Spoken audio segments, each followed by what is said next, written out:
Columbus, Georgia, this is your City Council.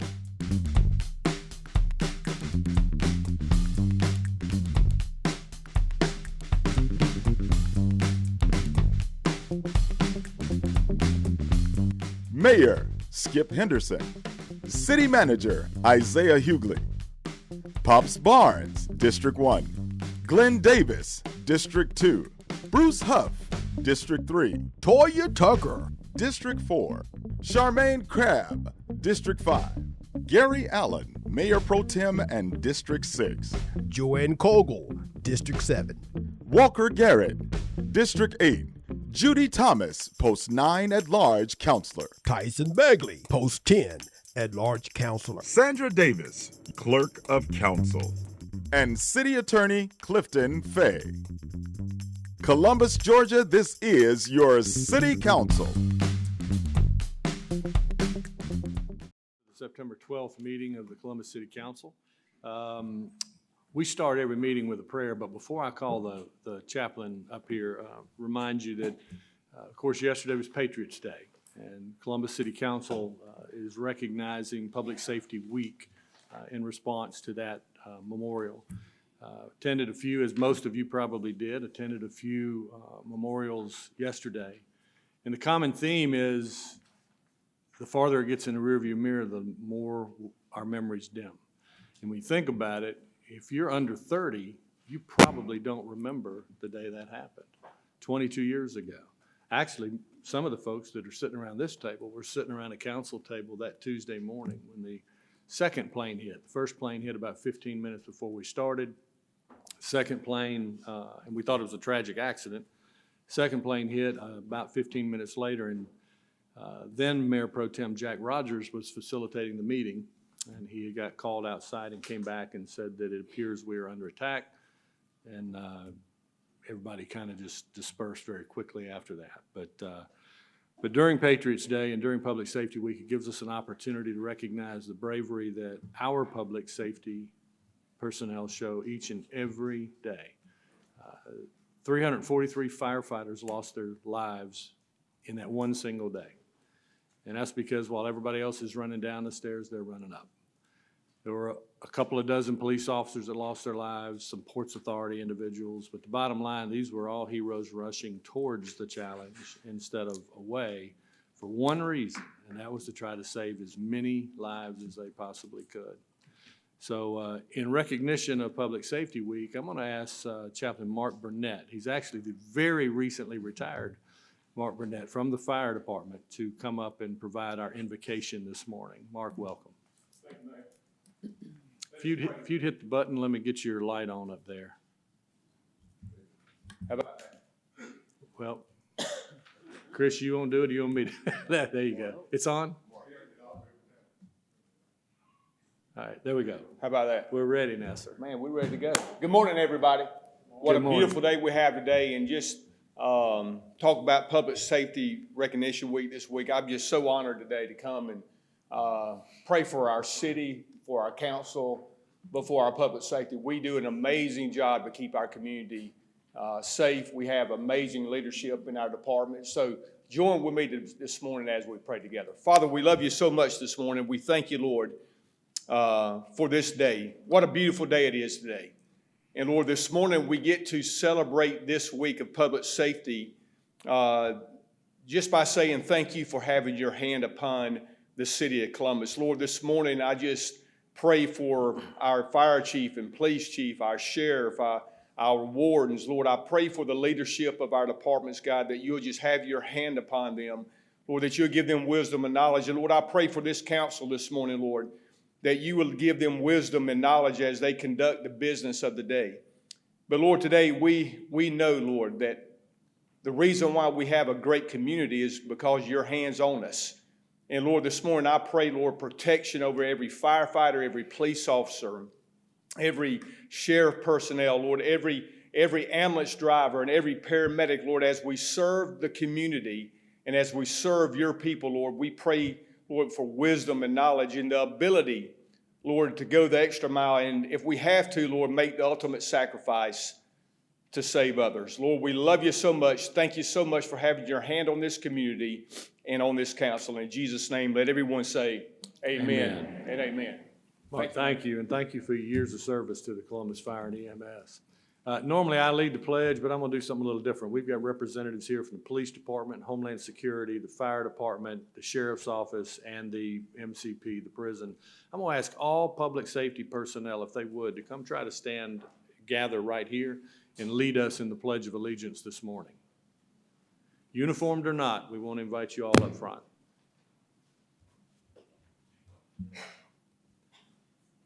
And if the rest of you will rise as we prepare to salute the flag.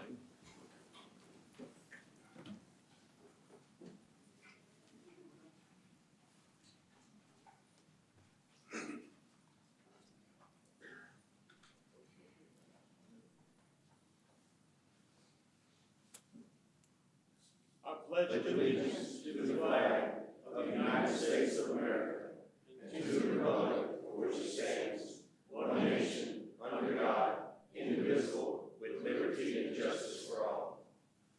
If you would, join me in saluting our men and women of public safety.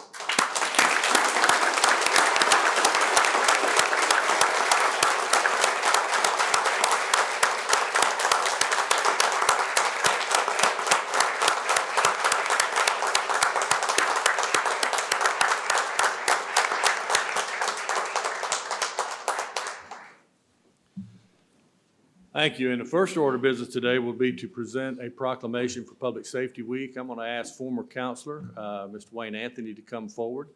And I guess, do you want any of the personnel to come back up since they've just? No, that's okay. Okay. And I'm going to ask Mayor Pro Tem Allen to read this into the record. Thank you, Mayor. It's my privilege to publish this. What a moving prayer, Battalion Chief Mark Burnett. We're going to miss you, and thank you for your service. The proclamation to recognize our public safety officials reads as follows. Whereas on September 11th, 22 years ago, 4 passenger jets were hijacked and crashed into the World Trade Center, the Pentagon, and a field in Shanksville, Pennsylvania, killing nearly 3,000 people. And whereas during the week of September 11, 2023, our nation and world remember the lost lives and families of those who died that day. And whereas that day, knowing the dangers they faced, police and firefighters bravely rushed into the burning buildings to save the lives of those inside. Of the 2,977 people who died that day, 412 were public safety personnel, making September 11, 2001 the most deadly day in American firefighter and law enforcement history. And whereas of the 340 million Americans, nearly 2.86 million people serve in public safety, meaning 1% protects the other 99% of the 340 million Americans, plus visitors, students, and workers who come to America. And whereas there are nearly 60,000 assaults on police officers per year, resulting in over 18,000 injuries and on average 163 deaths in the line of duty per year. And whereas on average 100,000 firefighters are injured each year and over 100 die in the line of duty.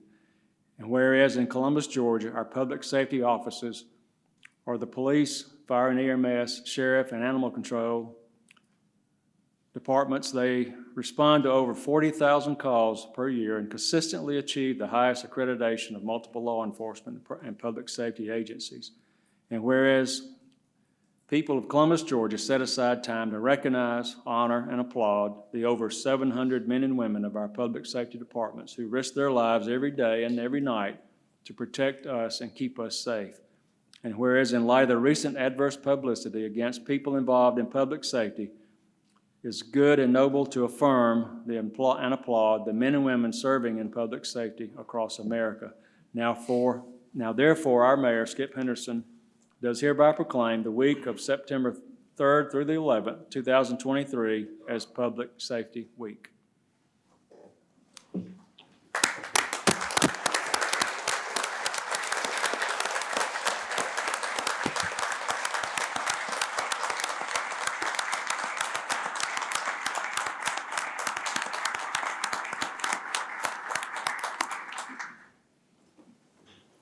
Wayne? Mr. Mayor and members of council, thank you for taking a moment to recognize members of public safety. What's interesting enough is that we discovered some 5 years ago, just thinking about it, is that there is no holiday in America that recognizes all of public safety. And yet 1% of our population protects the other 90% day and night, 375 days a year. And we just give thanks for the great leadership that everybody makes and sacrifice that they make in that process. A movement has started here in Columbus to make the week of 9/11 Public Safety Week in America. And cities, counties, and states across the country can proclaim this week as Public Safety Week in their jurisdiction. And you know how much it costs? The few minutes of time, like this council has done, to recognize them and say thank you. Because what a contribution they make to us day in and day out. We give great thanks for it. So Mr. Mayor and council members, thank you for taking a moment to say thank you to these great Americans. Well, Wayne, thank you for advocating for this recognition. We try to recognize our public safety on a regular basis, but to have an official week and advocate for that being a nationwide event is certainly well merited. If you'll come up, I'll present you with a proclamation.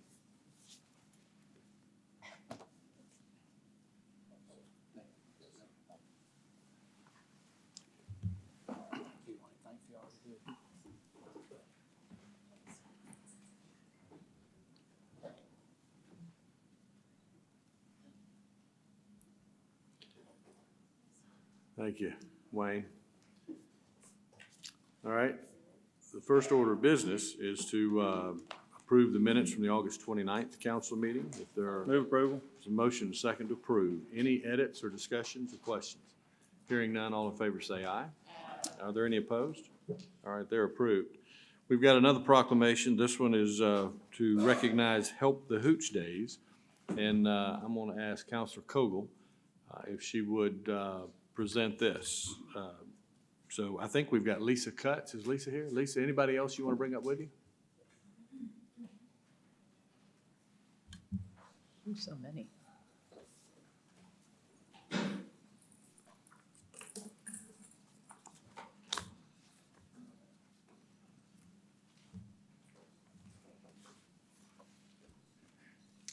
We brought a few members of our Help the Hooch Committee with us. It's great.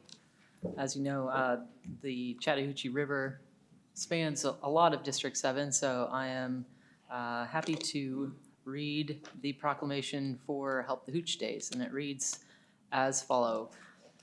Whereas the Chattahoochee River is crucial to the history and the development of the Middle Chattahoochee Tri communities, and whereas the Chattahoochee River is approximately 430 miles long, the Chattahoochee, Flint, Apalachicola rivers together make up the Apalachicola Chattahoochee Flint River Basin. The Chattahoochee River makes up the largest part of the AFC's drainage basin. And whereas the Chattahoochee River supplies 100% of the daily water used by the citizens of the Middle Chattahoochee communities. And whereas the Chattahoochee River is one of the most valuable resources. And whereas the Chattahoochee River in Columbus, Georgia and Phoenix City, Alabama is the longest urban whitewater rafting course in the entire world. The course has been described to be wild as Colorado and as warm as Costa Rica.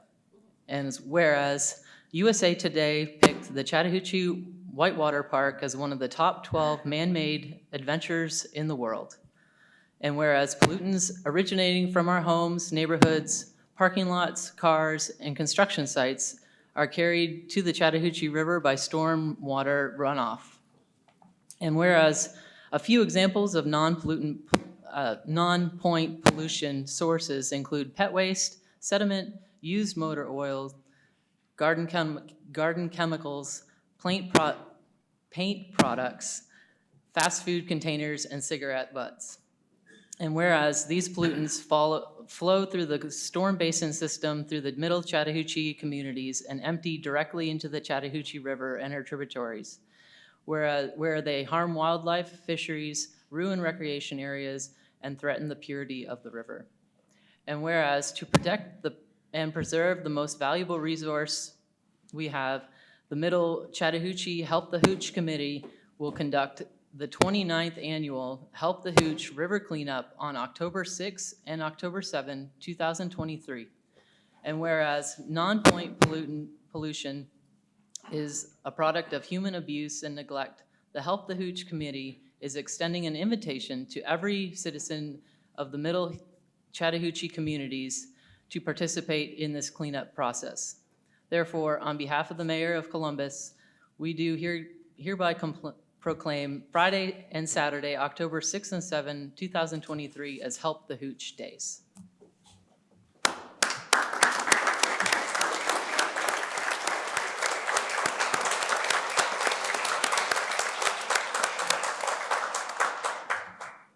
Lisa?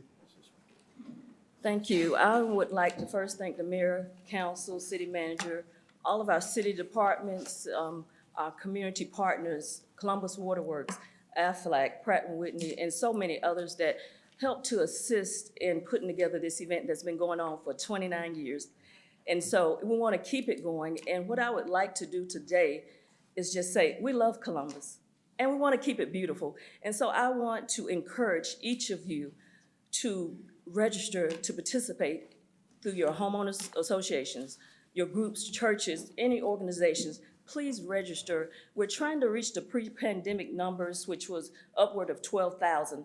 Since the pandemic, of course, it went down, but we're trying to grow it again. We have the largest southeast cleanup in the area, and that's a big deal, and we have been awarded for that. And so we're trying to just grow it, and so I encourage you to love Columbus and try to keep it beautiful like we all know you do. And so I have some of my partners here today. Our interim chairperson of our foundation. I have some board members, and I have some Help the Hooch Committee members, and there are others that could not be present today. So thank you again for all your support, and I encourage you, give us a call today. Go online and register for this great event. Lisa, if you want to, let them identify themselves, say who they are, because they do a tremendous job of trying to keep our community clean. Good morning, I'm Pamela Green Thomas. She is a commissioner. Hey, good morning, David Hauser. Hello, Amy Gamble Coker, Columbus Waterworks. Good morning, Herman Lewis Jr., interim board chair. Good morning, Tracy Walton King, Commissioner. Good morning, I'm Lativia Rivers, I'm one of the co-chairs. Louisa Childs from Clean Energy Columbus. Good morning, Cody Moshes, I'm the stormwater manager for the city. Good morning, John Brent. I'm one of the nonprofit commissioners. Very good. Thank you all for what you do. If you would come around and let us shake your hand, and at least I'll give you the proclamations.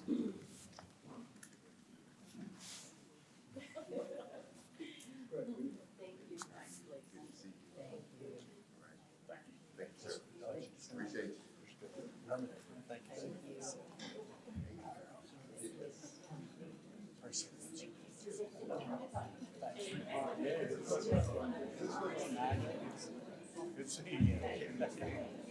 Thank you for your, that was a mouthful. That was a lot. It was a long one. Thank you. Good morning.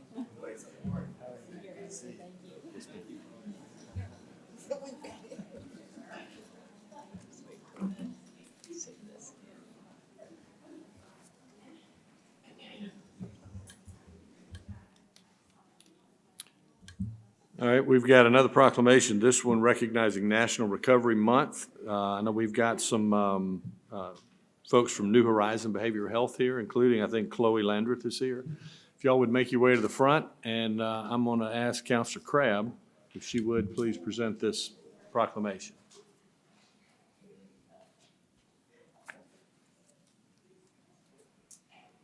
Good morning. Good morning.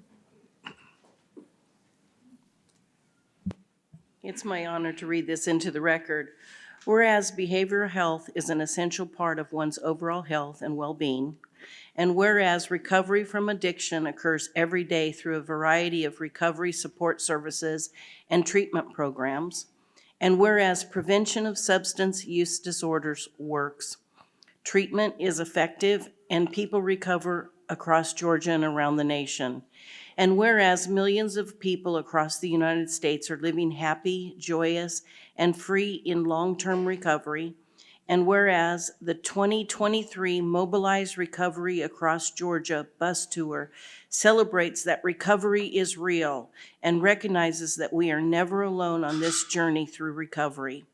And whereas the Mobilized Recovery Across Georgia, Georgia Recovers bus tour will deliver 100 overdose aid kits to communities across Georgia to be accessible in local government buildings. And whereas to help more people experience a sustained long-term recovery, the Georgia Department of Behavioral Health and Developmental Disabilities, the Clinton Foundation, the Georgia Council for Recovery, Mobilize Recovery, Serve You RX, and the Georgia General Assembly Working Group on Addiction and Recovery invite all residents of the state of Georgia to participate in National Recovery Month. And whereas the designation of National Recovery Month will encourage citizens to observe this month with appropriate programs, activities, and ceremonies to support this year's Recovery Month theme, Recovery is Real. Now, therefore, B.H. Skip Henderson III, Mayor of Columbus, Georgia, do thereby proclaim September 2023 as National Recovery Month.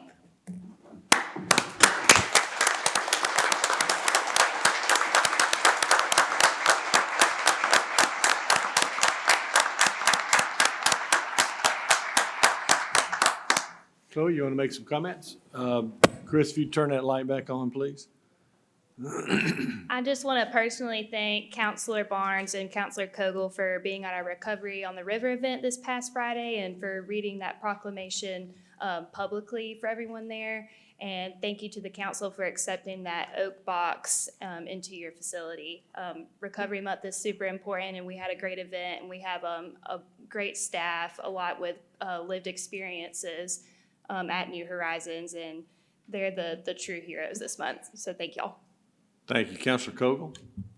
Yeah, Chloe, I had full intention of bringing the box with me this morning. So for those of you who don't know what she's referring to, Councilor Barnes and I accepted 100 doses of Narcan to be distributed across our government buildings on behalf of New Horizons. So if it does make you feel any better, I did forget to bring my child to school this morning too. So so the kid is at school, but the box is at my house. So I will bring that by a government building later on today. So thank you. All right, Councilor Barnes? First of all, I'd just like to thank New Horizons for the many years of dedication. You know, I tell everybody, I've been blessed to live through two generations. Generation 40 years. I'm 80, and I've seen a marvelous perspective change, not only in this country, but in this community when it comes to individuals who are suffering from a substance use disorder. And I'd like to thank New Horizons for staying the course, for educating, not only taking care of individuals, but also over the years, for being kind enough to educate individuals on it's a disease, it's an illness, it's a chronic illness, like diabetes, hypertension. And so thank you for educating this community on that. And for Ms. Chloe Lonsworth right here, who's very humble, she did it out the gate. She did an awesome job. First time, we were expecting like maybe 200-300, over 500 people showed up. And everything went so smoothly. Councilor Kogel read the proclamation. The only problem I had, by the way, is that some people said, how tall is Councilor Kogel? We could just barely see your head pop. But it was such a marvelous turnout. And all the hard work of you, Chloe, organizing it, Susan Gallagher, who I've known since I worked at New Horizons many eons ago, and everybody that showed up to support recovery efforts. So thank you so very much again for that. And by the way, Chloe told me, because I mentioned a couple of times in front of people, she's very shy. Her face is turning red now. Forgive me, Chloe, but I believe in giving people flowers when they should receive them. Thank you so much. I just wanted to put in a word about Narcan and getting Narcan into the hands of people in the community. It's so crucial to be able to reverse the effects of an overdose and to be able to get 100 Narcan kits at City Council is fantastic, or government buildings.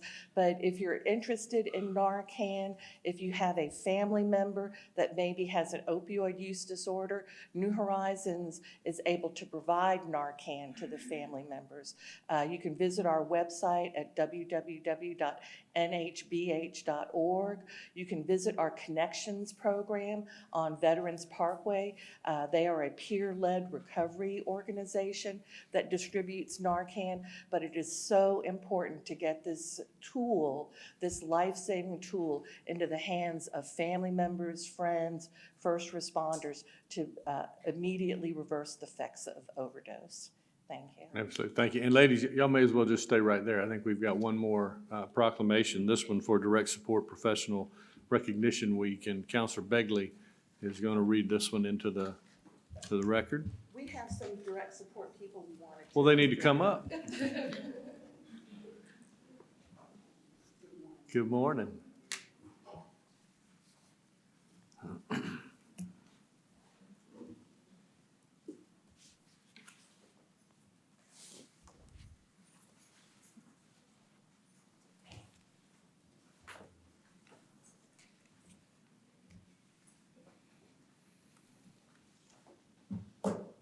That's all of us. Councilor Begley? Thank you for this opportunity to read this into the record. Whereas, according to the Centers for Disease Control and Prevention, intellectual and/or developmental disabilities occur among all racial, ethnic, and socioeconomic groups.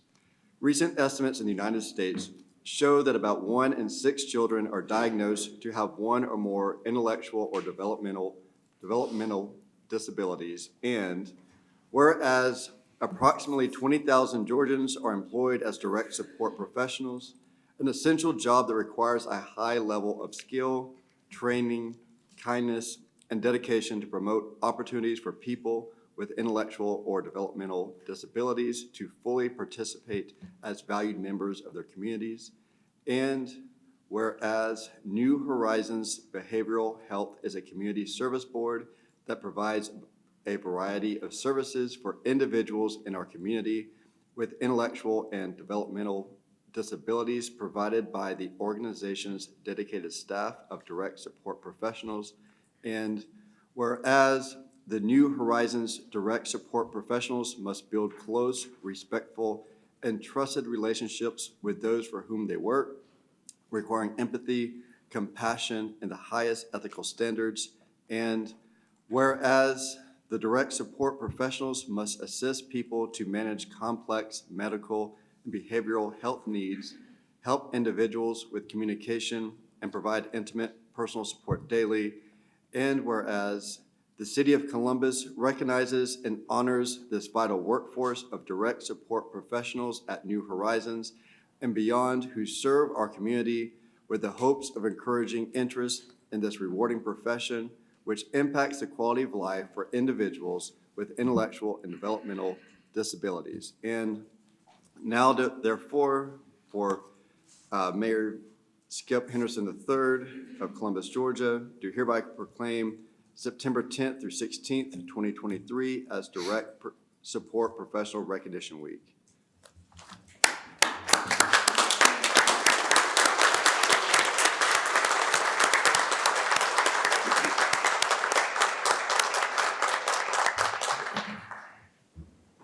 I would like to thank you, Mayor and the Council. I'm Joanne Mosley. I am the Coordinator for Developmental Disabilities with New Horizons. Today we have our staff, our beloved staff that works directly with our individuals. This staff I could go on and on. They are absolutely wonderful. They deal with so much and are loving and caring and dedicated to our individuals.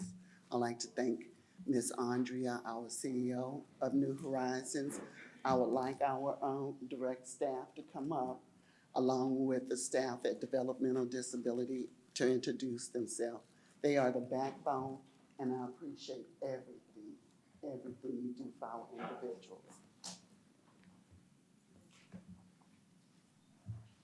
Good morning. I'm Tawana Griggs, Residential Service Coordinator at New Horizon, and I want to say that our staff makes our individuals house a home, and I appreciate the honor that they're receiving today. Good morning. I'm Tracy Lewis, and I'm a social service tech with New Horizons. Hello, I'm Salacia Ford. I'm the lead client support worker. Good morning, I'm Elisha Finch, and I'm a client support worker for New Horizons. Good morning, I'm Ann Douglas, and I'm a client support worker. Thank you.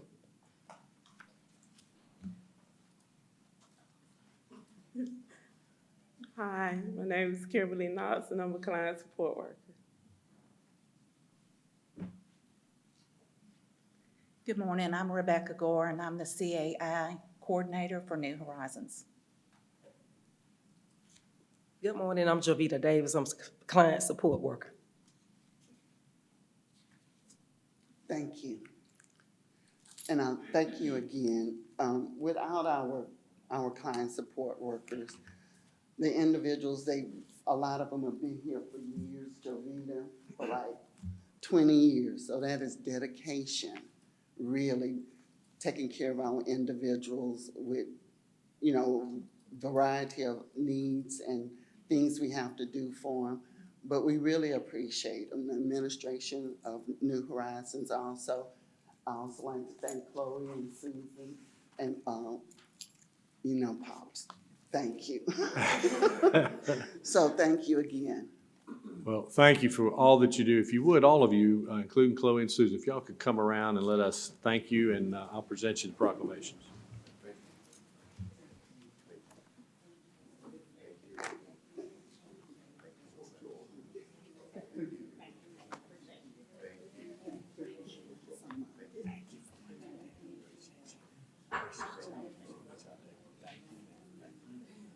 Appreciate it. Thank you for each other. I know, I keep following you. Hey, man. Thank you for what you do. Appreciate what you do. Susan, thank you, ma'am. Thank you. Chloe, thank you, ma'am. I'm gonna let you have both of those. I'll let you distribute them. Thank you. Thank you.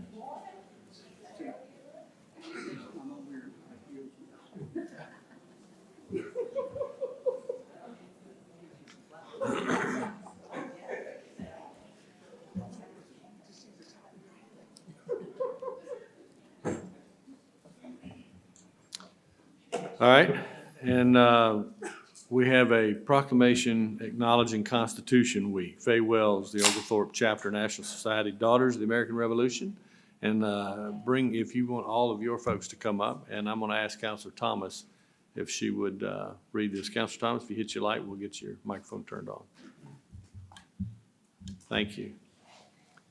Thank you, Mr. Mayor. Whereas the Constitution of the United States of America, the guardian of our liberties, embodies the principles of limited government in a republic dedicated to rule of law, and whereas September 17, 2023 marks the 235th anniversary of the framing of the Constitution of the United States of America by the Constitutional Convention. And whereas it is fitting and proper to officially recognize the patriotic celebrations which will commemorate the occasion. And whereas Public Law 915 guarantees the issuing of a proclamation each year by the President of the United States of America, designating September 17 through September 23rd as Constitutional Week. And whereas in Columbus, Georgia, citizens are asked to acknowledge the ideals of the framers of the Constitution that they had in 1787 and to join the chapters of the National Society Daughters of the American Revolution in celebration of Constitution Week. Now therefore, Skip Henderson, Mayor of Columbus, Georgia, does hereby proclaim the week of September 17th through 23rd, 2023 as Constitution Week. Congratulations.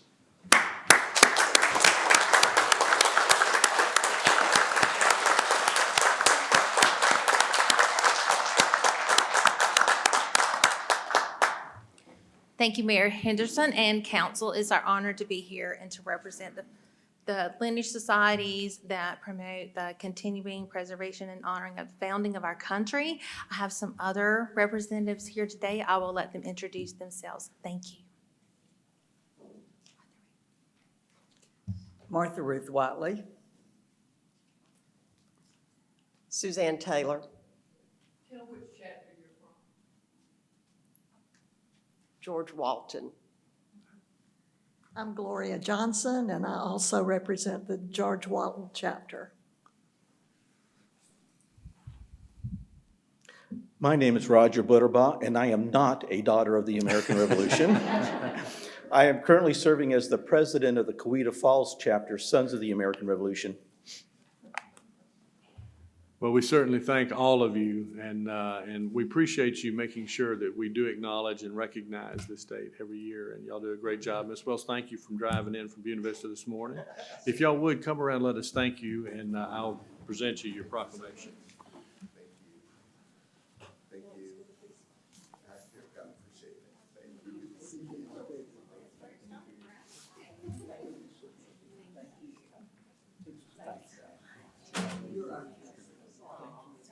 Yes, I'll pass them out. Thank you.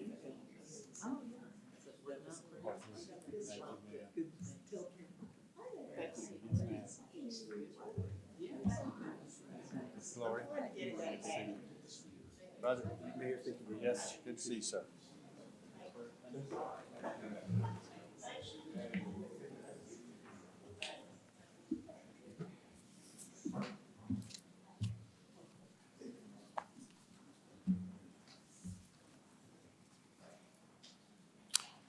We have a transitional audit report for community reinvestment. It will be presented by Donna McGinnis, our internal auditor. Good morning, everyone. Here we go. Our audit was authorized by City Council back on December 10th of 2019, and you're going to be receiving your written reports here momentarily. There were some delays in the execution of the audit due to the COVID pandemic and the disruption of some of the activities in citywide government, frankly.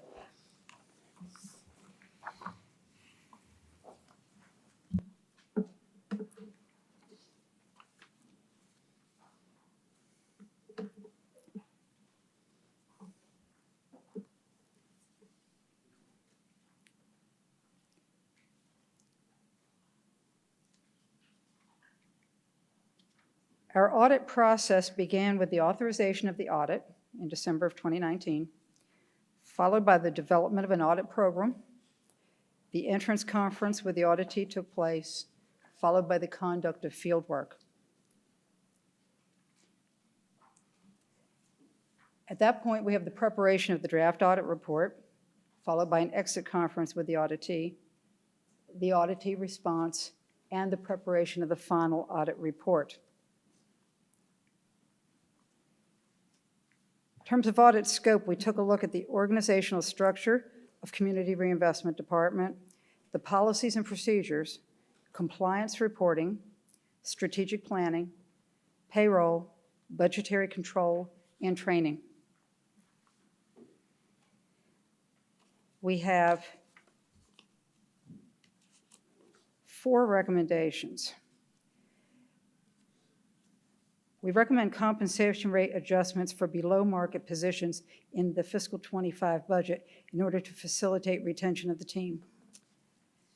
We additionally recommend an engagement of a forensic consultant with a U.S. HUD background to complete the necessary multi-year reconciliation of the CCG General Ledger and federal HUD systems.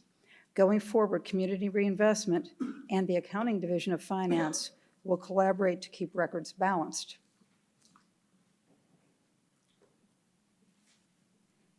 We recommend a review of the service delivery models in Albany, Augusta, and Savannah, as they are slightly smaller but operate somewhat larger teams. Imagine the possibilities. I'm going to share the podium at this point with my colleague Jonathan Smith, a forensic auditor on our team. He has some additional information for you that appears in your package.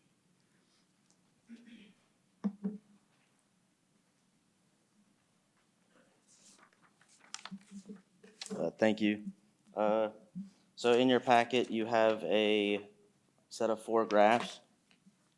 The top 2 really just show the federal funding rate of the sister cities, which we used Athens, Macon, Savannah, and Augusta because they are the most similarly populated cities. And that is shown in your second graph, with Columbus being the most populous of those 5 cities. Now, although Columbus is the most populous, as you can see in the bottom left, they have the lowest number of staff. I don't think it's on the, is it? No, it's not going to be on the screen, so I apologize. But Columbus has the lowest number of staffs out of the 5, although they have the highest population. And then only Athens and Savannah got back to me, but I was asking their directors about city and county funding. Athens receives general municipal funding from the county. Savannah, they have their SPLOST tax, as well as the SAHF, which is the Savannah Affordable Housing Fund, which the city can contribute to, as well as private and public businesses in Savannah. So they do have funding, but Columbus Community Reinvestment does not get city funding. On the next page, there is a pie chart showing beneficiaries served. As you can see, Columbus pretty much blows every other city out of the water by beneficiaries served. There is the possibility, though, that these other cities use a different system. From what I was told, Community Reinvestment here in Columbus uses a census block group. These other cities might just focus on individuals, so that might be a possibility. But yeah, even if there is that possibility, having the least amount of staff but the most amount of beneficiaries is a big gap. And I know Mr. Scott wanted me to say that there has been a 360% increase in beneficiaries compared to the last 3-year reporting period from the previous administration before he was there. So that's a huge jump. But I think that is all I have. So I think I'm going to pass the podium off to my colleague, Ben.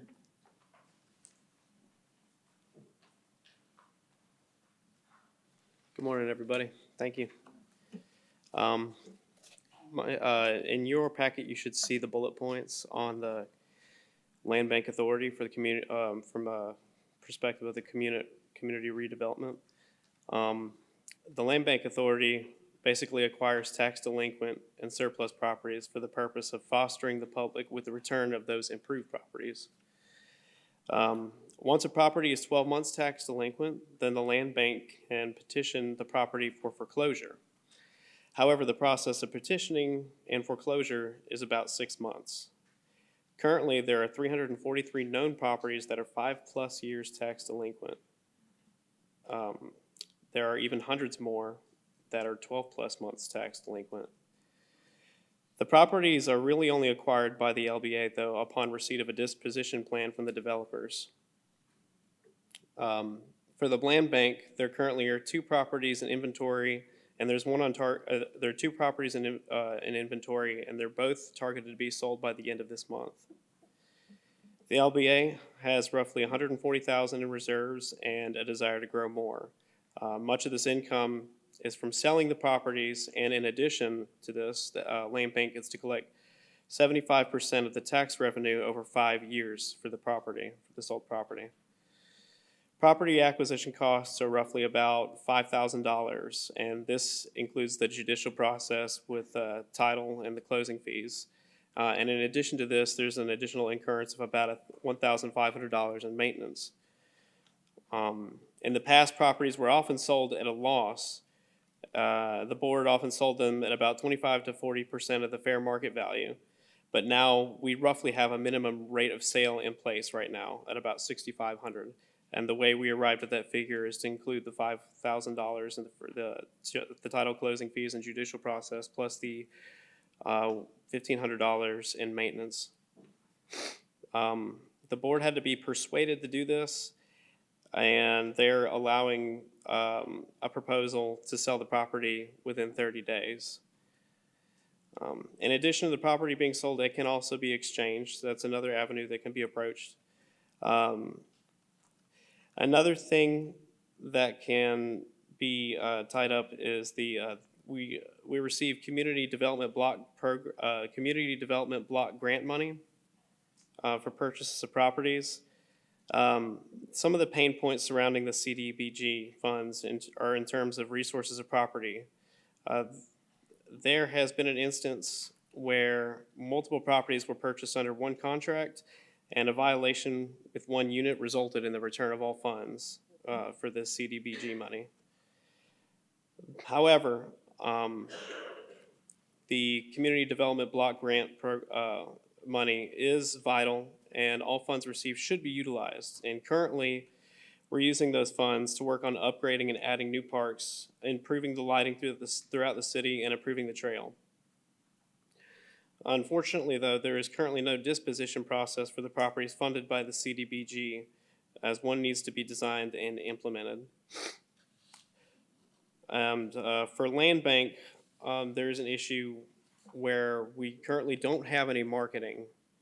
There is and because of this, there is untapped potential for the land bank, as real estate developers have expressed more interest than currently meets our attention right now. And they've reached out to us in speaking engagements and via social media, expressing interest in these properties.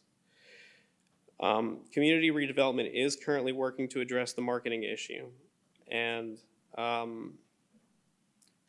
the Land Bank Authority must also acquire more property to meet the demand. The land bank is currently underutilized. However, community redevelopment does have a vision to remedy this, and that's probably through marketing and reaching out to developers through various avenues. Are there any questions? Okay, thank you. Yes, Councilor Tucker? I know it probably takes some time, I'm not sure, but I would like to hear what the vision is to remedy the underutilizing the Land Bank Authority. I'm sure that the director, is it possible, city manager, for us to put this on the agenda for?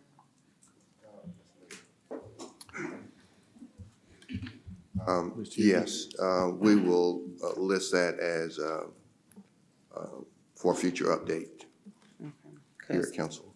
Yeah, I think it'd be good for all of us to hear. I know Councilor Begley had eventually, you was working on a presentation, and maybe hearing what Director Rob Scott has in mind for the land bank. I think that'll help us determine the direction and probably help you with your presentation as well. Sure. Councilor Begley. All right, Councilor Begley? A couple of questions. You mentioned the instance where multiple properties were purchased under the same contract. I guess my understanding is that when you do this multiple properties under one contract, you can have issues, right? Because people can just try to buy it and they just keep the great ones and they kind of don't worry about the bad ones. What are the advantages of having multiple properties under one contract in this scenario, or are there any? I'm thinking it's just, I'm not exactly sure about that, but it probably has to do with, just disposing of the properties, I guess in some sort of package deal. I'm not exactly sure, but I will get an answer for you on that one. Mr. Hughley?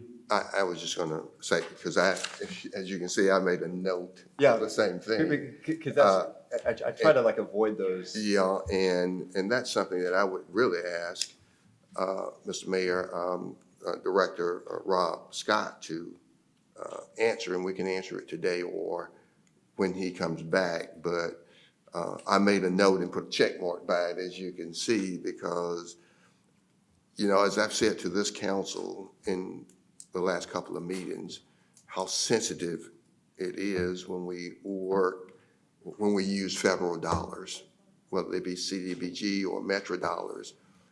And we know of the instances where one piece of paper will cause you to have to pay money back. And so when you put multiple projects together and you have one that creates a problem, and then you gotta, it says resulted in the return of all funds, that got my attention. And so we just gotta be, when we deal with federal dollars, period, we've gotta be very particular and we gotta be very careful. But I don't know if Rob Scott would want to respond today or just respond at a different, he's here. Why don't we just make a note of that, Mayor, and we will have him to respond to that. Okay. I did have a second question. I know, you know, land bank must acquire more property to meet the demand. Do you have any suggestions for how the land bank authority, are they getting all the information they need, or is there anything you would suggest to get, make sure are they getting all the information they need? And if not, do you have any suggestions to help them get their information on a more timely basis? I believe right now, community redevelopment is working on putting applications online so that developers can access them. And I guess upon filling those out, we could probably answer some of the questions for the developers. But other than that, I'm not sure about any additional suggestions. So to clarify, I think that would be the land bank working with the buyer, I guess, on some of this, like the 343 known properties, do they have an updated list of that in a timely manner? Or do you have any suggestions to make sure that they've got that possible inventory available when they need it? I don't believe that 343, and hopefully community redevelopment will correct me if I'm wrong, but I don't believe that those 343 properties are on some sort of list that developers can access right now at the moment. Okay. All right. Thank you. That's it. Okay. Councilor Davis? Thank you, Mayor. City Manager used the word sensitive. I'm looking at this number 2 on the recommendations, and it appears to me that it's a very sensitive issue. It's stated that it's a priority on there. I'm guessing that we're under a watchful eye when it comes to federal funds. That, you know, I'm again guessing that periodically, you know, people drop by to take a look at matters when it pertains to the funds. And granted, I think this is a transitional audit, so I think some of these issues may be inherited. I'm assuming they've been inherited, but it seems to me that we need to take action on number 2, and it looks like it's a priority as far as reconciliation. So my question is there a timeline on this? I don't even know if we're out. I'm looking at this, and it suggests to me that we're out of compliance.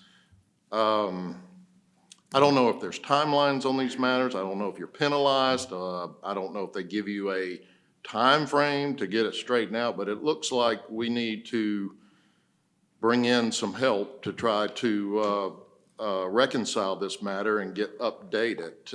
I don't know if everybody else is reading it the same way I am, but that would be my only concern in reading through here, because it does note it's a priority. I don't know if anybody wants to address that, but the question would be on the timeline the sensitivity, and what do we need to do to take action to go ahead and get this resolved?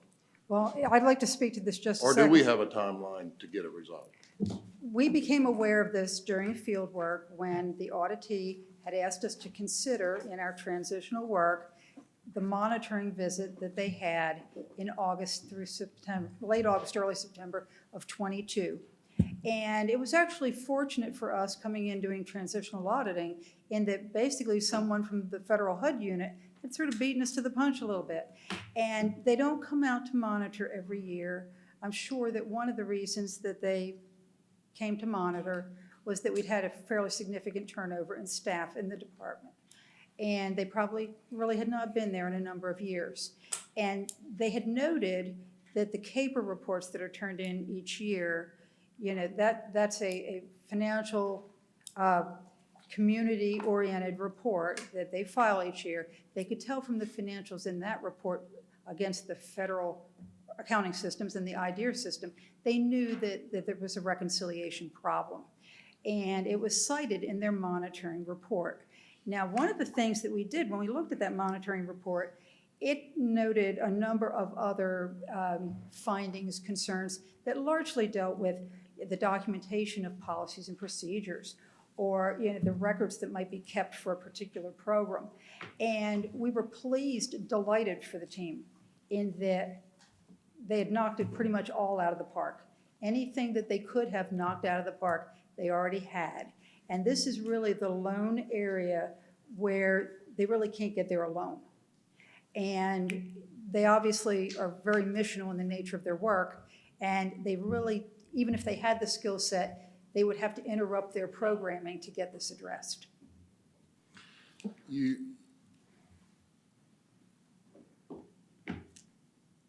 mentioned monitoring the report. Right. That would be HUD, I guess. Do they have like an audit team that comes out? Well, it's more operational. It's not auditing from the pure accounting sense. They're looking at it from a program perspective. Okay, my question would be, when did we get that report? I believe the report probably was issued a bit after the visit. The monitoring visit itself was late August, early September, around Labor Day of '22.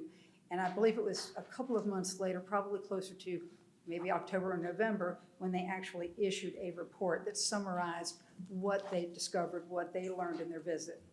And the team really has done a yeoman's job. They've been all over it as far as addressing the items that they certainly could. This is the last kind of remaining trouble spot. Do they give you a timeline? Do they give you a period to make these adjustments? In the material that we reviewed, it did not specifically give a timeline, a mandate of when it had to occur. Ideally, they'd like to see it a lot sooner than later. I mean, for sure. So it says here that the immediate need is we're recommending some professional help to come in and help make some of these transitions and get it where it needs to be to move forward. Am I right on that? That's correct. I mean, to really have a clean slate moving forward, they're shining in so many other areas. This is just sort of a rock that they've not been able to climb. Okay. Well, I guess, Ms. City Manager, in seeing this, you're seeing it too. Would we be putting a plan together to try to address this matter? Mr. Mayor, I will have a conversation with the Deputy City Manager over that area and Mr. Rob Scott. And so yes, to answer your question, but I will say to you, whether it's community reinvestment, CDBG Home, Metra, or whether it's workforce investment or other federal programs, many of the grants that go to the courts, they monitor on a regular basis. And when they come down to monitor, whether it's community reinvestment or the others, it's not unusual, and they don't just send the report to them, they send it to the city manager as well. And they will typically have so many days, let's say 90 days, to respond to any particular finding. And then they will respond to the finding, piece of paper is missing or whatever. And then a short time thereafter, 30 days, 60 days, I will get a response clearing all of the findings. And I don't know of any finding that has not been cleared when I get the follow-up report. So I don't know exactly what report you saw or this.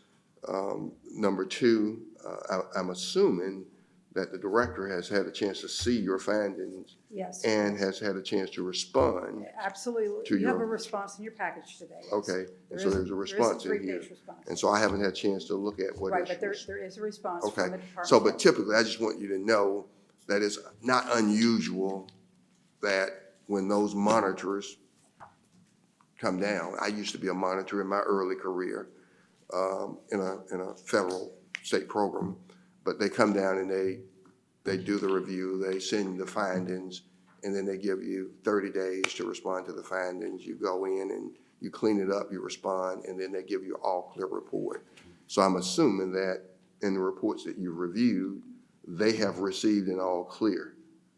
I don't know. With the exception of this reconciliation. Okay, Yes. and so then something has to happen with that.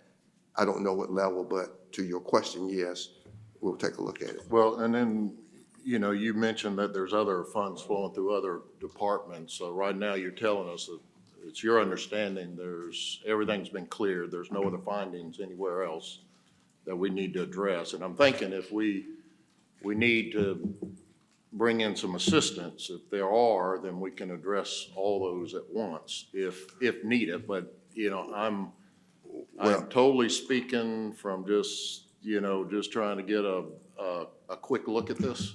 Well. And just letting it run through, And so what on first Yeah, glance yeah. at this report. And I'm not going to suggest at this moment until I have a conversation with the deputy city manager and that director as to whether we need to hire a consultant to do something. Okay. Or if it's something that we can simply clear up as staff. And when you say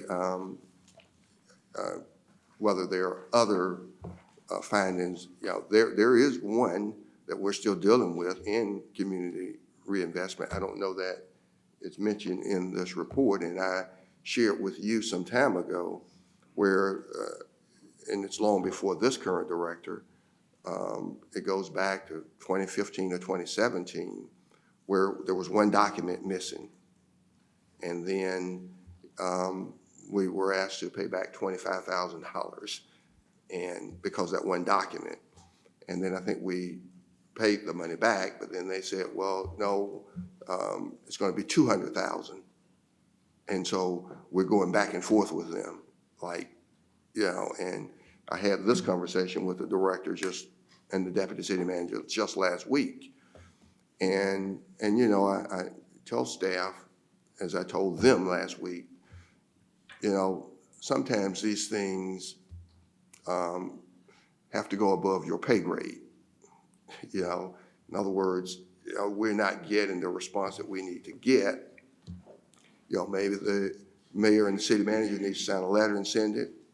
And if that doesn't get it, maybe we need to talk to some congressional members because they have relationships with HUD, for example. So, and I had this conversation last week, so we will determine whether we get to that next step.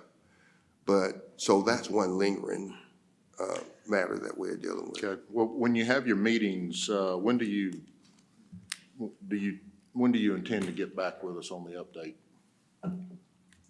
On this update? Well, you mentioned, I think Councilor Tucker, you mentioned about getting back with an update. I mean, and this one, can we do it all at once? Well, what I mentioned to Councilor Tucker is that we're going to do an update on my agenda at this council on land bank. Is that what you're referring to? No, I'm asking you when you have your meetings, you said you're going to have some meetings on the findings and talk about it. Yes. To understand it, when will we get an update on Well, how to deal with this matter? I'm hopeful that I just received this document as you did, that he has responded to this finding. The auditor just indicated he has responded in this document. And so I want to see his response, and then I will meet with him, and I will share with you after. Okay.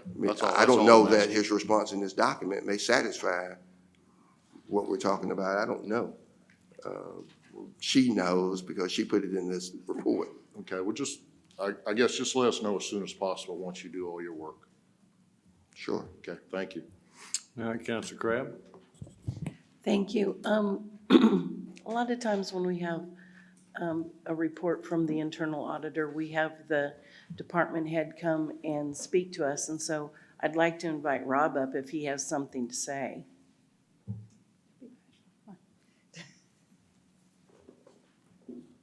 I'd be delighted to have him up here.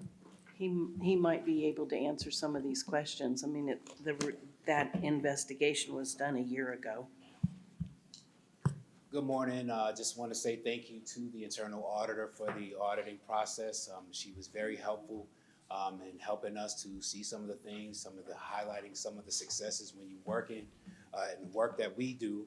You don't necessarily understand the impact until you start discussing it and sharing it with those who are not necessarily in the know of what you do. So it was very important and impactful, the work that she did, and we were very pleased to have her review our department. Can you answer some of the questions that was happening around this table? Or No, not prepared? I'm not prepared. So we can come back as the city manager suggested and have conversations once we are prepared. Thank you. All right, Counselor Tucker? Yes, this actually, with the exception of the finding number 2, the audit appears to be great. I do like the fact that the director has done this 360-degree feedback. It's something that I would actually like to see throughout the city regarding evaluations.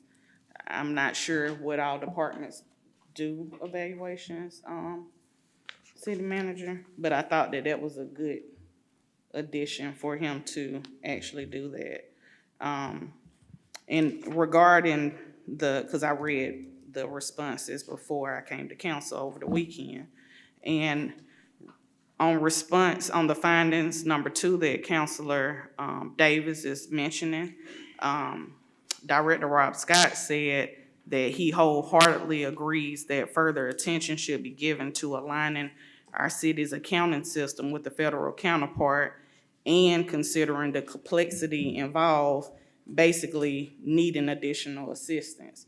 So with that being said, exactly what Councilor Davis mentioned with having a consultant that understands HUD systems would possibly be needed. I mean, it was mentioned in this, and I'm sure Director Scott spoke with the deputy city manager on this, but I do think that moving it forward and not dragging it out would be more beneficial. That way we can actually get this cleaned up. Mayor, again, I will meet with the deputy city manager and the director, and we will determine the way forward. And the only reason why I'm saying that because it has been really over a year since that process. So if we could bring it back, at least by the second Tuesday in October, because we won't be good stewards. Mayor, again, I've outlined my plan forward, and I will be following up with city council. We'll have an opportunity to review, and I think the director as well as the city manager and deputy city manager, they'll be able to bring back a solid course of action to move forward with. So that's good. But yep, so thank you, Director Scott. I don't know if he's still out there. My vision is like not doing Counselor so Davis? great. Yeah, I just wanted to say, even though having questions and looking at this document, I do want to say, Director Scott, I think this is, I concur with my colleagues, for the most part, it's a good report. So I just want to note that on the record, even though we have some questions of things that need to be potentially dealt with. Thank you. Thank you. I think that's it. If I could conclude, thank you for all your questions and your input. At the back of your PowerPoint presentation, we just wanted to share some of the impact. The spirit of this small team, very, very small and mighty, that they're making an over-the-top impact in the community. You've got to have a missional heart to work in this area. And you can see some evidence here. We wanted to just show everyone just the impact they're making, the lives they're touching. And you have to have that passion for your community to serve and serve well in this department. I was very impressed by the degree of performance appraisal, the spirit that they bring to their task. It's somewhat humbling to see this, and it was a pleasure to work with them. All right. Thank you, ma'am. All right, and we'll move on to the city attorney's agenda. Assistant City Attorney. Good morning, Mayor and councilors. We have a short business agenda today. First, we have a second reading of a rezoning at 3610 and 3744 Woodruff Road. This is ready for a vote if there are no further council questions. All right. All right, there's a motion to approve. Is there a second? Second. All right, there's a motion and a second to approve item 1. Any discussion? All right, hearing none. Chris, if you'll put it on the board. Councilors, please enter your votes.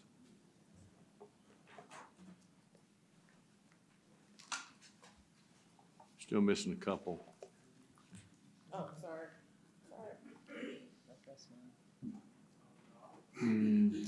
Okay, and that passes. Next, we have a continued first reading at 119 Bascom Court, and I believe Councilor Davis wishes to address this. Counselor? Thank you, Mayor. I'm going to ask for a 2-week delay, continuing delay. There's been still some matters that have been discovered that I've talked with both representing parties on this, the applicant and others in the office park, and they've all agreed they want to continue to sit down and see if they can work to some kind of a common agreement here, and so that's my reasoning for asking for a 2-week delay, continued delay. Motion second for a 2-week delay on item 2. Any discussion? All right, all in favor say aye. Any opposed? It's delayed 2 weeks. Thank you. Item 3 on our agenda is a first reading of an ordinance amending the Columbus, Georgia pension plans to clarify that the plans will not recognize qualified domestic relations orders.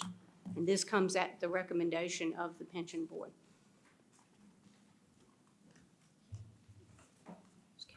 All right, Counselor Thomas?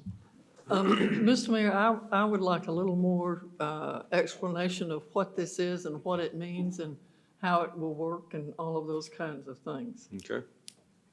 Basically, we are attempting to make the plan absolutely clear that quadros, qualified domestic relations orders, where a judge comes in and orders an ex-spouse who is not a beneficiary to be treated as a beneficiary, those are not required for governmental plans. The language in our plan indicated that it was never intended to be required, and we just want to clarify that so that folks who have domestic relations issues work them out between the parties, and the pension benefits folks don't get involved in having to resolve domestic disputes, basically. So even though a judge may order that this domestic partnership or whatever, that person be allotted retirement benefits, you're saying we don't have to agree to that? Right. The Georgia Supreme Court has said that non-ERISA governmental plans, like we are, do not have to do that. And the intention was always expressed in the plan that benefits could not be alienated. You can't even garnish a pensioner's benefits under our plans. So that's, I we're just just wanted trying to- to clarify. There's been some confusion over the years as to whether people can bring them and have them accepted, and we just want to make it clear going forward. And as far as the administration issues, Ruth or Hollowell may wish to make additional comments. Okay.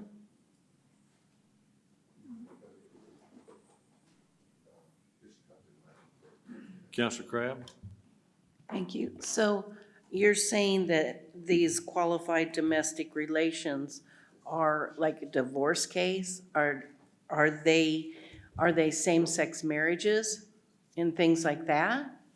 No, it's any divorce. There is. Okay, so it's If- just divorce. If the spouse is in a private pension plan, there's another step beyond the divorce decree the party can undertake, which is to get what's called a quadro, a qualified domestic relations order. And that's what we're talking about. Okay, thank you. Mr. Hughley? Mr. Mayor, I don't think the HR director has any further comments. And sometimes, Madam City Attorney, it could be a matter where there's more than one former spouse.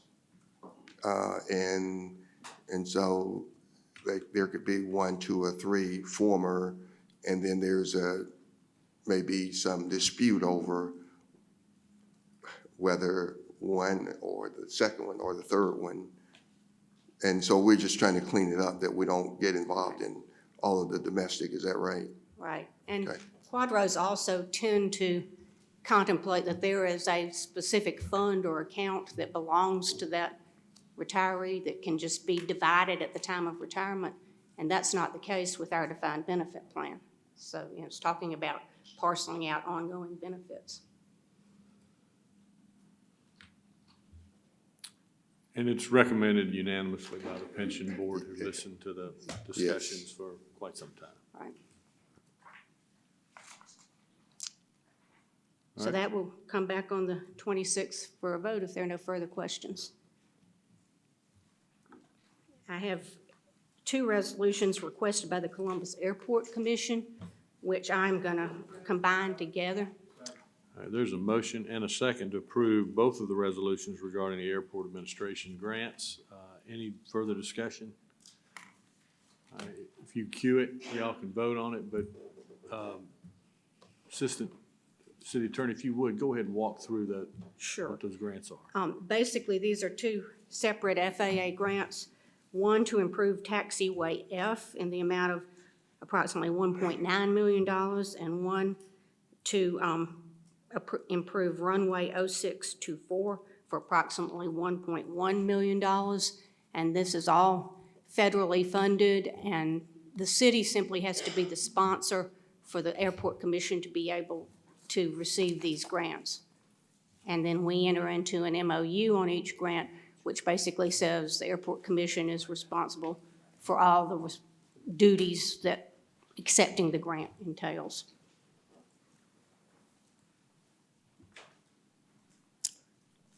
All right, did we vote on that?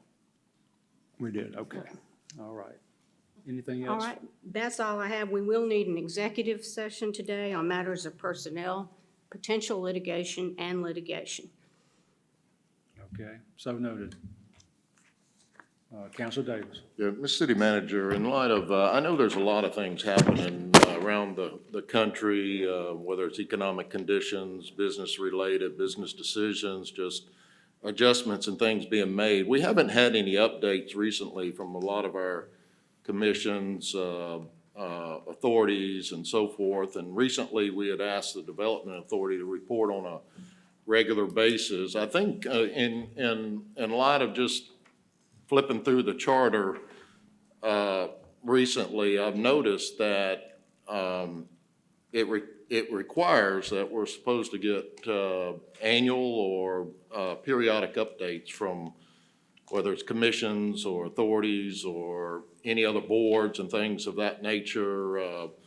You know, it just crossed my mind that with a lot of things happening here and not really going into detail with these requests on grants, could we just start making sure that we get some updates? Maybe the Airport Commission can come back to us soon and just tell us a little bit about what's going on out there at the airport and what they're doing and how things are and where we're at, and just kind of give us an update. Can we do that? Okay, I think that takes care of the city attorney's agenda. We'll move on to the public agenda. And remember, those of you that appear on the public agenda, you've got 5 minutes. Unfortunately, we're not trying to be rude, but at the end of 5 minutes, to be consistent, we will ask you to take your seat. If you haven't completed your comments, you're welcome to come back at the end of the clerk's agenda. So the first individual, we've got Ms. Sherry Harris regarding animal welfare. Welcome.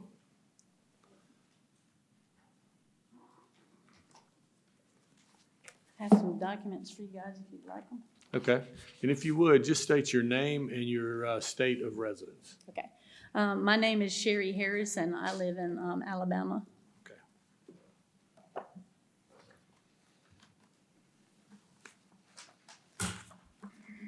And I'm going to begin your time now. Okay. On August the 3rd, there was a dog, and you'll see it on the front of your agenda when you get it. This dog's name is Chester. And at 2 o'clock in the afternoon, he was euthanized. And at 2:14, the rescue that we had been attempting to get to help got a foster and called in, but he's 14 minutes too late. And the biggest thing about that is we were used to having a 5 p.m. cutoff time for the euthanasia list, and they began euthanizing at 2 p.m. that day. And this created a public outcry. And I started a petition that currently has 7,760 signatures on it. It won't be in your documentation because that was 165 pages. I didn't want y'all to have to look at that. But I do have that document, and I'm going to give it to the deputy clerk so they'll have it on record. And basically it says that for the welfare of the animals, we would like to present the no-kill equation, which is 11 steps that the city manager can take to make our city no-kill. And I say our city because even though I live in Alabama, I come and get those dogs from CACC just like everybody else. It's a local area initiative. Rescues and animal lovers in Alabama and Georgia come and help CACC with their animals and trying to find homes for them. And the things that I just wanted to point out, we do some things well. We have a TNR, which is the cat help, the feral cat spay and neuter program. We have low-cost spay and neuter. Things we don't have are foster care coming straight out of the facility. There are 11 steps, and they're included in your package. And with those 11 steps, if they're all implemented, we can be no-kill. It's happened in many, many states across the United States. It can happen here. In the larger document, which I'm going to give to the deputy clerk, there is an example in Florida that is very similar to CACC, that they were successful. And they've given us, we had a consultant come in and give us ideas about things we could do and how we could implement this.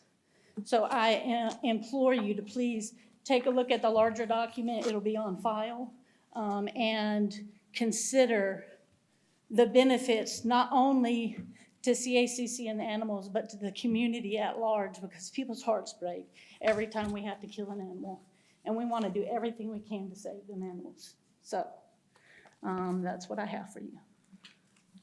Ms. Harris, thank you for sharing this information. And I think at the very least, we should try to determine why that time was changed, if it was changed. Yeah. And I think a consistency Yes. in the event that we get to that last resort. It Yeah. should be consistent so that the rescues and the volunteers know that Yes. up to that time is when we. And the other thing that would help is if we had a longer day. People get off work at 5 o'clock and they close at 5 o'clock, so nobody has the opportunity to go in and be able to actually see the animals, do a meet and greet in the evening time. And so that leaves a very limited amount of time they have to be able to rescue dogs for the community at large. Well, thank you for your comments. Counselor Tucker? Yes, this question is for the city manager. I know that they extended the hours on Wednesday. Well, I guess it'll be HR, Public Works. Is it possible, and I know we're low staff at the animal care and control, but is it possible for us to open possibly on a Saturday, like one Saturday, do a pilot or a test where we open from like maybe 8 to noon on Saturday? I know some of the people said they will help volunteer. Mayor, I could certainly take a look and see if we have an opportunity to do that. Okay. Thank you, sir. Counselor Kogel? Councilor Davis and I hope you don't mind me mentioning this, but Councilor Davis and I stopped by Animal Control earlier this week, just to kind of see, we get inundated by a lot of messages from a lot of advocates and activists, and and we're trying to abide by state and federal laws, and so there just seems to be a little bit, after talking with some of the staff and some volunteers, that they're doing the best that they can, and I know council is doing the best that we can, but is there, as we approach mid-budget cycle, and even beyond, is there a way that seems, I guess, what seems to be one of the glaring holes, if you will, that we just have this lack of communication between the public and the animal control. And so they're busy because they're intaking animals. I mean, I think when we were there, they said that the day before they had 16 or 20 intakes, which is a lot, especially if you've looked at the animal control Facebook page yesterday. They only had 2 open runs. So, they're juggling animals. There's animals walking around outside. They're doing the best that they can with what they've got. But I think we need to do a better job as a city consolidating how we do public relations so that we can help animal control get the word out, other than just updating the Facebook page. They can't do it all, and there's only 3 or 4 people in there who are intaking animals, and I have 3 dogs of my own, and I can assure you that that is more than enough. And I have a hard time with just 3. And so when you're talking about, I think between PAWS and animal control, I think we were talking about 60 runs. That's a lot of runs per ratio of people. And so if we expect them to get the information out to the public, that's a little bit of an unrealistic expectation for them and then for us. So if we can go forward, I know that we have several public relations people within the city. Maybe we can consolidate and help animal control at least, one, update their websites and their Facebook page. And this is a pun, so wait for it, throw them a bone. And lend a hand a little bit. So I'd like to see that moving forward, so. Thank you. Counselor Tucker? Counselor Tucker? Yes, I wanted to thank the young lady out in the audience. She was like, they're open on Saturday. I've received so many phone calls, and I don't think, and exactly, that's probably why, because of the marketing and PR, but I do appreciate the WTVM segment where they have the adoptables. But it's open, 10 to 10 to 5. 5. Is that every Saturday? That's every Saturday, 10 Okay.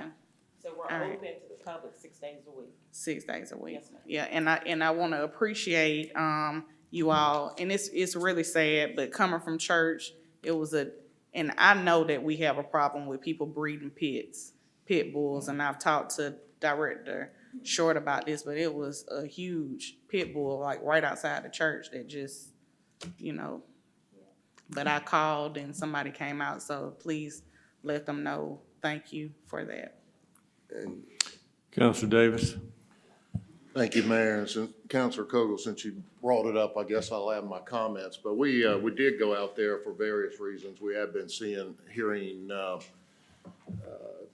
guess, conversation out in the community of various issues, and we wanted to go put an eye on it, I believe, and see and feel it, touch it, and seeing it. We both went to the animal shelter, city's animal shelter, and we went to Paul's, and I'll be honest with you, they both mirrored each other. It seemed like Paul's had more volunteers, our animal shelter didn't, but they were certainly clean, in order. I didn't see anything that looked bad. What really struck me, though, was, you look at all the breeds in there, and they seem, a lot of them seem to be the same, but it just seems, what struck me was the challenges, the societal challenges that are happening today in the world, in our country, okay? And when I look at our staff, Ms. City Manager, when I look at our staff in the building over there, they've inherited one huge challenge. And it's not to their fault, it's not their cause, they just have to manage it. That is one heck of a challenge to manage. And then I'm starting to see, I think recently, in questioning, the numbers of, I guess you call it intake, that are coming in has been extremely high. And then I'm starting to think of what's going on in the country. It's not just Columbus, Georgia. It's everywhere. You can go to here, I call as soon as I left there, I called my friends at Harris County, talked to them, same thing.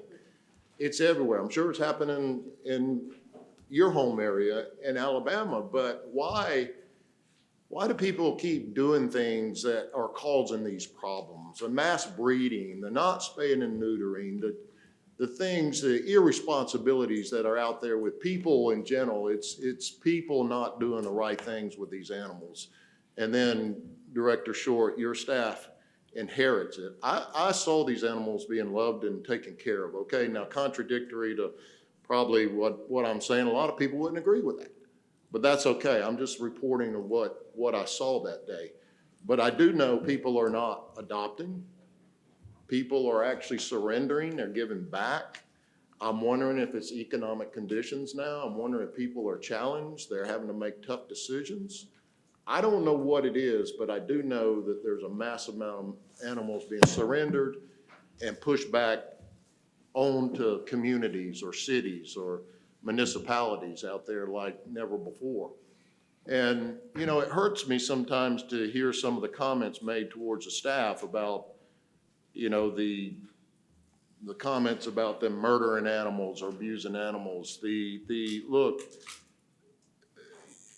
I've had to put several of my personal animals down over the years, and it does hurt. It hurts. It strikes at the heart. And nobody likes to do that. But, I do at the end of the day find some kind of comfort in the professionals, knowing that it's humanely handled.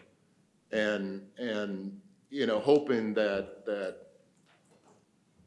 I just trust that these situations are handled. I feel like they're being handled appropriately, but I don't know if we talk enough. The communication is key here of getting the message out. A lot of times we just say the same words over and over, and we may not be getting the message out, but our municipality, our city is under state and federal regulations. I don't know, a lot of times the fight is directed right here, it seems like, and the challenges, but maybe it should be held somewhere else because they're the ones that are writing the laws that this municipality and the city has to abide by.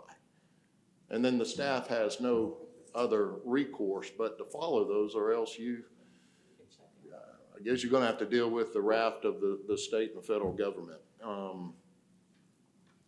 But I did want to say that, and what I saw and what I'm seeing, and of course, that's gonna lead to when you have these mass number of animals that are being surrendered, and you're under a timeline, it's, you know, people get real sensitive, and rightfully so, people get real sensitive about it, and, you know, my family, my children, they all have a dog. We're maxed out on adoptions, and, you know, we have our animals, but I don't know what it is, but it just seems like there's a massive amount.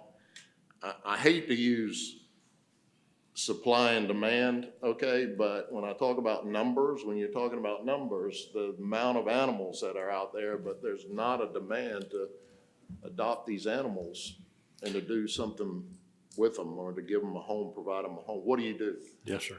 What do you do at the end of the day? Let's, we'll continue to work. I know Director Short continues to work and looking for new ways to try to address some of these problems. We communicate with some of the folks that are avid advocates for the animals in our community. We're going to continue to do that and look for ways that we can make a difference in what's going on. If I could just make a couple of comments, if you don't mind, if that's okay? Yes, but I want you to come in and reiterate the Saturday or the hours at the center, and then your the communications piece. Okay, so animal control is open 6 days a week from 10 a.m. to 5 p.m. every day. When I say open, open to the public. Staff starts working at 6 a.m., cleaning, assessing, determining, waiting on the vet to come in to make determinations on animals. So we are there 7 days a week, but we open to the public from 10 to 5, Monday through Saturday. Sundays, we are not closed, we are closed to the public, but we are doing our cleaning and making sure the animals are okay, and if our veterinarian has to come in, comes in at that time. So technically, we're there 7 days a week, and if somebody comes and knocks on the door and they're saying they want their animal, they know that it's there because they saw it on our website, we're gonna give it to them right then and there. We're not gonna hold it and wait till Monday, because space is so critical for us. But in response to our communications, we are doing a lot of updates with our website. We're doing a lot of updates with our Facebook page. If you go online now, you can actually see a schematic of our facility, and it will tell you and show you what's open and what's closed as far as the runs are concerned. So if every run is taken, then it's gonna be red across the board. If there's a red or a black dot in there, that means it's got more than one animal in that run. If it's blank, meaning it's clear, it's an open run, but I guarantee you it's not gonna be open for very long. So we are doing things to be more communicative to the public, to make sure they can go online and see immediately that those animals are there, that how many runs we have available, how many adoptions we've had, how many euthanasias we are looking to have to do, because when we're doing assessments, we're not only assessing what's in the shelter, but we're getting communications from our officers as to how many animals they have on the truck. And then we have to make sure those animals have a place to go when they come in. And as you all know, the state of Georgia came in and said, we cannot crate animals as an alternative. So we have to make hard decisions. And those decisions start the minute we walk in the morning. It's not something that we want to do. It's nothing that we like to do, but it's something that we have to do to ensure that we are in compliance with the state and federal laws. Thank you, Dreal. You're welcome. All right. Next is Ms. Leah Braxton regarding Smith Road condition with railroad crossings and roadway debris. You need to send that in advance. We needed to get that in advance.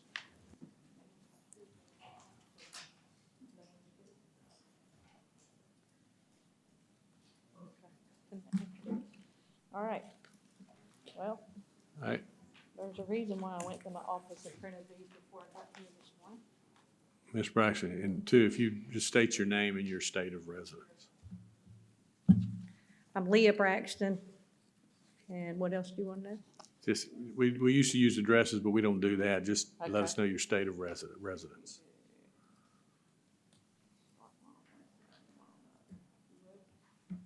We're gonna miss a video. I had a couple little videos on here, I've been here since 20 till, but since you can't see it, I may leave it with somebody. If you'd like to look at them, you're welcome to. I have lived in Almond Ridge Plantation for about 8 years.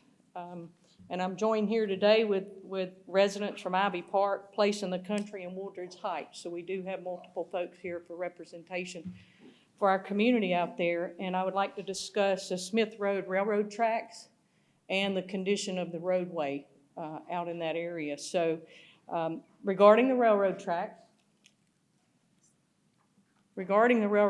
as I understand, this crossing does not meet DOT or Norfolk Southern standards. I recall when it was put in, bumpy, like what the heck are they thinking?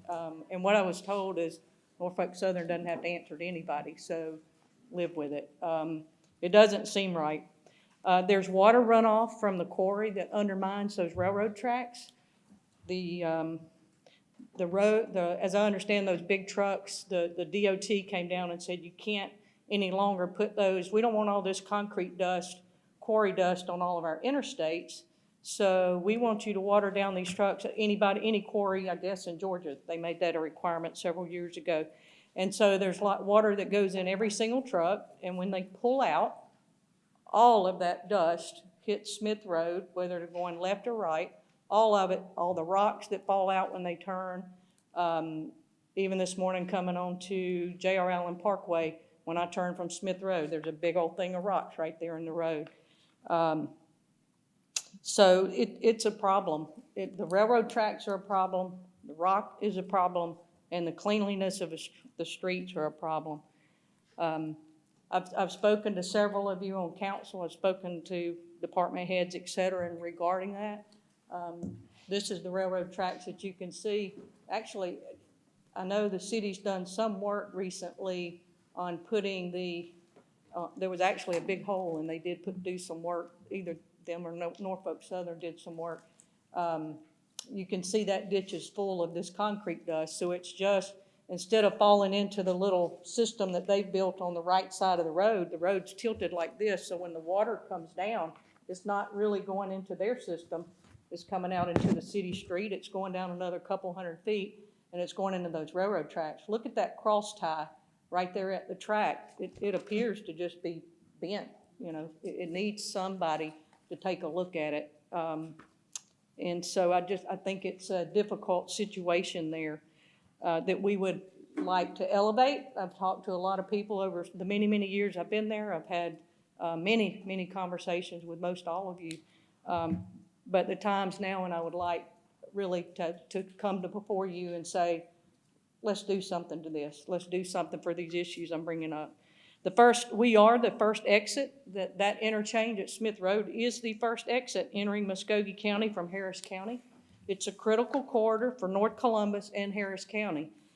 It's a residential and commercial traffic, and we need to learn how to coexist. I certainly understand the quarry has a right to operate, as well as asphalt plants and all the other businesses there, so I'm not condemning them.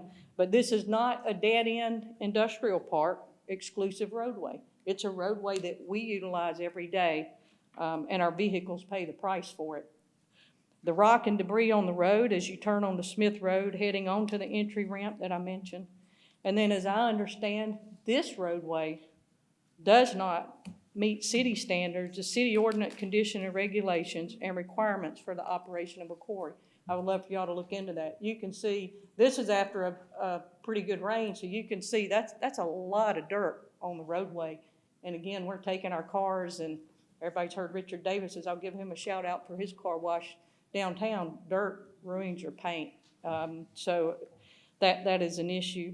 When you get to the Smith Road, near the stop sign at Fortson Road, see, again, just dirt all over the roadway. I have a new grandbaby, and so I've had to delete some pictures, but I had gazillions of pictures of this road, you know, since the time I've lived here, and all the times going and asking people to clean it up. But anyway, hopefully these pictures are worth 1,000 words, and thank you for putting them up. I do appreciate that. So when you get to Smith Road near the stop sign at Fortson Road, as those trucks slow down and they're loaded, you know, it's 100 degrees in the summer here. it's impacting that roadway. So we don't have a smooth roadway right there. And then as you turn right and you go down like towards the Vulcan entry to their rock quarry, it actually, if you go down that road, you actually get on the opposite side of the road, which I realize is illegal, but I know I'm not the only one that does it.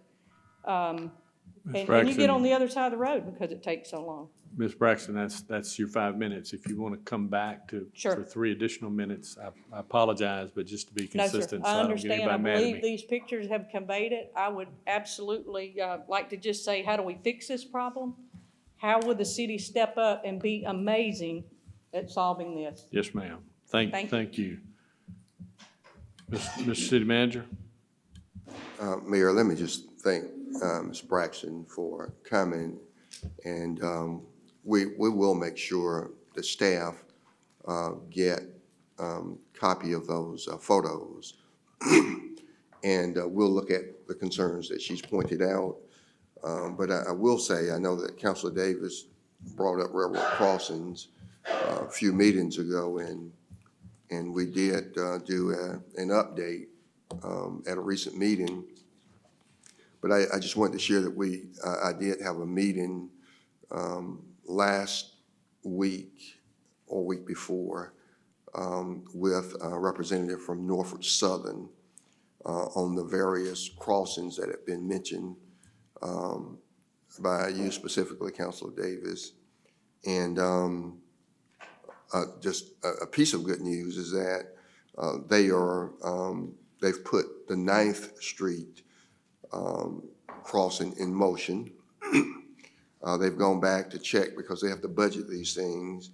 But he texted me back and says he got budget approval for the 9th Street in the 23 budget. And they're trying to find a contractor now and get it scheduled. And he did indicate they're going to have to shut down the whole crossing, most likely. I just share that with you. But he did want me to share that with you, and we did ask him to look at the yard in terms of cleaning up, but we had a good meeting. Mayor was able to sit in on that meeting, so just wanted to share that with you. But to Ms. Braxton, we will take a look at the things that you've noted with the photos.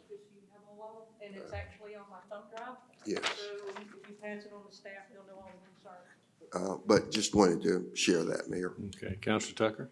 Yes, I wanted to ask the city attorney only because I received a phone call recently in reference to damage to a vehicle from going over the tracks. Are we liable as a city when they actually, like if they mess up their car when they're going over these railroad tracks? There we go. Hang on. Councilor Davis, I'll come back to you. I do not believe the city would be liable, except in very unusual circumstances where the city had received a report and the city had responsibility for the maintenance of the track, which typically the rail company does and not the city. Thank you.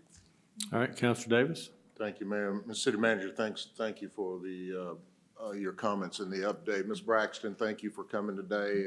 And we did have a work session, the last meeting we had here, and we talked about several of these crossings. But as you can see some of the photos that were put up here today. The roads out there are deteriorating, and I get the calls from my constituents all the time, whether it's damaged windshields or problems with the crossing. That intersection at Woolridge and Fortson Road and Smith Road is deteriorating rapidly and reasonably with all the trucks and the heavy traffic out there. They're very active quarries, and certainly the railroads use that quarry quite often to haul materials. But I will tell you, in working on the zoning many years back of the quarry there on Smith Road, I think I'm not sure the name they call it now and if it's changed hands, but the requirements of that rezoning, there's requirements in there They're supposed to keep that road clean, watered down, brushed. It's not supposed to be like that. But, you know, over the years, people tend to get a little bit lazy, you know, when they change their employees and their management. They just tend to, you know, we're not out there watching all the time, but maybe we need to watch a little bit more. But it's bad. It's getting bad and just needs to be maintained because it is in violation of that rezoning. And essentially, if they don't, you know, the law says that we can shut them down until they get it right. I mean, that's what the law says. Am I right, Mr. City Manager? When it's under ordinance like that and a condition of the rezoning. Yes, sir. Hang on, get down to you. There you are. Mr. Mayor, I'm gonna have to defer that legal question to the attorney. Well, it's extreme, but that's my understanding, and you don't have to answer that. I'm just making a comment, but I do know it applies to the rezoning and the CO and doing business, because it is a condition, conditions and ordinance is law. So they need to follow it. These citizens ask me all the time, that's all they request, but they're feeling the damage to their personal property out in their community. They value their community. This group is very close-knit, that area out there, even though it's further out on the city limits, you know, and out by Harris County, they're a good group of people. They love their community and they want to do whatever they can to help out. And certainly they do their fair share, and all they're asking is that you know, we keep an eye on some of the challenges that they deal with. Thank you, Mayor. And I will say, Mayor, that I will have staff to pull the ordinance, look at the ordinance, and if there are violations like what the counselor has referenced in terms of keeping the road clear, we'll have to issue them a citation. So we will take a look at what the ordinance says, and we will enforce it. All right. Councilor Kogle? In reference to the 9th Street, while they are still looking to put it in the budget, and I know we discussed at our work session about possibly putting a slowdown or a rough road edges, or rough road ahead, or rough track crossing ahead. I did speak with GOT after our or representative of GOT, I should say, and they did mention that that was a fairly easy process and that we can do within a day or two. Yeah. So can we go ahead and do that so that? He mentioned in that meeting that they would get those put up. We had Georgia DOT at that meeting also. Okay. And they indicated that they would handle, and I believe the signs are already up. Okay, I didn't see them when I went over today. Look. All right. I think, Ms. Braxton, thank you. All right, next is Mr. Jonathan Cole, representing Cole's Towing and Recovery regarding laws regarding non-consensual stolen vehicles. Welcome, Mr. Cole. We'll get you, if you'd state your name and your state of residence. I'm Jonathan Cole, in the state of residence. Talking to the mic, sir. Jonathan Cole, in the state of residence is Georgia. All right. So I'm here representing Cole's Towing and Recovery. We hold a non-consensual towing permit. I'm gonna use the acronym NCT as we go through this, so I don't have to say non-consensual towing the entire time. Basically, NCT is when we tow vehicles off private property from the private property owner's request, and we follow state and federal procedures 40-11, 1, 2, 4, and 6. One requirement is to have law enforcement inspect the vehicles and complete a T-22B form. Once filled out, we start the process with magistrate court. I've emailed City Council in a chain email. I've attached the mayor. This was on 5/7/2023 regarding my complaint to no avail, so here we are. My issue is when one vehicle comes up stolen that we remove off private property, depending on what officer comes, they remove it off our property by Griffin Towing. They don't pay our invoice or follow our check-in procedure. On 9/5/23, we impounded several vehicles from Northgate Village, and Muskogee County School District called us for an abandoned vehicle that was at Midland Middle School. It was a Toyota Tacoma. We followed the federal procedure, and Officer Reginald Gordy came out. We advised them of the 2 stolen vehicles and proceeded with his investigation. He then left. This was 8:48 a.m. The stolen Tacoma was on our property and the stolen Altima. CPD contacted the owner of the Tacoma and they came to our yard to retrieve the vehicle. Fast forward to 6 p.m., Sergeant Blanks and Sergeant Bailey come to remove the vehicle, the stolen Altima only. This was after our business hours, 9 to 5 p.m. My dispatcher asked for them to come back the next day, but they threatened to arrest employees and get a search warrant. So my administrative assistant, my mother, called and talked to the officers who blocked our gate for hours with squad cars and 2 Griffin trucks for 1 Nissan Altima. This stopped our business. Ms. Cole then leaves home to handle the situation. She arrived and both sergeants refused to have Griffin pay for the vehicle or provide us with insurance information. This is a requirement that we have if you come on my property. So if you damage another vehicle, we have your insurance card, which has happened by Griffin. They hit another vehicle while removing a stolen vehicle off of our property. So when you come and you say, hey, my vehicle wasn't damaged before you pick it up, now we're liable for a vehicle they have damaged. There's nowhere in the contract or the law that states all stolen vehicles must go to Griffin Towing. Actually, the contract says any stolen vehicle towed at the request of law enforcement officer shall be considered as towed for investigative purposes. I'll stop right there. These weren't requested by law enforcement. These were requested by private property. And I'll give you the contract that city council signed, and I'll pass that around for you at the end. Once you have a stolen vehicle, the procedure, the federal and state procedure, is to contact the customer, the lien holder, by certified mail. The cars that are stolen should be closed in the system like they have in the past, and they should be recovered. Griffin has 2.2 acres and we have 10.2 acres with indoor storage approved by the state and meet all Georgia requirements of, and also all the requirements of the city contract. We can store over 3,000 vehicles. The reason they don't remove the trucks off of your Buena Vista Road Walmart and the O'Reilly's behind there, they don't have the adequate space to store trucks and trailers. But when it comes to removing a vehicle like a Nissan Altima, which is maybe 6.5 feet long and weighs 3,000 pounds, they can stack those in those 2.2 acres. So when they come on our yard, we expect them to follow our private property and our rules. Why did CPD leave stolen vehicles and close them out the system in the past and on the same day? They left the Tacoma, but took the Altima. Very contradictory to me. The contract is signed by city council and never states it must go to Griffin, nor does any city ordinance or law. We're expected to pay taxes in the city while CPD is taking vehicles that I've paid my drivers to tow. I've put up signs and I've paid for signs to be at these private properties, and they're giving them to Griffin. Griffin takes them to their yard. They follow the procedures of the non-consensual towing, and they notify the customer. The customer pays them for a job that my company does. There's a max rate tariff allotted by the state that is enforced. I have all these on the exhibit. Hopefully by bringing this to the city's attention, we can rectify this situation. We impound thousands of vehicles. If you look across the street when you leave, our signs are at your library. We have over 100 NCT contracts, the largest in Columbus, Georgia, and we are the largest non-commissioned towing company in the Southeast, no state or county contracts. We are also the sole provider for Muskogee County School District, so when they have accidents, CPD doesn't get involved, they call us to do them. I was really bothered by the way the CPD handled the situation. The police report, which I have, states none of what I just mentioned. We provide over 20 jobs and pay our taxes to operate our business in the city. This was very embarrassing and unsafe. We didn't steal the car. We recovered it and found it for CPD.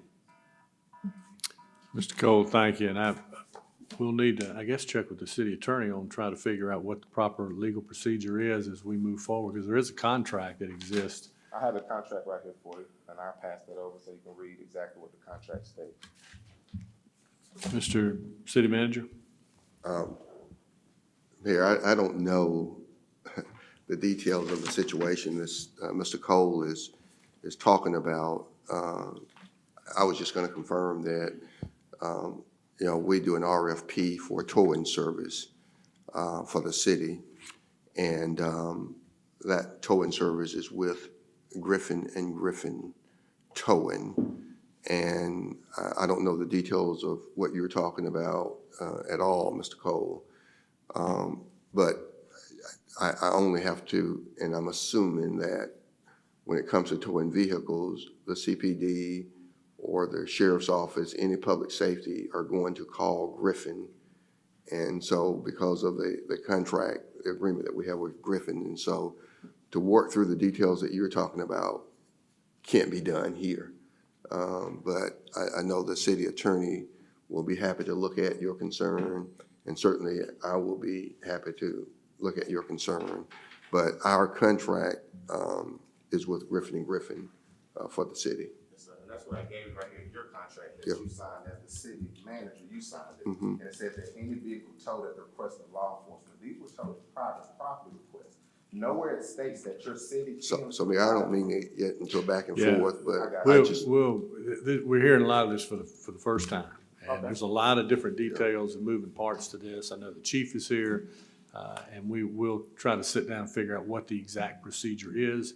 If something went sideways during this process, maybe it didn't, but we need to understand the process a little bit better. City Attorney? I concur. We'll be happy to look at it. The city's contract with Griffin and Griffin is certainly more than one page, so, you know, Right. it Yes. covers a lot of situations, and we can go through all that. All right, thank you. Counselor Tucker? Yeah, I was gonna say, I know I had to have a conversation with Chief Mathis last week in reference to that incident that you're talking about, with the vehicle on at your location and the whole situation. It's been a lot of back and forth, city manager, regarding the Griffin and Griffin contract and Mr. Coles. And I do think we need to actually clear, any confusion. One of the complaints that I actually received, and that's why I said I know it's a lot of back and forth, but, it was actually mentioned about Coles going out to accidents and, you know, retrieving the vehicles before Griffin Yes. actually gets there. Yeah. It's a lot Well, of back and forth, and I do think, so if somebody goes out to an accident, is that punishable? Well, I don't know. And I've had the conversation with the mayor, and to your point, about, we are contracted with Griffin and Griffin. And I don't want to make this long, but I want to give an example. I'm on Buena Vista Road, getting ready to turn and go north on 185. I see a CPD way up coming from the CB&T on Buena Vista Road, for example. And I'm wondering, you know, they come in, I turn, and they coming this way. So I cross Macon Road, there's an accident, and Coles is sitting there. And I'm wondering, you know, I wonder if he headed to this accident. And of course, traffic was backed up. Well, the police goes past me, and he's going to the accident. And I'm wondering if Griffin and Griffin is our towing service, how did Cole get there? So in the contract, it states that.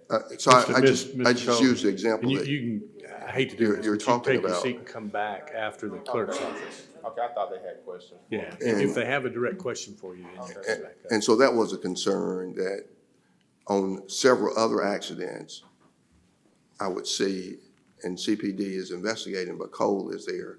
And then Griffin and Griffin were complaining that they weren't getting the calls. And so we looked into it, they are getting the calls. I don't know how all of that was occurred, but we're still trying to figure out how is it that Cole is able, if the call goes through 911, how is it that Cole is able to beat Griffin to the scene when CPD hasn't gotten there? So we're trying to figure all that out.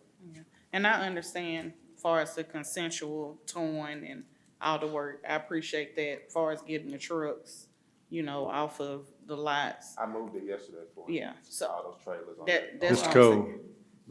you I go ahead and sit appreciate down, it. sir. We'll, Yeah. if anybody needs to ask you a question, we'll call you I back. appreciate that, but we definitely need to make sure that we do things decent and in order and bring people to the table and we address some of those concerns to make sure that we're not, you know, doing anything. Following federal and state laws, thank you. Counselor Huff. Yes, sir, thank you. The contracts and everything were done at a specific time. I received several phone calls stating that Griffin and Griffin being the towing service by contract, and The Coles are doing a great job in the community, but it was some concern that something was going on, that Griffin was being beat to the punch. Some police officers had some discussions, we'll talk about that later, about if they were in the area first, why couldn't they tow the cars? But we have a contract. But Griffin, according to what I could find out in receiving emails from everybody, they have a time slot. And they were honoring their time slot to get everything cleared up. So what it seems is going on now is we have a contract within RFP, we have a contract, it's enforced, and the towing companies have to get together and honor what we're doing. It's going to take all of them as far as we grow to get the job done. But at this stage in the game, I think the Cole Towing Company bought Columbus Towing Company, something like that, in the past, and took over on the Old Casita Road side. And I think Griffin has bought more property, so they're both expanding.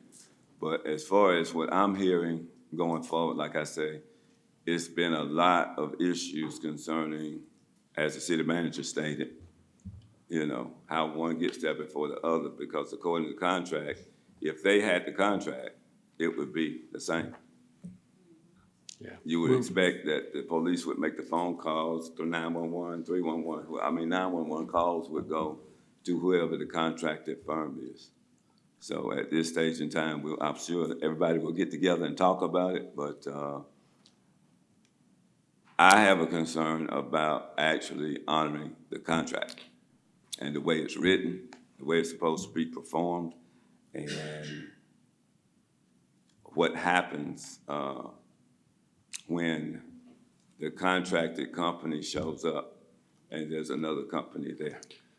Well, and I think it'll help when we take a look at it, follow the process, and just sort of follow the trail of the calls and who shows up when and how, and then we'll come back and try to clarify that so the council has a good idea of what to expect when they get these calls. So, but right now, you're right, it is confusing. Councilor Crabb?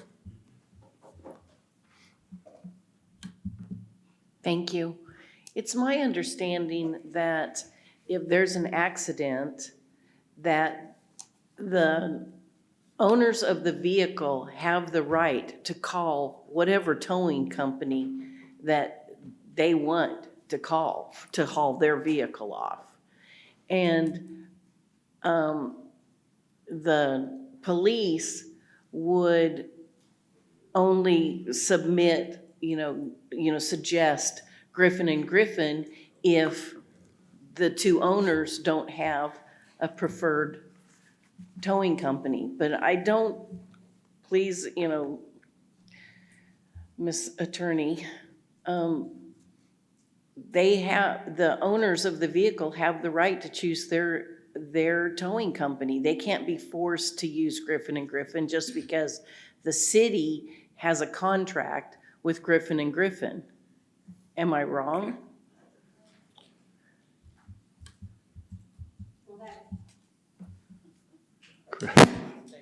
Depends on the circumstances, yes. If they're, able-bodied and can call a tow truck for their own accident, yes, they have the right to do that. But if there's any issue over the vehicle being needed for evidence or whatever, then the police would determine where it was being towed Okay, to. I get that, but it seems to me that if the police are working under the contract that we have with Griffin and Griffin goes and gets the vehicle from the side of the road or a residence or from the coal company, then under that contract, we should pay out.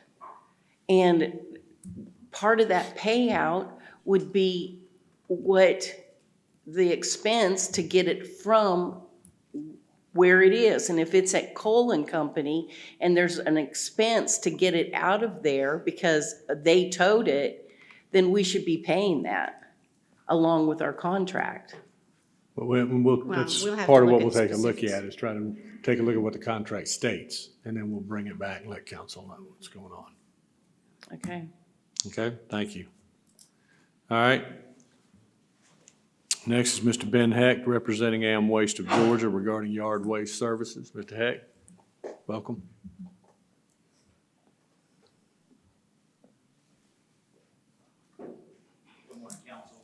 Hang on, hit that light over there if you don't mind.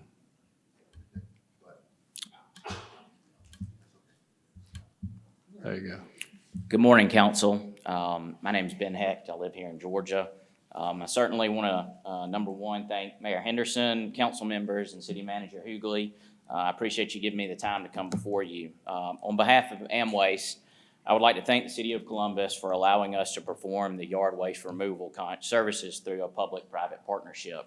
Since June of 2021, we have provided removal from containerized, bagged, and small piles of yard debris. We have invested heavily in our people, equipment, and local facility here in Columbus.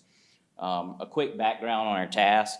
In the spring of 2021, as the yard waste collection was falling behind, there was an RFP put out, 21-0018, to provide yard waste removal as supplemental service. In June of 2021, we were awarded that RFP, and in June of 2021, we began servicing 5 of the 14 routes.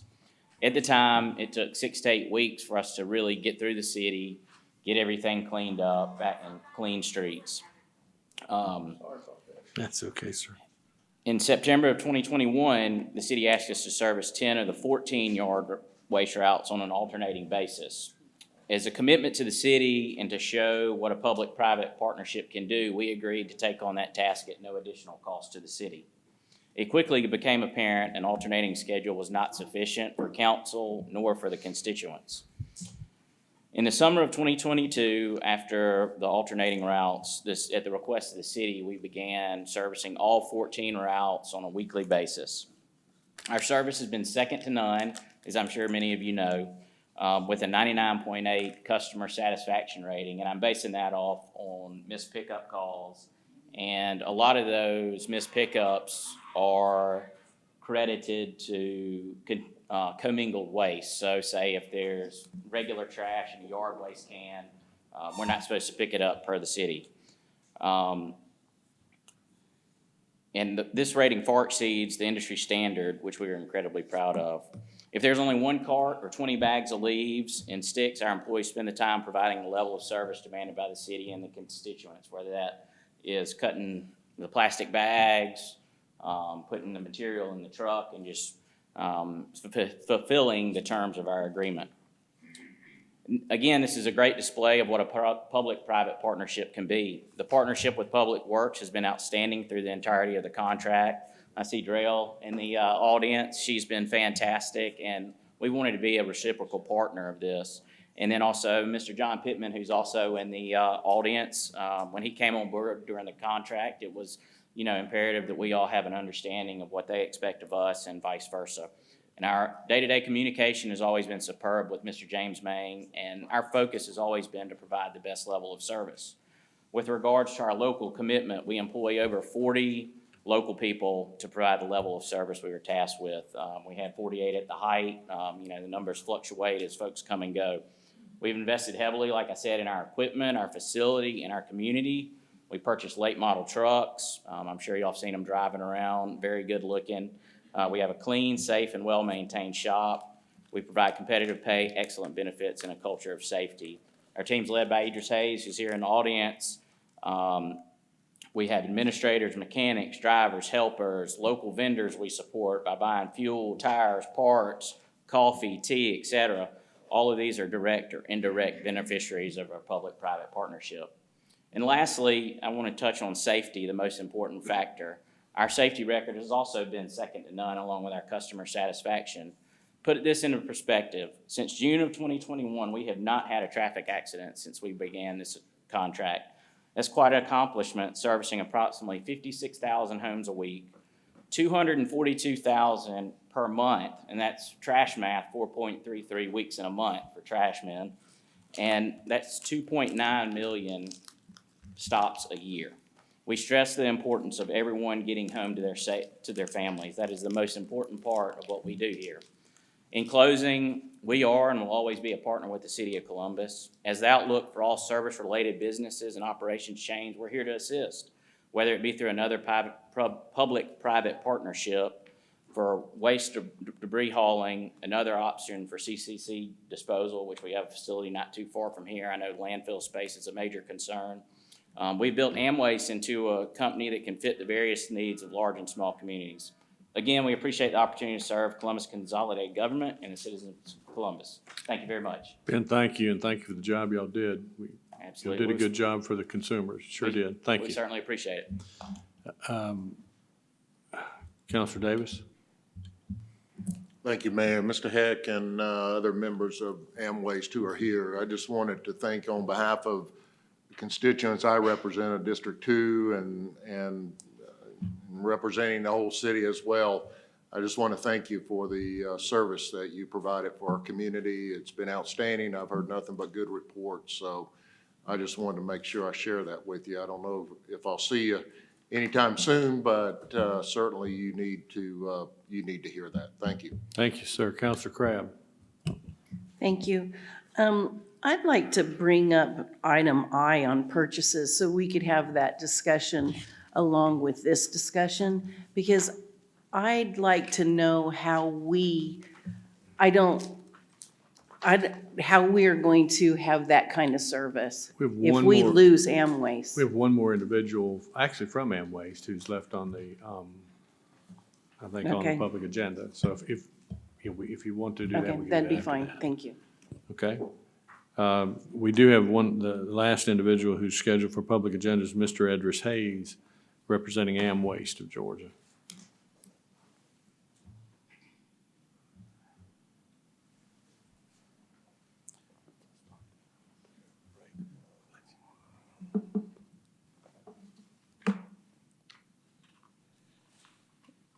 Mayor, council members, city manager, I appreciate you giving me the time to come before you today. Hello, my name is Idris Hayes. I'm a resident of Columbus and employee of AmWaste of Georgia, 4536 Peak Industrial Drive, Columbus, Georgia. I have the pleasure of being the leader and manager of our local AmWaste yard waste operations. I want to share our experience, operation, our part to contribute and to the contribution of keeping Columbus amazing. Currently, we have 41 employees local to the community that service over 50,000 homes a week, rain or shine. Mostly a lot more shine here lately. As my site, we pride ourselves on accomplishing a strong safety, service, performance-centered culture. We display our strength by a couple impressive results. One is we have zero property damage, like Ben mentioned, meaning we're not going down the road and hitting mailboxes and hitting cars and trailers and destroying cans. We also have zero vehicle damage to our fleet in nearly a 3-year span. This is above industry standard. This is a strong safety culture. The second one I'd like to mention is our code 2s or missed pickups in the span of 6 months went from 50 to almost 100 weekly code 2s to our current average of about 12 to 15 a week. That's a pretty impressive change. Servicing over 56,000 homes, this places our customer service at 99.8 percentile week over week. Strong service culture. Since my placement in leadership, AmWaste meets with the integrated waste leadership on a monthly basis to ensure expectations and performance are at par. This is our strong performance culture. It has been a great ride. I'm happy my 41 local teammates, the company, and the company have been able to clean up the city and keep Columbus amazing. It has been an honor to serve you. Thank you. Mr. Hayes, thank you. And again, I'm, not to belabor the point, but you guys have done a great job at a point in time when we were pretty desperate for somebody to help us. And the manner in which you did it, I think, was certainly exemplary. Mr. Mayor, did you want to go to item I as requested by the counselor, or just go through the? If the consensus of council is they want to pull item I up, we can do that. So, yeah, let's go ahead and pull it up. So item I on my agenda is a 90-day termination period for supplemental yard waste collection services. As you know, over the last couple of years, we've been operating with AmWaste, and I will reiterate to the AmWaste representatives here today that we are very pleased with AmWaste and the service that they provided. They have been a lifesaver for us during the COVID period when we could not hire or retain CDL drivers. AmWaste came on the scene and they were able to help us continue the quality, amazing service, and we really appreciate AmWaste, so thank you for all that you've done for us. But the fact of the matter is, of course, you know, with ARP dollars, we've ordered trucks, and I do want the Director of Public Works to come forward, but we've ordered trucks, and we've received some of those trucks, and we are ready to put those trucks into service, and so when it comes down to the service that we have with AmWaste, it comes down to whether we can afford it or not. And so the supplemental yard waste service monthly is $439,600. And for a 3-month period, that's $1,350,000 that we did not budget. And at the rate of our monthly billing rate, it's something that we can't afford to keep what we have in-house and contract out. So we're talking for a 3-month period, $1,350,000. And so with that, and with the new trucks that we've received, the automated trucks, we anticipate Public Works resuming service on December 1, 2023, without the use of AmWaste. With the new pay structure, we've been able to hire some drivers, CL drivers, and then we've got new trucks.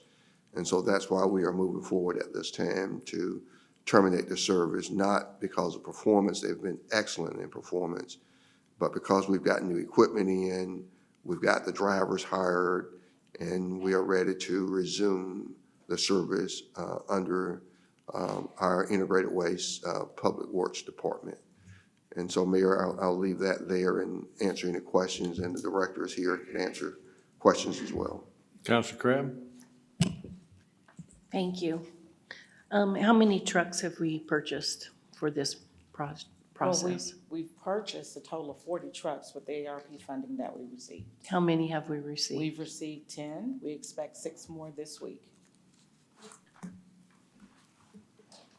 And how many drivers have we hired? Oh, I think we're only 8 short. How many have we hired? Since, Well, he mentioned that we hired Since the pay plan. drivers, so that, how When many, you were how many short. drivers do we have? We were short over 20 drivers, Yeah, but now right. we're only short 8 drivers. So how many drivers do we have? Total is 56. 56. And how many trucks and how many drivers do we need to do what AmWaste has been doing for us? If we're using rear loaders, we are only gonna have to use 7. Because what we're doing is we're taking the side loaders, moving them over to household, and those drivers, half of those drivers will be able to drop down and do yard waste. So we will be fine. Does that make sense? Just to elaborate for you. So right now. I mean, please try and reassure me that we're going into another time of year where yard waste is going to be high priority. And I do not want us to get into the situation where we were before. Right. Amwaste is doing a great job. They are. I don't want us to take, I don't want our citizens to suffer. Right. Let me just be perfectly clear. The only reason why we had to go with a contractor to pick up our yard waste is because we didn't have the drivers. It wasn't about trucks, it was people to drive those trucks. Our staff is back up where it needs to be. With the integration of automation, we're able to reduce the number of routes that we need to pick up household trash, and those drivers will drop down and become extras and permanent drivers for yard waste. So we are ready to go. And we should not have any problems, just like we didn't before the pandemic. We should go right back into the same process. Okay. We'll be ready. And Okay. of course, during the pandemic, we were short inmates. Drivers and inmates, Inmates on correct. the back of trucks, and so we will, Use those inmates in And- yard waste. yes, We so- won't need them in household anymore. that's right. So we're having to adjust our waste management program to ensure that we are able, staff-wise, to do everything that we did pre-pandemic. Okay. Okay, Counselor thank you. Thomas?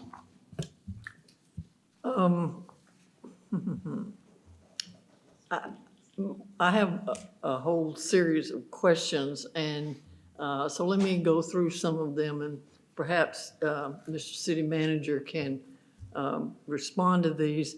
One of the questions that I have, this resolution that we have, or this proposal that we have from the city manager, says it was initiated by the finance department. And then it talks about the Public Works Department being involved. One of my questions is, who made this decision? Is it a financial decision? Is it a decision that the Public Works has said, oh, we have enough people to do this? From what I'm hearing, I don't know that we do have enough people to do this. Amway just stood up here and told us they have 40 people who run these routes. And you're telling us you're down 7 or 8 drivers? You know, we have a contract with these folks. I'm not sure if we have a contract with these folks. This is an early termination. This is not, we're not running this to the end of the contract. This is an early termination. Why wasn't it budgeted for? Why weren't we presented with this at the budget to say, we're gonna need this kind of money to fulfill this contract? Has this been in the works since before June, July, when we budgeted, when we went through the budget? I always want, the personnel is a real big issue for me. The lack of personnel is a real big issue for me. And I'm just not sure that we are currently at the point where we can terminate this contract. Now, as I read it, it says it's a 90-day termination period. They'll be on board for another 90 days. Of the complaints that I get, the conversations that I have, the calls that I get, garbage and yard waste are a major part of that. And for us to say we're gonna cut off this service that has, around this table, has been acknowledged to be a tremendous service and does well, and thank you for your work, but we don't need you anymore. I don't know that we don't need you anymore is correct. And I just have a lot of questions about this, and at this point, I'm not convinced that we need to terminate this contract at this point.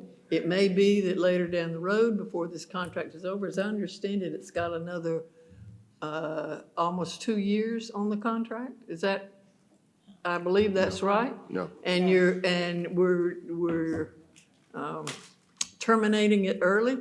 I just have a real concern about this and cannot be in favor of terminating this contract at this time from what I have heard so far. Well, and Darrell, I'll ask you to address the contract, but it's. Why don't we have the finance department address the contract? Well, let me just, and they can, yes. I mean, in the finance department, the one who does our contracts? They work with the Or department. the finance, with the- financial piece of that? Well, Let's let the city manager answer the question, and then we'll move forward. So, so you are confident, based on the trucks and the drivers that we've hired, Yes, that we can resume service as we did before AmWaste, that's correct. and we will handle it? Yes, sir. That is from you, the director, Yes, it is. okay? And, Do you want me to? yeah, go ahead. Yeah, so, Ms. Trash is just a part of the industry itself. I'm not gonna sit here and tell you that we're gonna make sure that we don't have any code twos. They even stated they had code twos. We called them on code twos, and code two simply means missed. So we will go back and we will do our very best to ensure that we pick up every single thing that's on the ground. There are situations that will arise when you have mixed piles, like they mentioned. We're not supposed to even pick those up because it's combined with household and yard waste. They go to two separate landfills. So we're always going to have to contend with issues of that nature. But as far as our service level is concerned, we are changing the culture in waste collection. We are making sure that our employees understand the importance of what they do and the fact that anything can be privatized. And so that then makes them realize that they have to do and step up their game, and that's what we're doing. Am I gonna sit here and say that we'll never miss another pile? I cannot stand here and say that. But what I can assure you is that we will be prepared come December 1st to take back what we had to contract out, which was our yard waste collection. We're still doing household, we're still doing recycling right now as we speak, and doing it well. And I don't expect anything different from yard waste. And that's where I am with it. Thank you. And so, Director Alexander, will you address the agreement, please? Good morning, members of council, Mr. Mayor, Mr. City Manager. First, let me just address the budget, because what was recommended and subsequently approved in the budget by council was a phase-out approach. The phase-out, as approved in the budget, was that Public Works was supposed to take back 5 routes in July, 5 routes in August, and 4 routes in September for all 14 routes. So Public Works was supposed to begin providing those services again as of October 1st. Unfortunately, that proposed budget that was subsequently approved was contingent on us receiving the vehicles, the automated side loader trucks that the director previously mentioned. So not having those trucks to place in service within that initial budgeted timeframe has placed us in the position where we are right now in terms of there being an additional subsidy required from the general fund to the integrated waste fund. Keep in mind that the general fund is already subsidizing the integrated waste fund $1.2 million in the FY24 budget. So this would be an additional subsidy to that already approved amount. As far as the contract, the pricing that AmWaste has agreed to for this 90-day termination period is the pricing that was approved as part of the First Amendment. So the pricing has not and will not increase during this 90-day period. We have been operating, like I said, from a pricing standpoint under that First Amendment that has been fully executed. There was some negotiation in terms of some of the, as far as some of the clauses within the contract regarding cancellation for convenience, as well as sort of a phase-out approach. But so that is the reason why we are sort of where we are with requesting the additional 90 days as far as the contract. There was, like I said, some back and forth internally in terms of what is acceptable to the city as far as some of those clauses, but we've sort of moved forward with the pricing that had been previously approved as part of Amendment 1. And the 90-day closeout is actually something that would have been a part of the second amendment. The first amendment that was signed was in accordance to the original contract, which technically said that the termination for convenience was 30 days. So Director Alexander, where will the 1.3 million come from? General fund reserves. General fund, not integrated waste. That's correct. Why is it coming from general fund reserve and not integrated waste? Well, currently, the expenses, the revenues aren't projected to support all of the expenses in the integrated waste fund from a budgetary standpoint, and that was advised and approved as part of the FY24 budget, the $1.2 million subsidy. And so if we continue this, where will the money come from? I mean, beyond the end of November, where will the money come from? Without a rate increase, it would have to come from the general fund. And why is it coming from the general fund without a rate increase? Because currently, based on the rate that we have approved in the budget, it does not support the expenditures of the integrated waste program. So Mr. Mayor, the I direct. do have a question on that, Mr. Mayor, on what she said, if it's Well, let's, Yes, ma'am. timely at this point. Counselor, just 1 second, let him finish what he said. So, Mr. Mayor, the director has indicated they're ready, and the equipment has come in that we know that we're ready, and other equipment is scheduled to come in. And you've heard the assurance from the Director of Public Works. And of course, you know, finances, you can't, you gotta look at your money as well. And the Integrated Waste Fund, I want to use the word, is busted.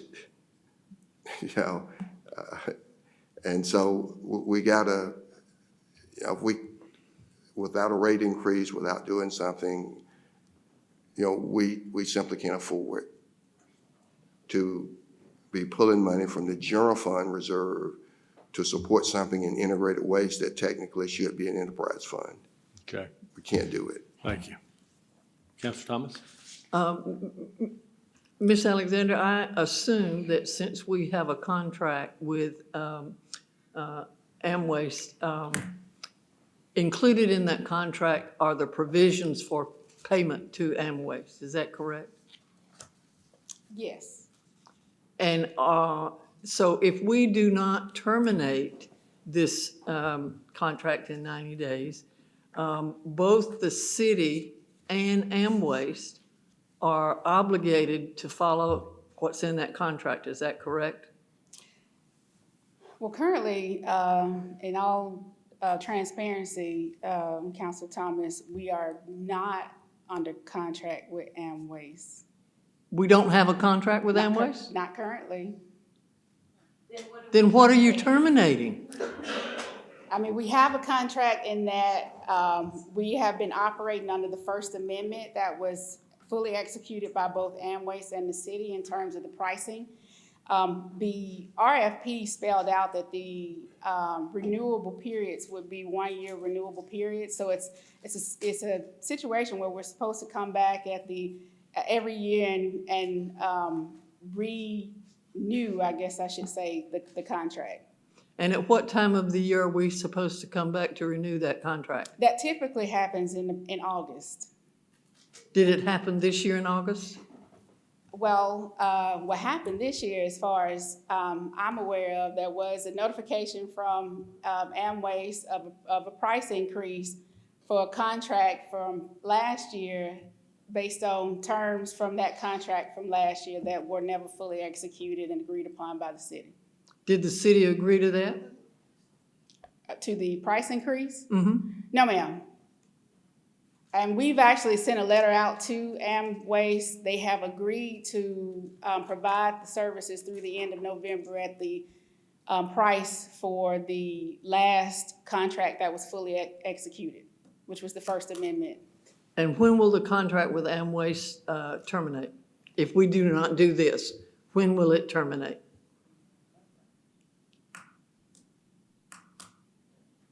Well, as I stated previously, we're technically not under a contract with Amwaste because it renews every year, the 1st of August.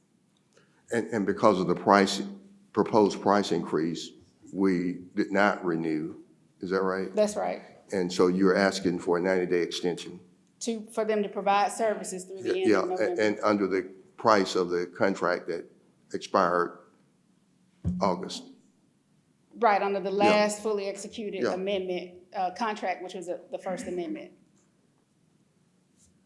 I'm a little confused now, Mr. City Manager. You said contract extension, and this says a contract termination.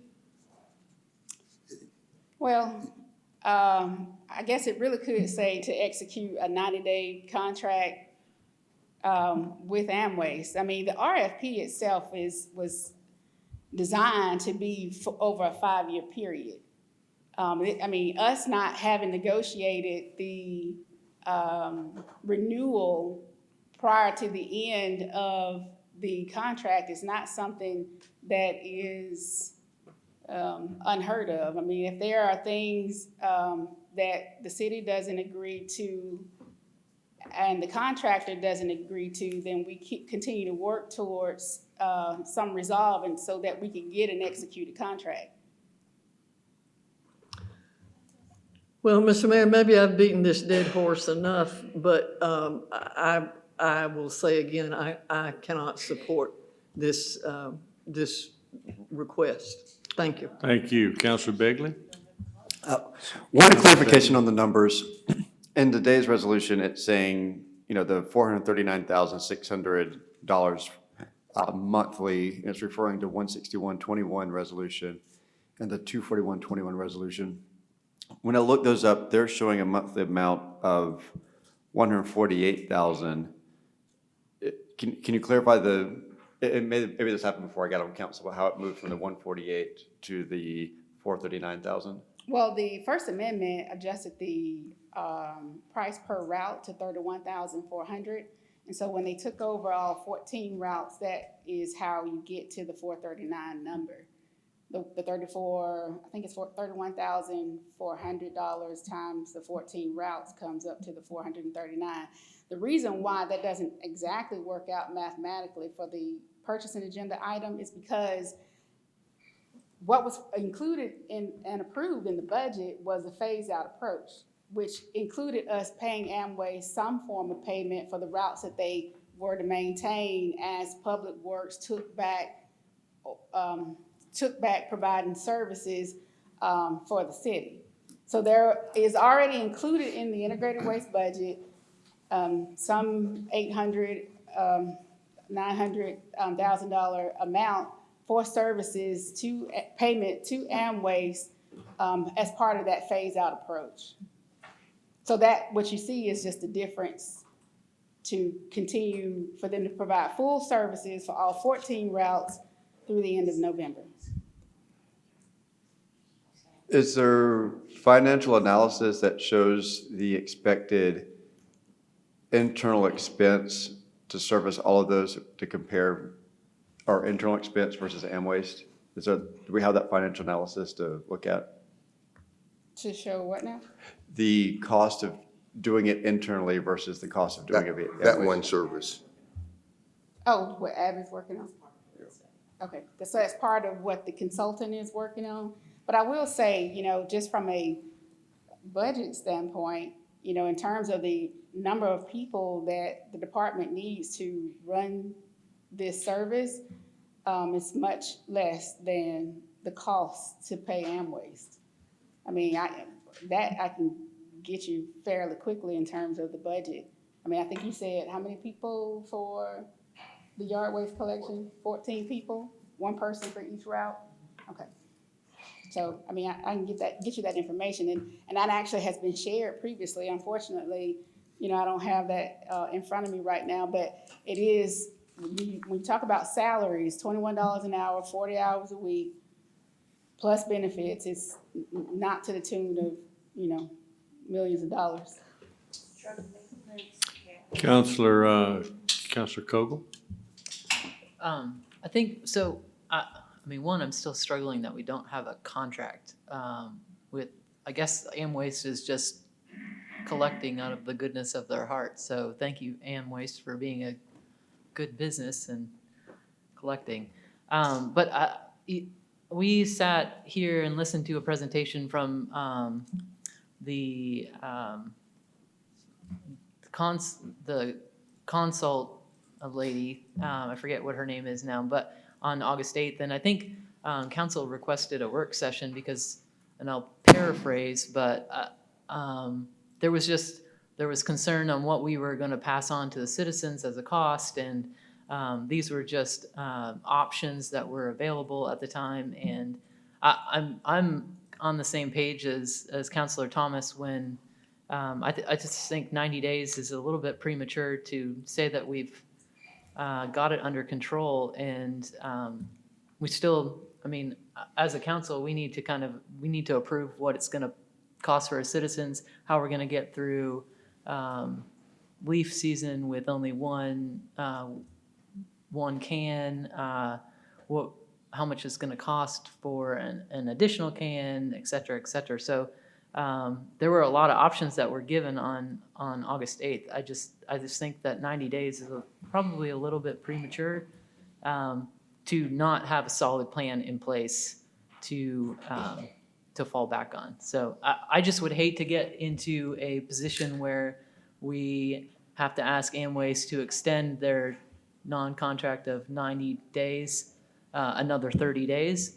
Or if that goes out to 60 days, I think if we're looking down the road, having a renegotiation of additional pickup months is not a good situation to be in. So I'm on the same page as Councilor.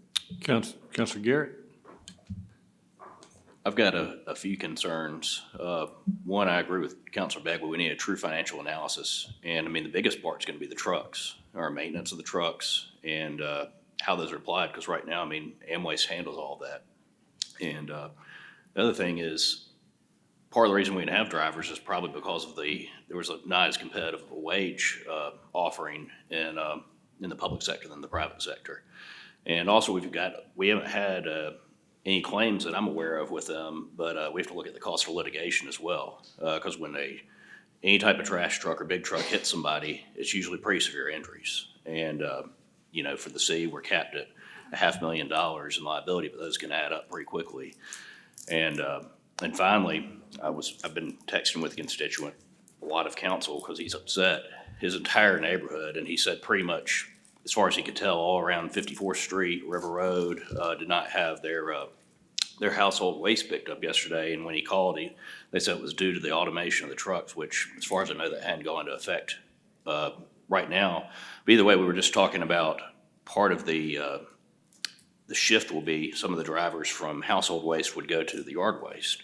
And if we already can't pick up the trash route, and it wasn't just one household, it was an entire neighborhood. And he said everywhere around there did not have trash pickup. But that's a major concern for me, that we're already not providing the service we want to. And as the other councils have relayed, trash pickup and yard waste pickup have been the biggest concerns, some of them other than crime, that we have received. And it wasn't just during COVID, it was also before COVID. But I just don't see that it's a very good decision to terminate a contract with somebody that's working out really well right now. Councilor Begley? I just want to clarify the situation, because it sounds like we had a contract and we're kind of just on a month-to-month basis right now without kind of a clear timeline. So if council doesn't approve this, there's still not a contract, right? So there's still not a contract. Right, that's right. At that point. So I'm not sure what council would need to do to keep Amwaste working, because just rejecting this doesn't actually give us service for 90 days. All right, Councilor Crabb? I'm going back to the contract because this council initiated the Amendment B. We asked to go back and have this Amendment B with with that company. And so why do we not have a signed Amendment B? I mean, this body told staff to take action, and it appears that staff didn't take action, and the Amendment B was not signed on our side. I'm not exactly sure what you're referring to in terms of Amendment B and Well, council the taking amendment- action, because and I'm typically not- when there's an amendment to a contract, it's initiated for council approval on the purchasing agenda. Right, and so why wasn't it done? If you're saying that there's no contract and we voted for the contract to be extended, why don't we have a contract? Well, the contract extension, it's a one-year extension. So every amendment would come back to the council for approval initiated by purchasing on the purchasing agenda.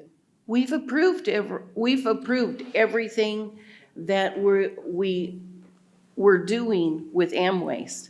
We approved the initial routes. We approved the additional routes. We approved them taking over the whole thing on a weekly basis. So if we approved all of that, why don't we have a contract to back us up and protect us as the city? So council also approved in the budget the phase out of Amwaste as of September 30th. Does anybody at this table remember them telling us in detail that they were, as part of this budget, that they were doing that? That was a presentation. Because that I was don't remember it. Yeah. Given on May 9th. This has been the target all along, since back when we first started having problems in Maybe providing yours. services. Well, no, it was stated, Counselor, it was stated that this is, the whole idea was to try to get back to utilize, that's why y'all approved the automated trucks, was so that we could start going to single individuals on the trucks and then move them into the yard waste. And that's why we ordered those cans that were maneuverable without needing to have prisoners on there. Those were The ordered before contract- we were doing But it was Amwaste. specifically for all of this moving to this automation system we're doing now. And I'm sure they can probably pull up. Well, and they can pull up the presentation Well, on May but let's, 9th. but let me, I just want to, because I think the counselor asked a good question about the contract, but the way I understand what you're saying about the contract is that it was due to be renegotiated in August, right? And in August, we got notified that Amwaste was going to have to charge, I think, a surcharge to go up. That was unacceptable to the city. So a letter went back to Amwaste, and Amwaste has been a good partner because they agreed to continue it at the current price under the old contract through, I guess, November, until November. So it was an agreement on both parts to continue that contract through that letter that held the cost down at the same amount. That's what I thought I heard you say. Well, Is why that didn't right? we sign off on that and I'm protect just trying to ourselves? make sure that's what well, we did through the letter. So, Madam isn't a Finance Director, binding is that how contract. is that what transpired? Well, this is the PowerPoint that was presented to council on May 9th, and they have gone to that slide that was presented. But this is just a presentation. This is Yeah, you. but it was in the This budget. is, just because this is your presentation doesn't mean that we agree to it. But it I came mean, we don't forward, agree with everything you you approved, present to us. you approved it in the budget. But we didn't know that that was in the budget. Is this the budget presentation? Or is this the presentation that was given to us at last week at the work session?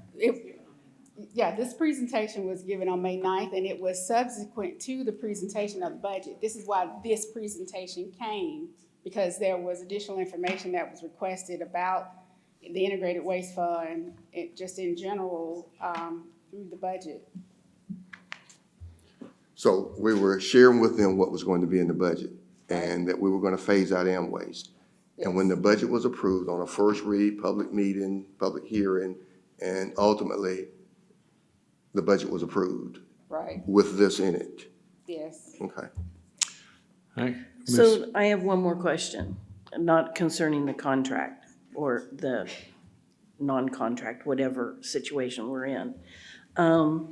So what happens during the peak season when people cannot fit all of their yard waste, their leaves, their trimmings, everything into the green cans, and they have bags and they have piles?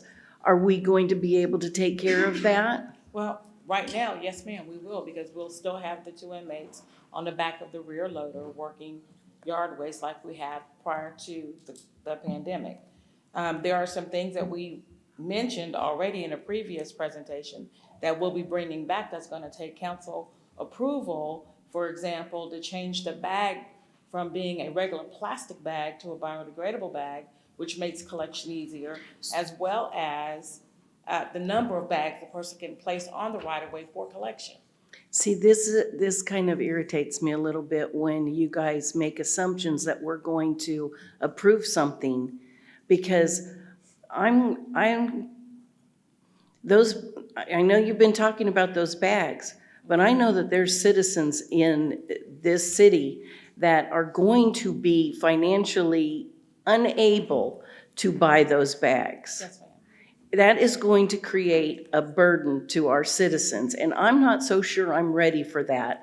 And so you're making this assumption on all of these things falling into place, Well, and they may not fall into place. I mean, you made assumptions that all of these phase outs would fall into place, and we're hitting a bump in the road right now.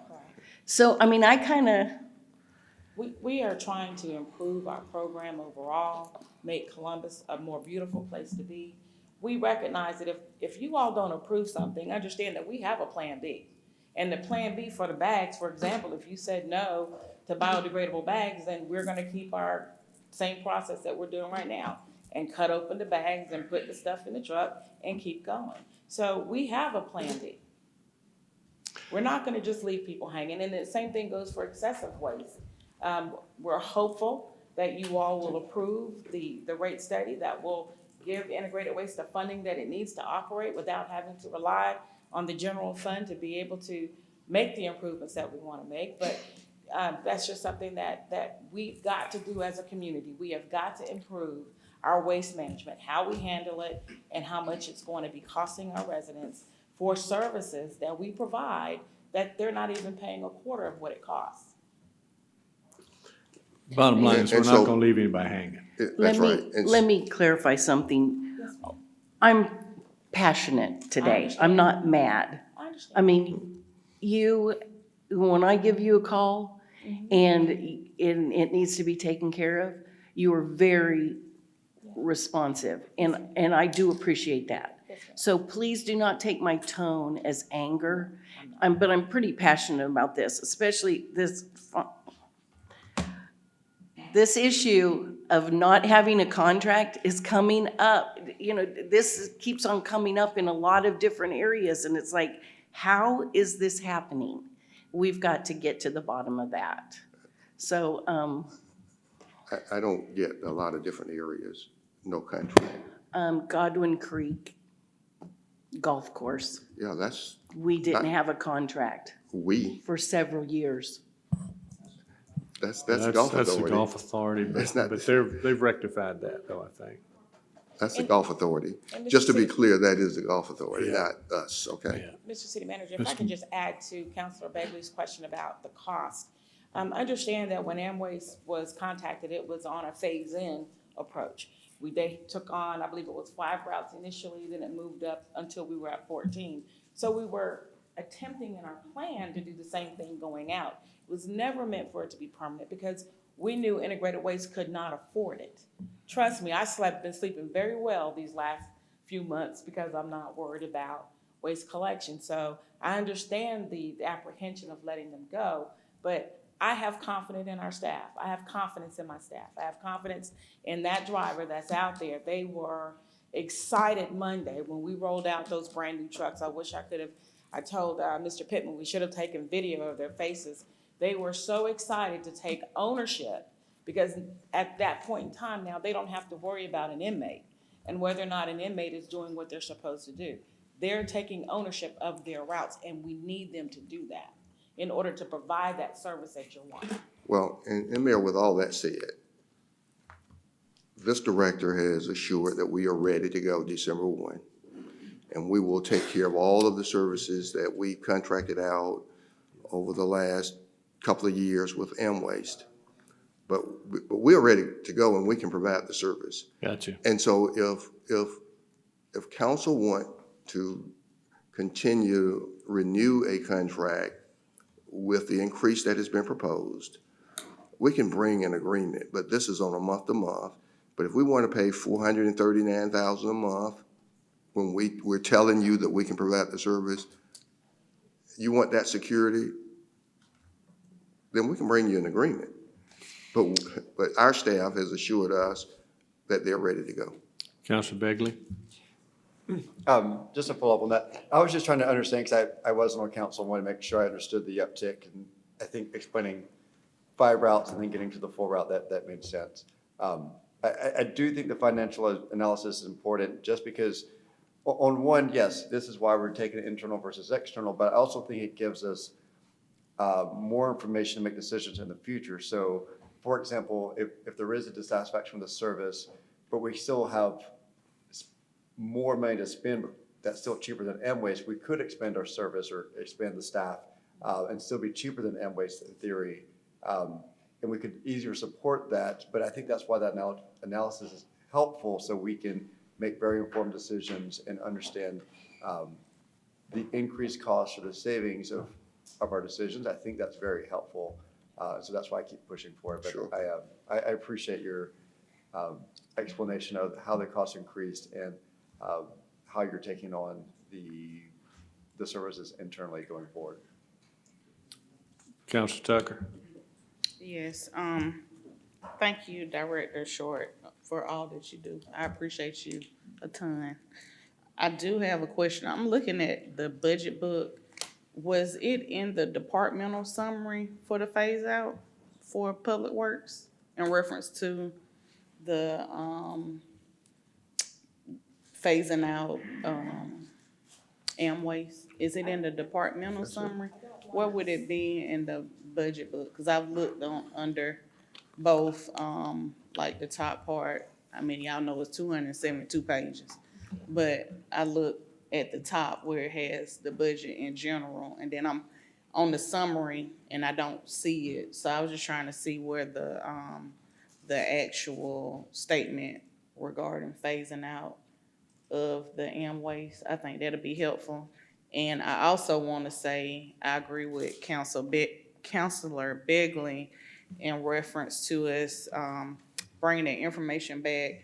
And, you know, I try my best not to talk about making a lot, but y'all know I'm over there a whole lot because my grandfather is over there. And one of the things that I had sent to, I think it was all of council and the city manager and the mayor, is that Macon pays a total of $120 annually.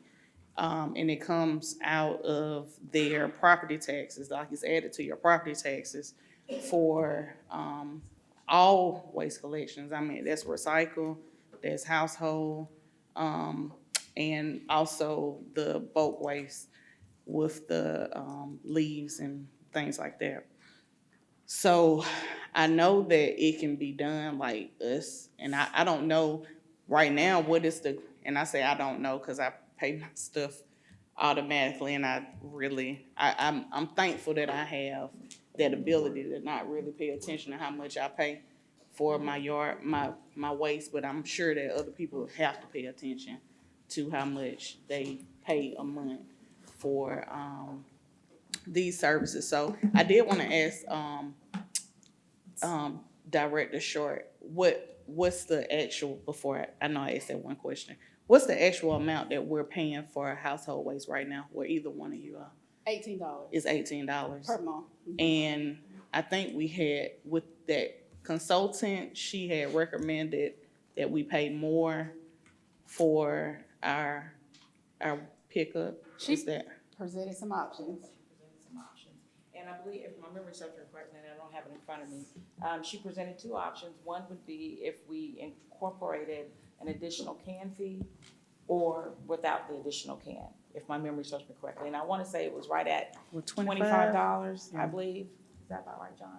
$25 without the second cart fee. Okay, so that'd be It was 28 without the second cart fee and 25 with the second cart fee. So that would be, instead of paying $18, it'd be $25 or $28. That's right. Okay. But I do agree with Council Begley. We, when I look at other communities, and I know, city manager does that all the time, looking at what other communities do, I really thought that was good, that they only pay, $120 Yeah. total annually for all three I pickups. think that's for 6 months. No, it's, I got the bill. Yeah. I got So, the printout. would you look into that? It's $60 on the first, What? and then another $60 on the second. We'll have her to bring back Macon's, so that we can compare apples to apples, Yeah. Mayor. We'll bring it back at the next meeting. But to answer your question, Councilor Tucker, on the departmental summary page, specifically listed there under yard waste, the yard waste division, there's a contractual service decrease to the tune of about $3.9 million. Also referenced in the city manager's letter, down in the departmental highlights, it talks about the decrease being due to the phasing out of yard waste pickup services contracted through AmWaste in FY '24. And so I think, because that was the conversation and that was what was proposed in the mayor's recommended budget, that May 9th presentation is, that sort of spurred that May 9th presentation. All right, Counselor Davis? Yeah, there's been extensive conversation around the table on this matter, so I'm just going to try to just share a couple things. I want council to know, during the budget session, I asked for a cost-benefit analysis, and I earmarked $10,000 to have it done, but I'm having difficulties because I've now learned that I'm going to have to do an RFP, going to have to put it out. There was a local university that was going to work with us and try to get it done, but now they're going to have to go through a process, and now it's kind of just slowed everything down. I am a big believer in doing a cost-benefit analysis, a financial analysis, and understanding this. I think it's the right thing to do. There's a lot of questions from a business standpoint, just in my mind. I appreciate the passionate pleas and doing it in-house, but we just went through a trying time, and I think it's still on everybody's memory of what's taken place. I haven't been able to see that breakdown, which still makes me a little uncomfortable, but I will, and most likely if it goes out for RFP, it's gonna cost a lot more money to have a cost-benefit analysis. And I'm not so sure somebody could probably build a business around this when you really think about it, but regardless, I will go on record, and I'll make this prediction to everybody. The automated system, at the end of the day, it's gonna cost you a lot of money. I'm just gonna tell you, your bill's going up. There's no other way around it. With those cans, one can, you have to buy another can, you have to replace the can, they're extremely expensive. So you need to know that going down that path, it's gonna be very costly. That's my prediction from me, and that's what I'm saying. So looking at it today and looking at the options, from here on out, I think it's wise, as what was stated, but like I said, I don't think that $10,000 that I budgeted to do a cost-benefit analysis is gonna get it done, and certainly we would have to have an RFP and send it out, and, that process has not begun yet, so. Counselor Tucker? I had one more thing to say. in reference to the phase out FY '24, were we looking at towards the end of FY '24, or were we looking at the beginning when we discussed phasing out, or just any time phasing out far as the contract? It was the first 3 months of the fiscal year in terms of the phase out. When it was presented, like I said, when we did that long budget overview, back in the beginning of May, I think the first Tuesday in May, it's also referenced there in the presentation that we were using general fund reserves to continue the privatization of yard waste collections for a 3-month phase out. And so it was, the 3 months was were the beginning of the fiscal year, as shown in the presentation from May 9th.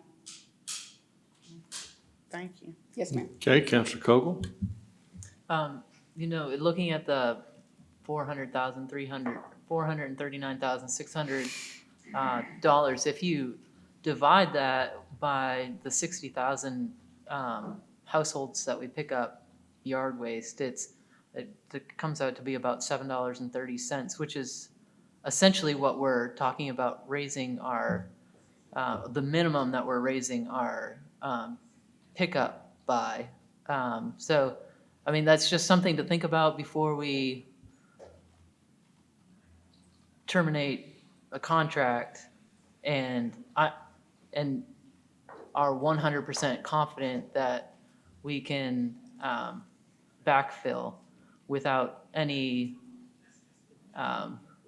heartache to our citizens. I mean, it's essentially the same thing, if not just a little bit lower than what we're anticipating that we pay. But I do concur with Councilor Davis and Councilor Begley that we definitely need a cost benefit analysis before we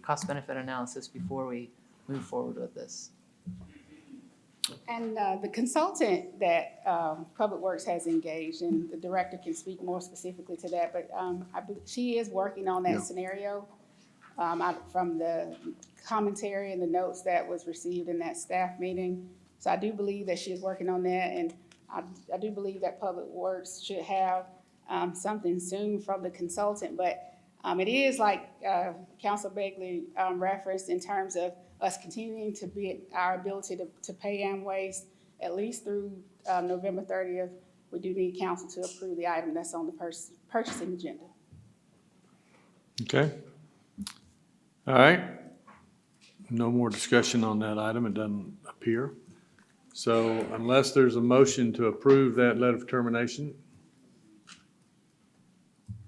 and I don't hear one, it will remain in effect, I guess, under the letter that was sent in August.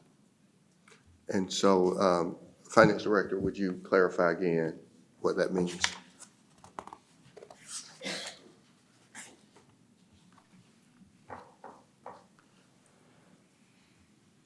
So we can get approval to pay Amwaste through November 30th today, or we can bring payment for services to Amwaste. If council decides not to approve the item today, we can bring it to every single council agenda, and Amwaste would just have to wait until council approves it on the agenda to receive payment for the services that they've already provided. So you'll bring it on a month-to-month basis? We'll bring it every month. Okay, all right, thank you. Yes. All right. Well, one more, Counselor Davis. And to add to that, I've been talking about coming up with creative ways to create new revenue streams. I've talked about that many times. I think that applies here. We don't ever talk about that. We just keep focusing on that 60,000 people. And, you know, that's another variable in this that could make it work, that could balance it out. So I just want to make that statement as well. And if I may, Mr. City Manager? Sure. We are working on that. We recognize that. One of the main contributors we feel that would be a great revenue stream for us is Uptown. There are a lot of events going on. We get requests all the time to provide waste collection services, and frankly, we can't do it right now because we don't have the equipment.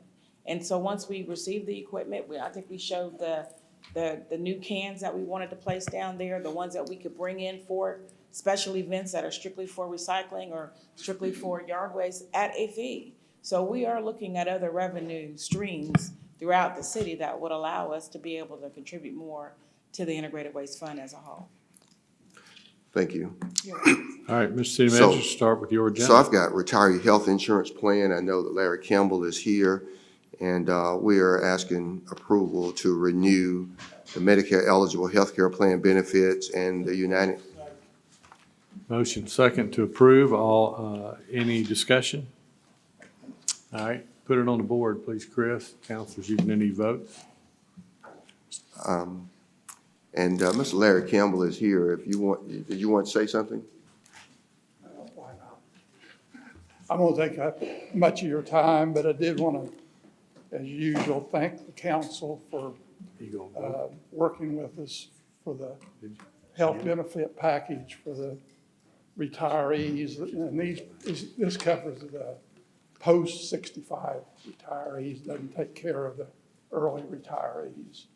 But, and there's a few folks that I want to thank on behalf of the retired employees and the committee. Ms. Perry Johnson with Aflac was our resident authority for this last 4 years. Her time was up, so we now have a new person at the chair of our committee, Ms. Christy Johnson, is HR at WC Bradley. So we look forward to working with her for the next several years. I don't see them, there's not anybody here today, but NFP, the consultant group, is always an integral part of our conversation and helping us get bids and those kinds of things. And then standing back in the corner around is Reether, our leader. Reether and the HR department are great. We couldn't do it without them, so we appreciate, once again, them. And as always, I got to put in a plug. We have Retirees Association, costs you $10. So keep that in mind. We've had former mayors, former councilors, judges, lots of different folks as members. So always looking forward to members. And again, thank you all for what you do.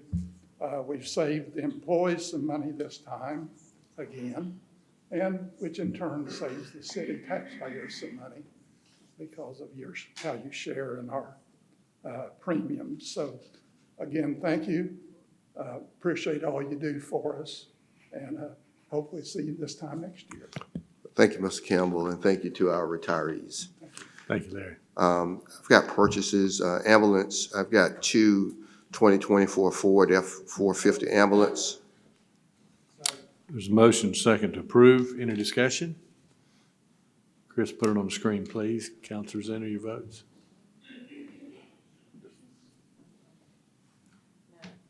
Are we able to cue that? All those in favor of that item, please say aye. Are there any opposed? Okay, I've got declaration of surplus equipment. B. Okay, there's a motion to approve the purchases item B through H. Is there a second? All right, any discussion? Anybody want one pulled for more discussion? All right, all in favor say aye. Any opposed?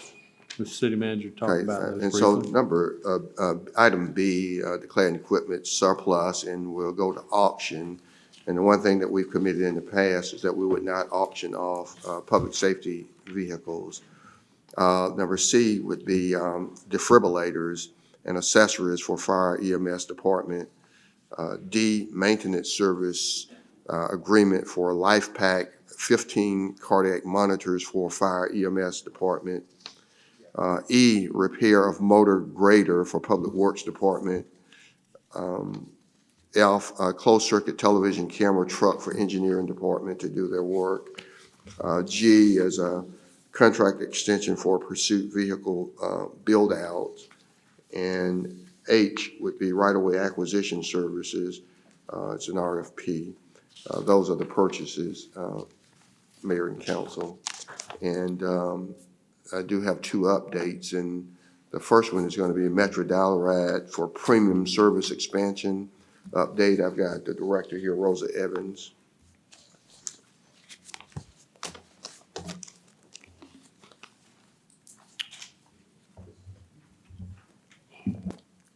Good morning, Good morning. or good afternoon, I should say. Yeah.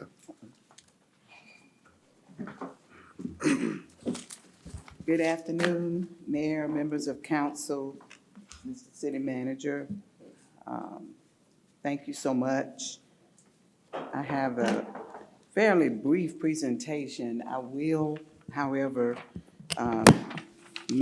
have some other discussions along the way about each of the slides that you'll see on the screen. So I just wanted to bring this update to you, to bring you up to where we are with council's requests regarding numerous on-demand services and mainly the Dial-A-Ride premium service that council voted to expand the service area 3/4 of a mile. And so I just want to start by saying that Metro, we pride ourselves in providing equitable and fair, affordable transit service to all of our riders. And with that, because we are federally funded, we have federal mandates, and I've heard that a few times today. And so we have these federal guidelines with the FTA and with the ADA that we must adhere to. We have we cannot deviate. We have to adhere to them.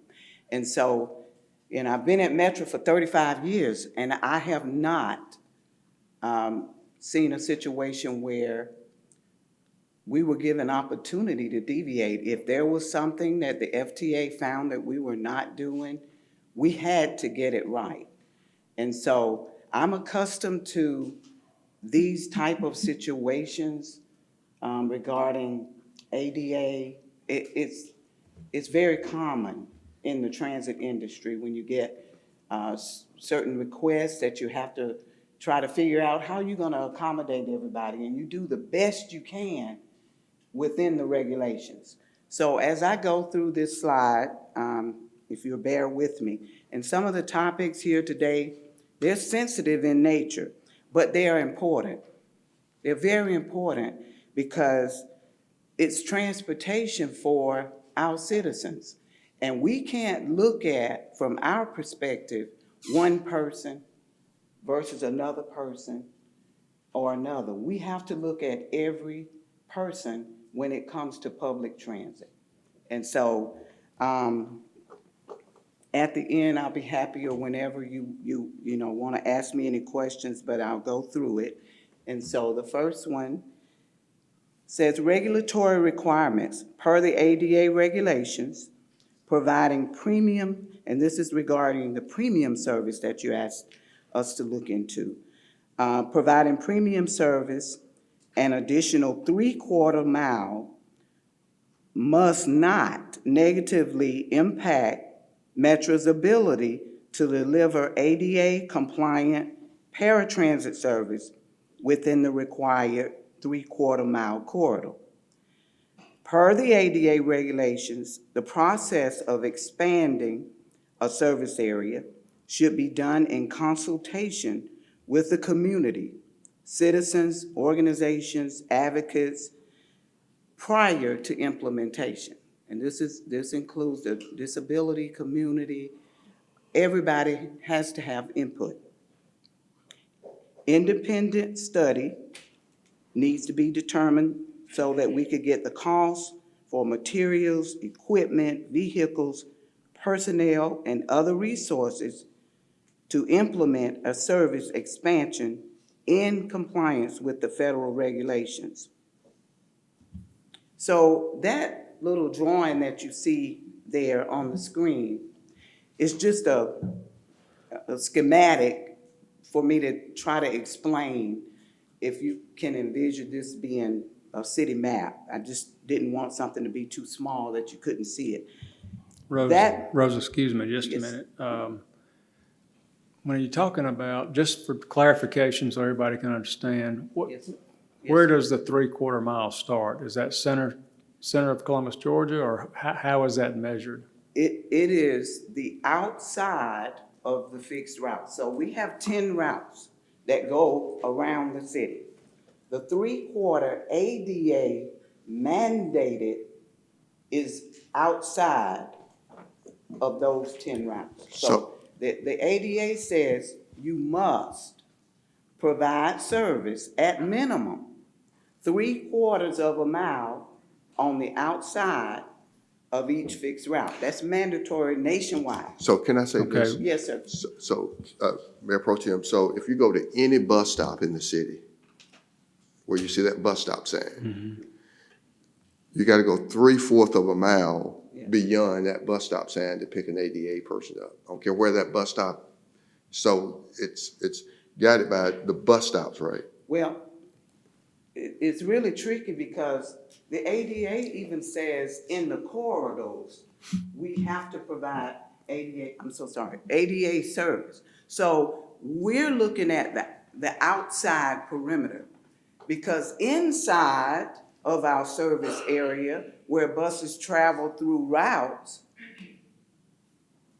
we're already covering that. That's all covered.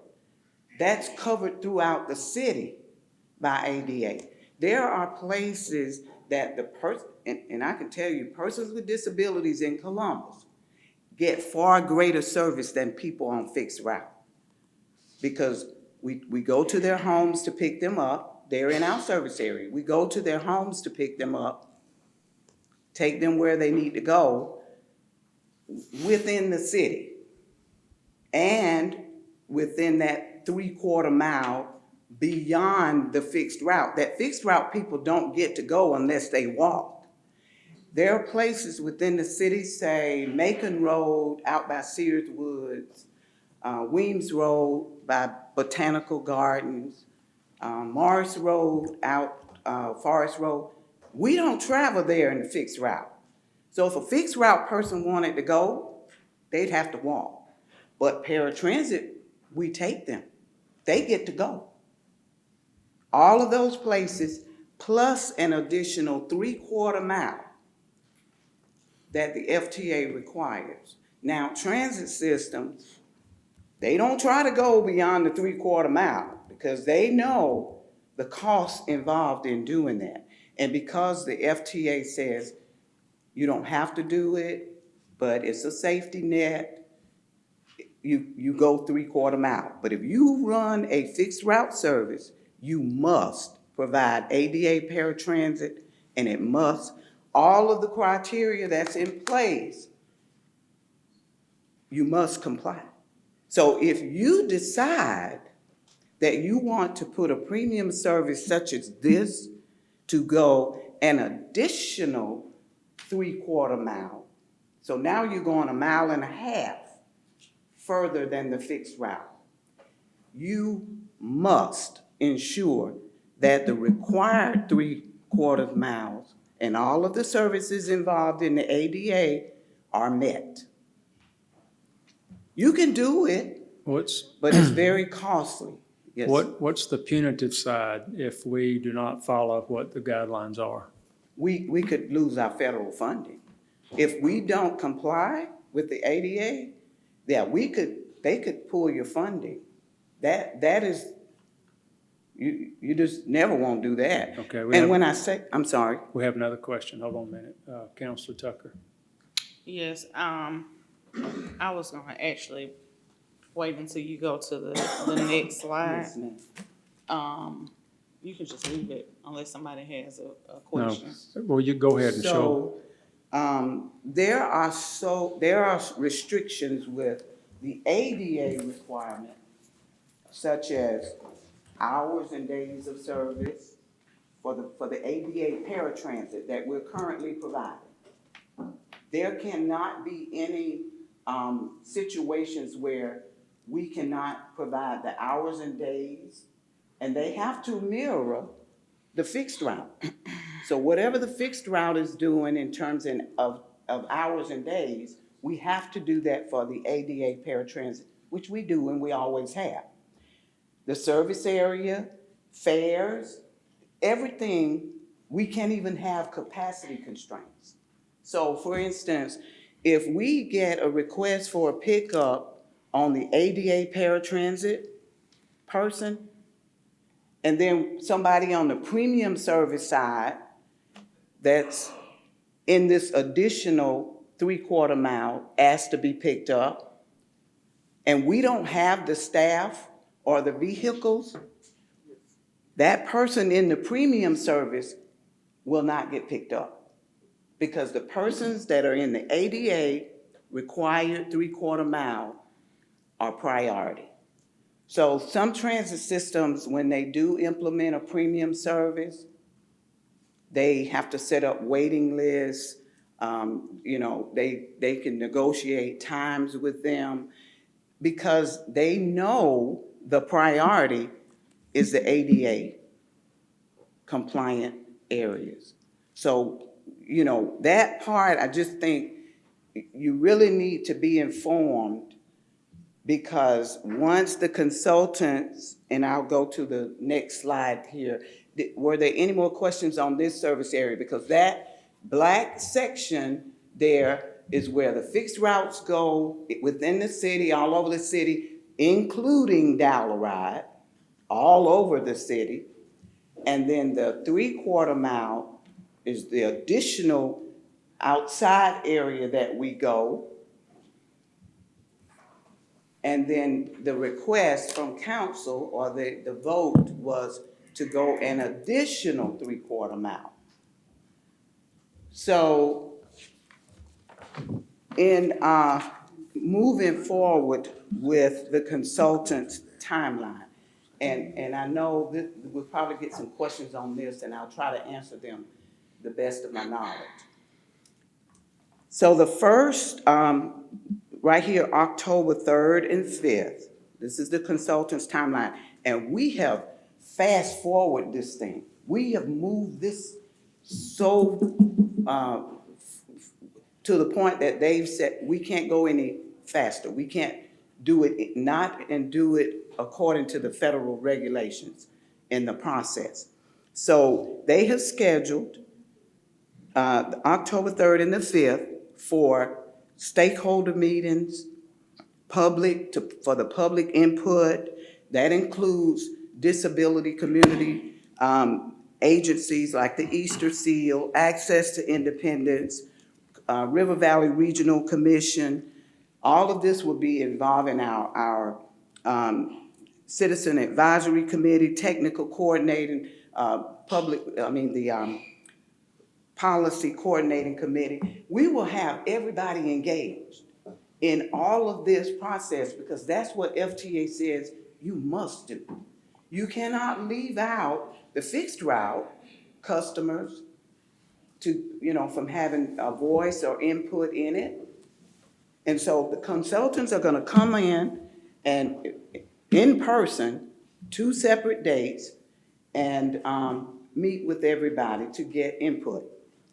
Then October 6th through November 20th is when they're gonna start compiling the data, everybody's input. Okay, on the 3rd, and I'll go back and verify this date, but on the 3rd, it's going to be here, and we'll put information out to the public here at the City Services Center Community Room, and the meeting will be from 5 until 7 in the evening.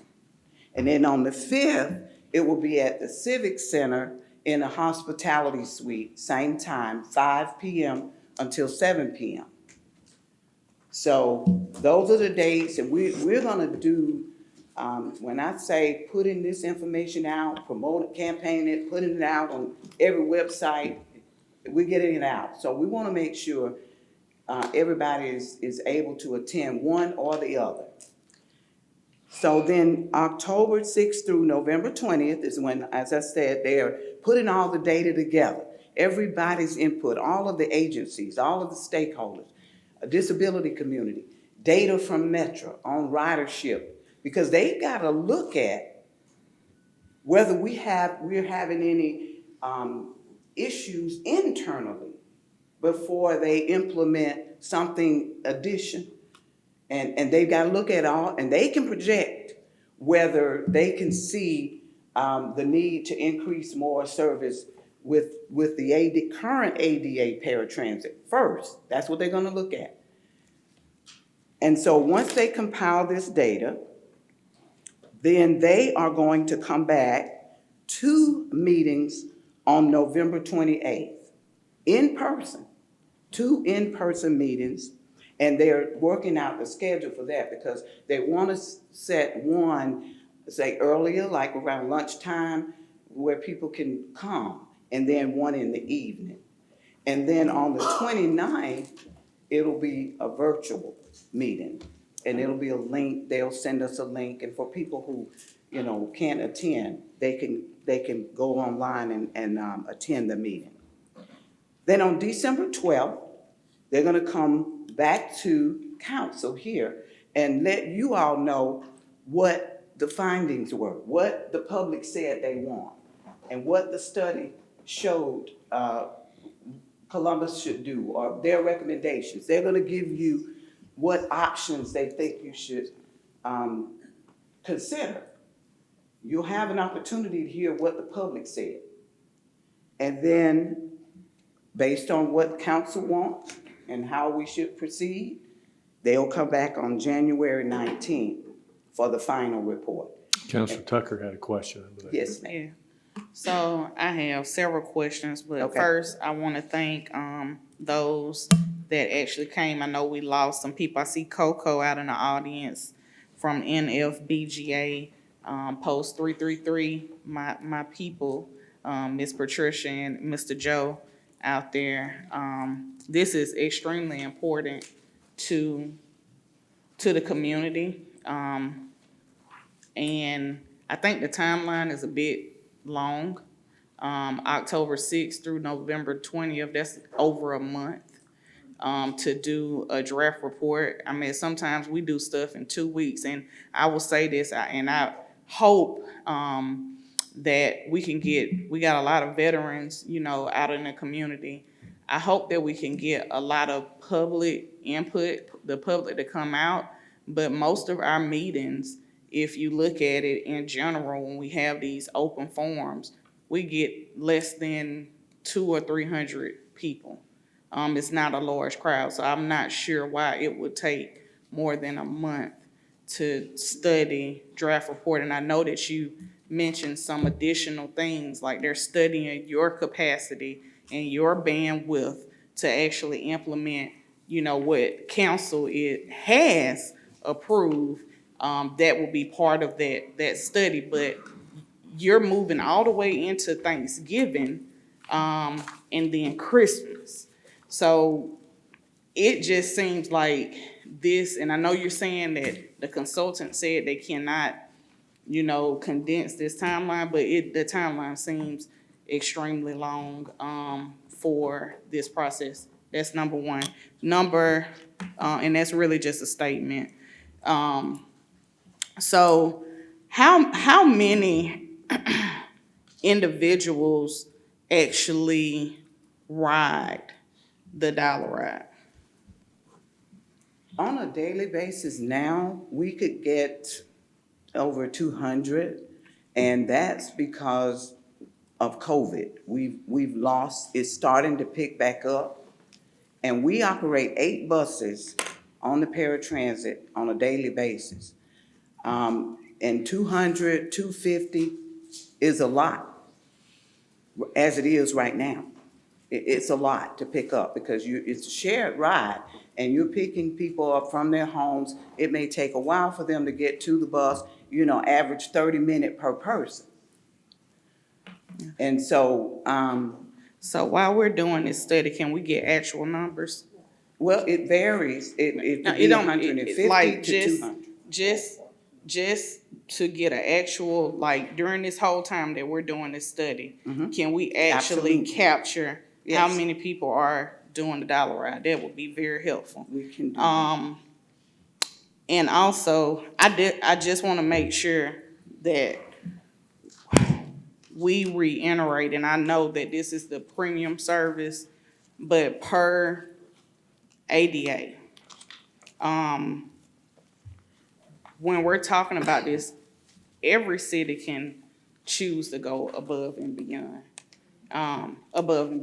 Correct.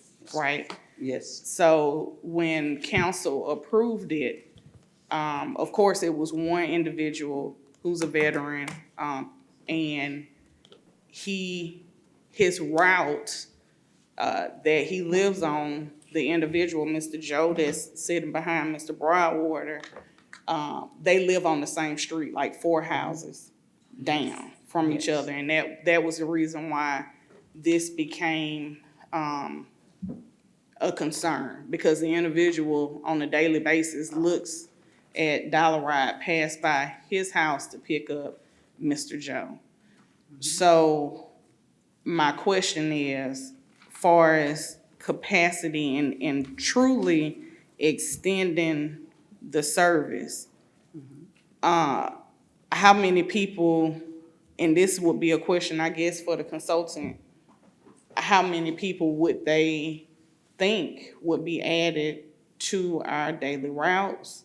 How are we, because yes, we're advertising the public meetings, but do we have some type of database where we can pull from those individuals who may be visually impaired or whatever type of disability that they have, where we are reaching out to those individuals and actually letting them know of the services that we are providing as a city, just to see if they're interested, because some people might not need the service. Some people may have a family member that will be able to take them around, but just to truly do an assessment, like a needs assessment for our community, I think we're gonna do, it will be us doing our due diligence for that community, because they need to have, quality of life just like everybody else.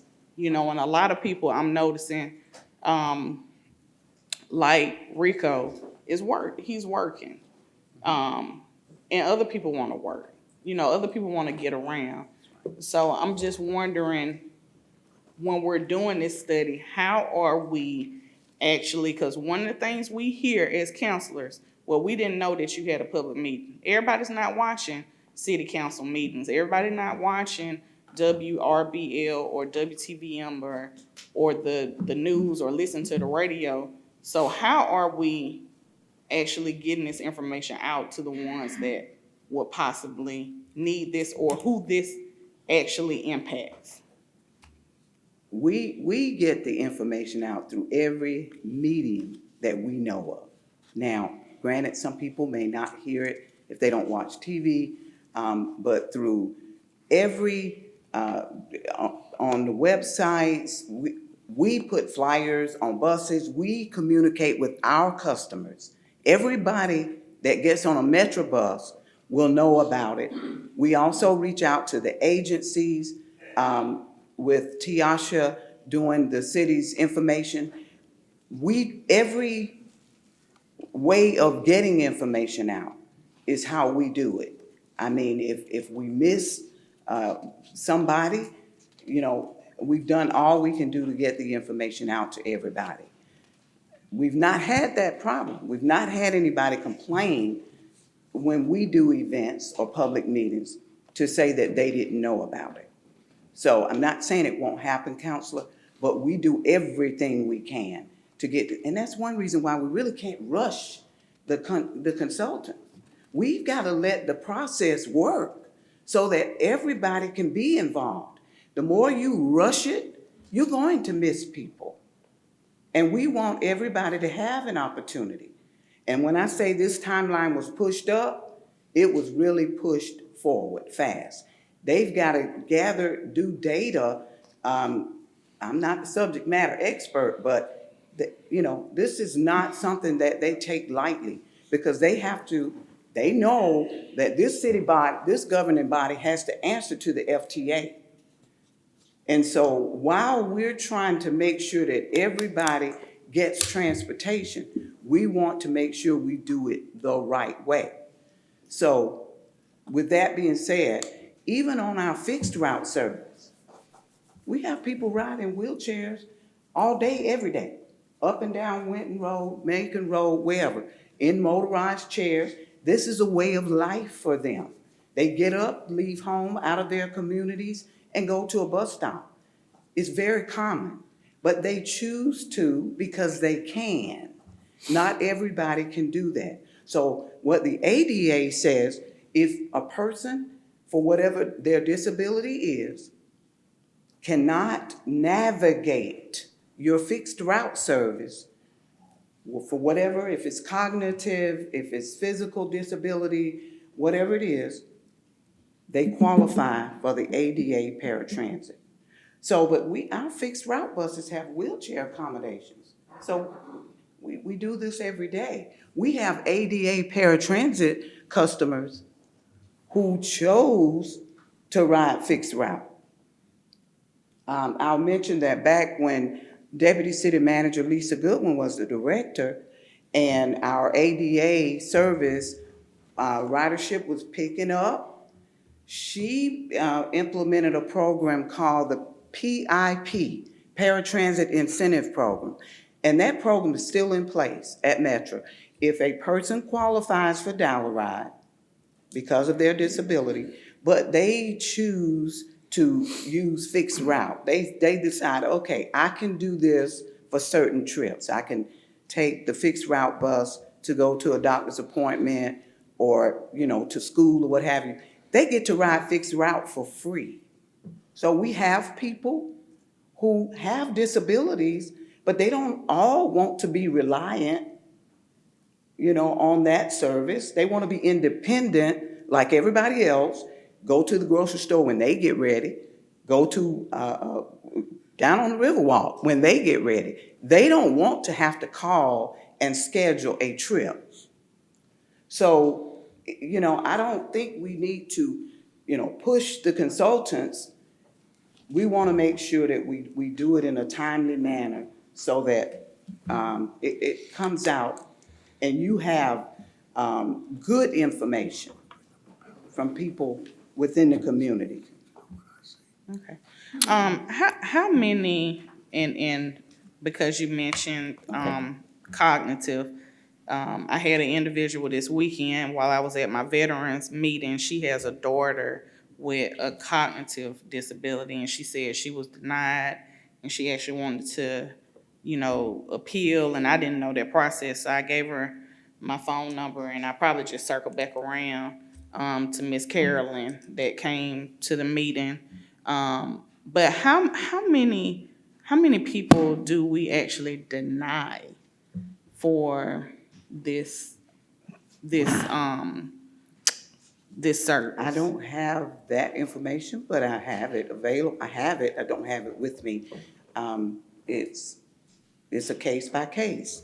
I can't, give you an exact number, but because COVID is kind of it's picking back up, but kind of sort of behind us, we're starting to get more applications.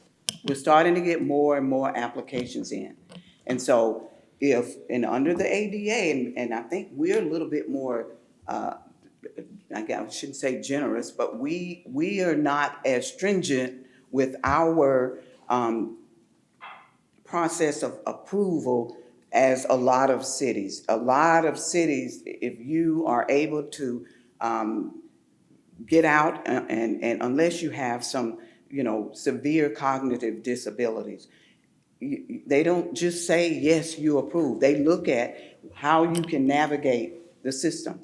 And then based on your doctor's information, because our process requires the applicant to take the application to their physician. And see, the physician doesn't make the final decision. All of that is handled at Metro, but we take that information and look at whether the doctor says they can walk to a bus stop, They can climb some flights of stairs, or they can travel by themselves independently.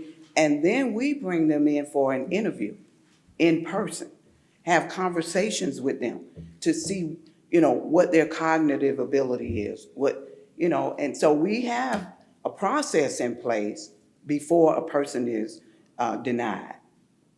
Yeah, I just think that's good to see how many people we deny based, and also in comparison with actually how many people we're actually servicing on a daily basis.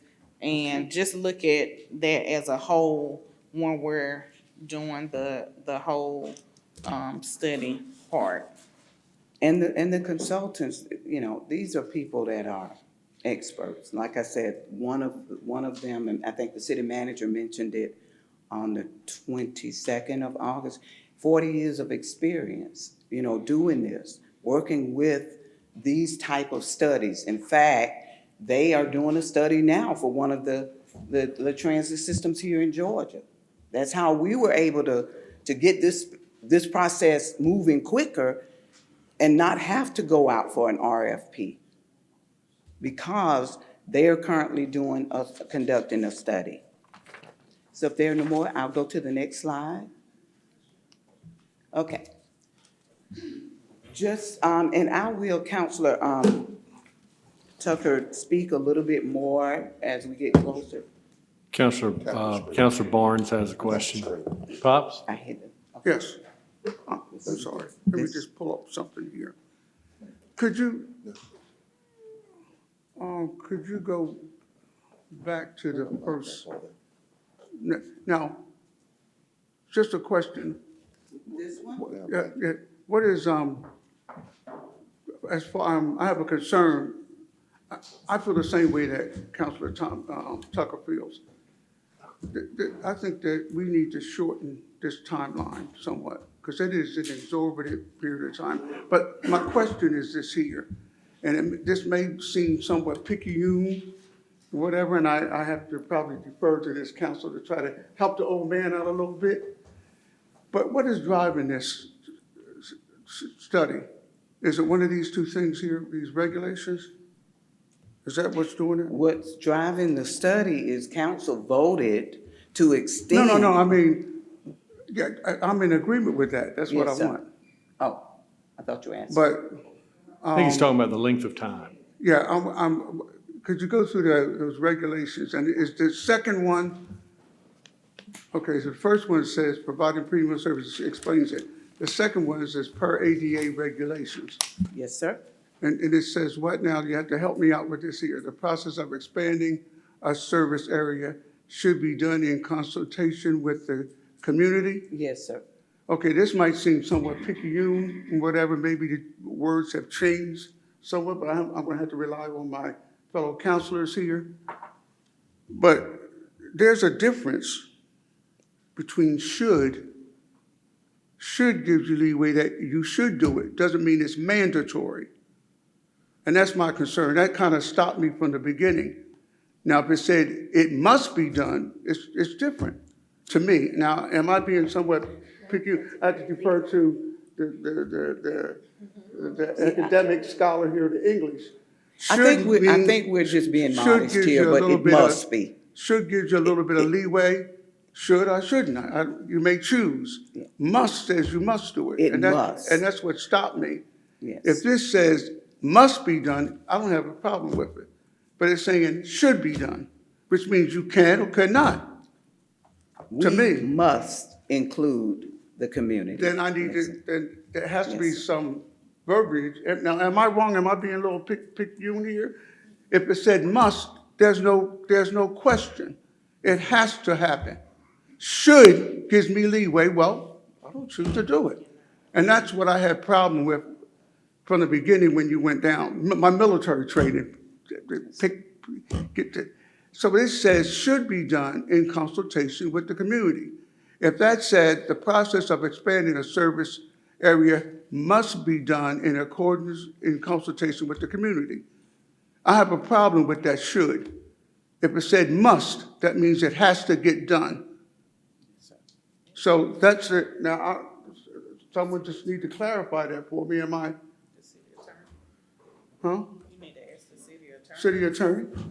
Is that verbatim, or you just, those are your own words, or is that your words, or the? Yeah, I think when staff was putting it together. Push it one time, Lucy. I'm sorry. When we were putting this information together, we had already conveyed that public participation had to happen, which is why we were bringing the consultants on. We didn't, just. Oh, yeah. Right, So my this was just question- a choice of, It's just a choice of wording, and I can see why that would, Don't push that. yes. Lucy, push your button, please. You gotta repeat that, your button was. There you This- go. this was her wording for the presentation. It was Yes, not necessarily an exact quote of the regulation. absolutely. Yes.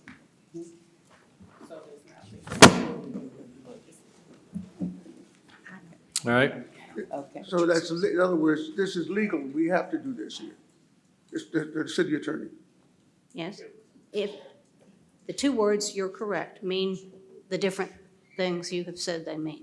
Right, I know it means different things. Should gives a possibility, you can do it if you want to. Must says you must do it. And the reason I'm bringing this up, because I agree with Councilor Tucker, this is as far as the, meeting times, I think we need to shorten it. But what bothered me is that second thing, when it said that it should be done.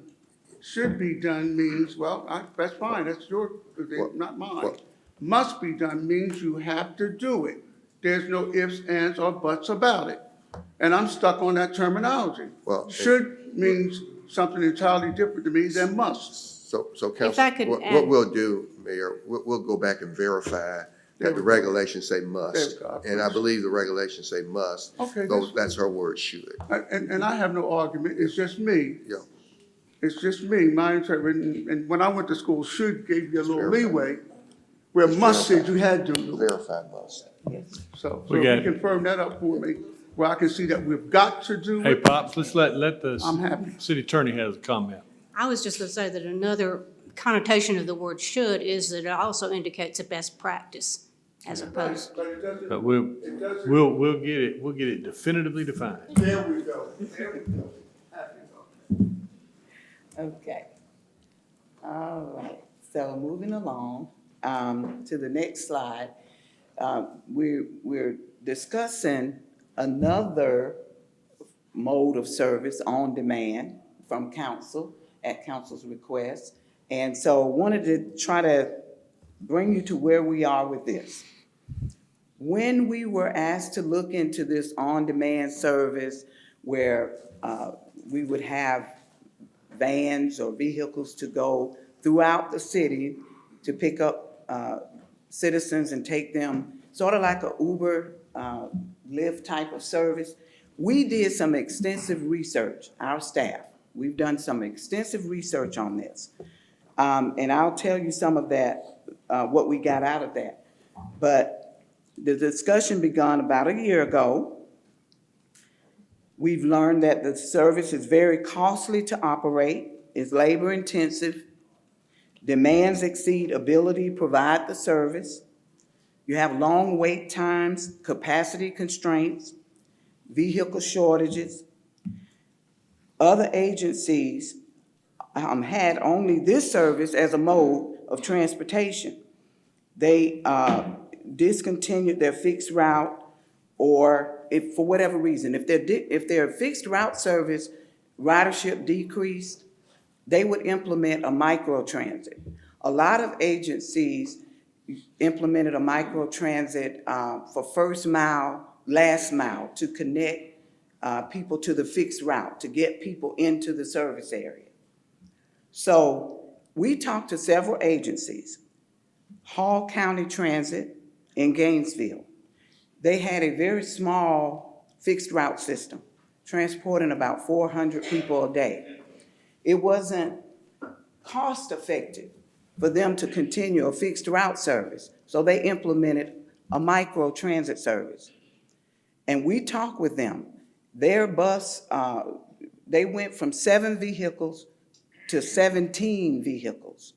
It was a big demand for it, but they're right now trying to figure out some days how they're gonna meet that demand.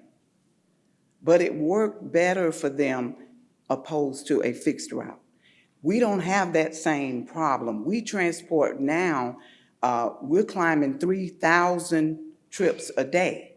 So the idea of eliminating a fixed route in Columbus or substituting it for microtransit would not be ideal for us. We would have to put a microtransit out there in addition to what we have, in addition to our ADA paratransit. We talked with MARTA, who worked with Georgia Tech and did a 6-month pilot.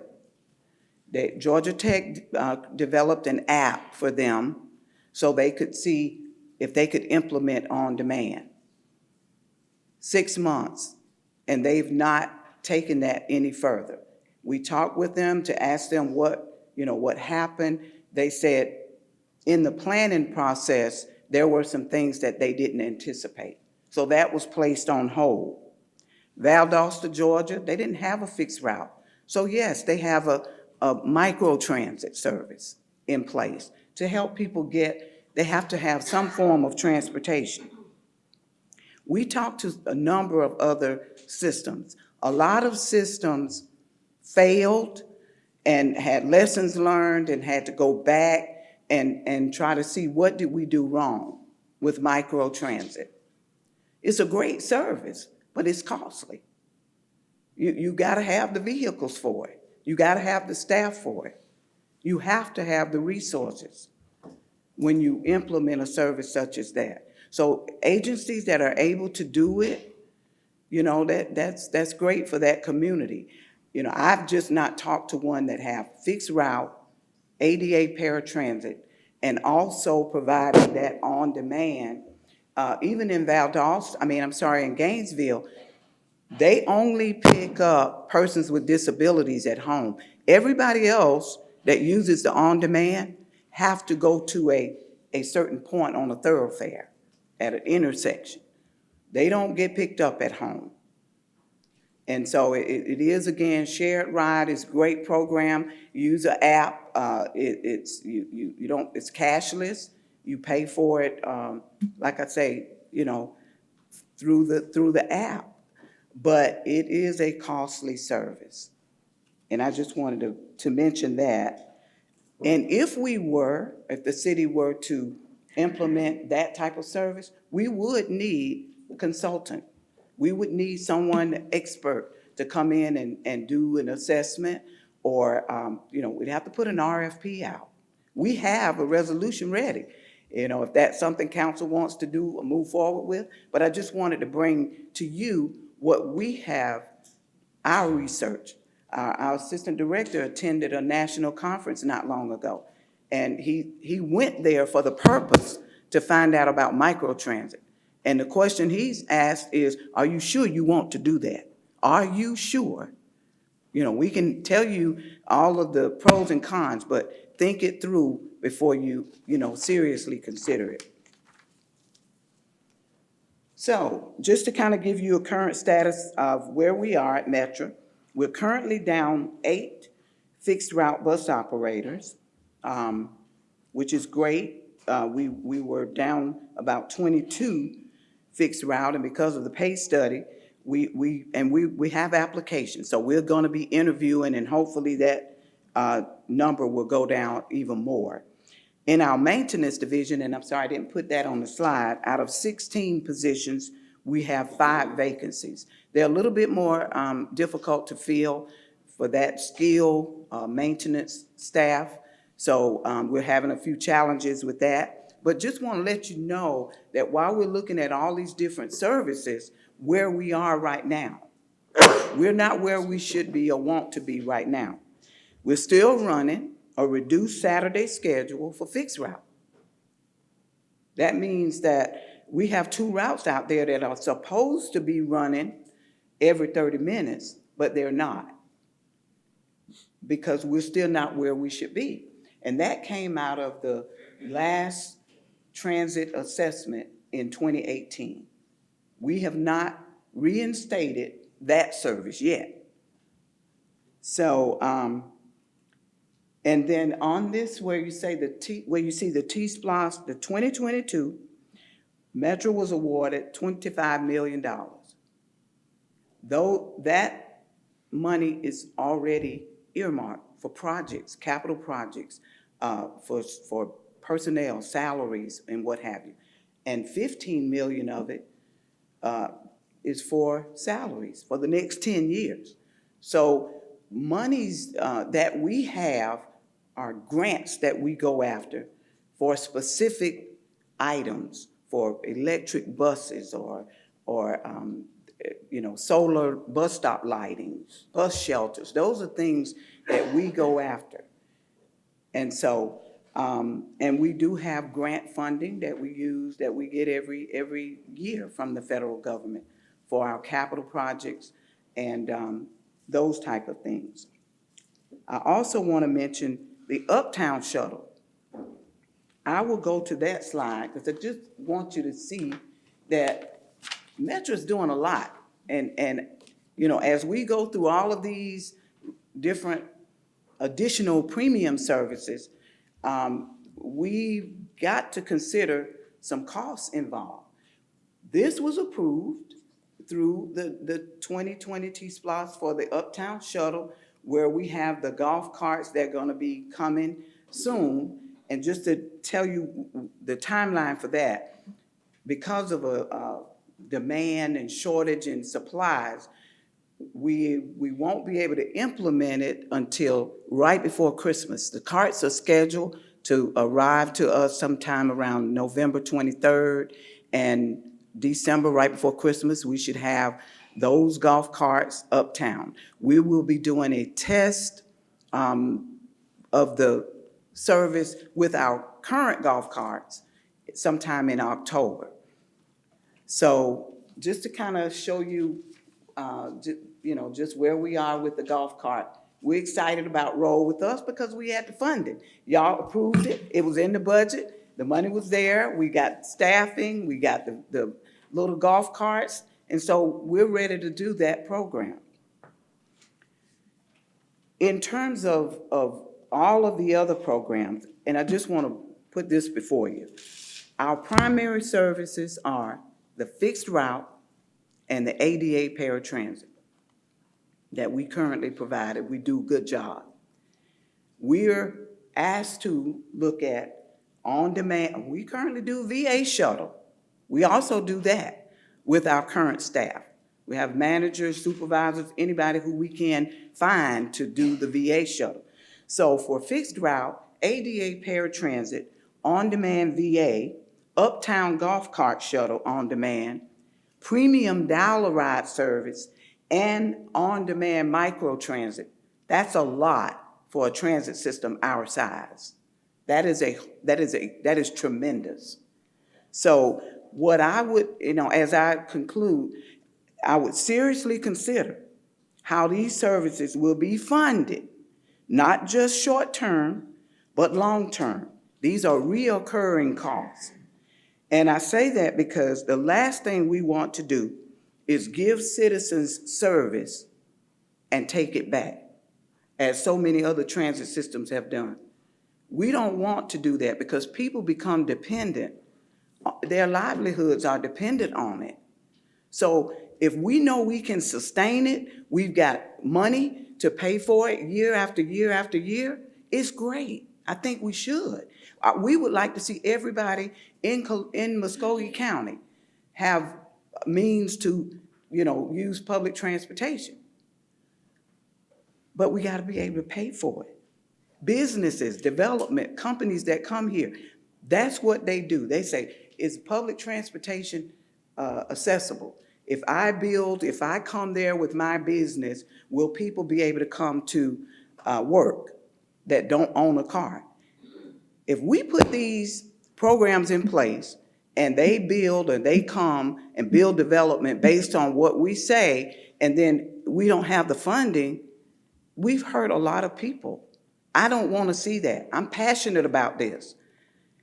I'd rather know that we have the funding, the resources to do it, you know, for everybody than one or two people who may need it. And that's, that, you know, that we want to provide equitable service. But as I conclude, and I'm available, I can answer any questions, we went back and of course we looked at what brought all this about with Mr. Morrison and the situation in Brookstone. We tried to see what, you know, how can we help him, you know, until this whole process is completed. Well, of course, we know we can't go outside of our service area. That still stands. We cannot do that until something changes through the study or what have you. We can't. And so when he was initially informed that, you know, Brookstone would be a good place, of course, we know there weren't any sidewalks, but most people who live outside of the service area and come into the service area typically have someone to transport them. So we weren't thinking he was going to navigate Brookstone. We thought coming into Brookstone Center, if someone was able to bring him, that would be a safe place to wait for the Dollaride bus to pick him up. That would be a safe place, because it is. We take people on Dollaride into Brookstone all the time. But inside of Brookstone, at Marlowe and I think it's Rudgate, if he's not able to get up to Brookstone Center, if he's able to get to Marlowe and Rudgate, the Dollaride can come in and pick him up at that location. Now, there are no sidewalks, you know, but we know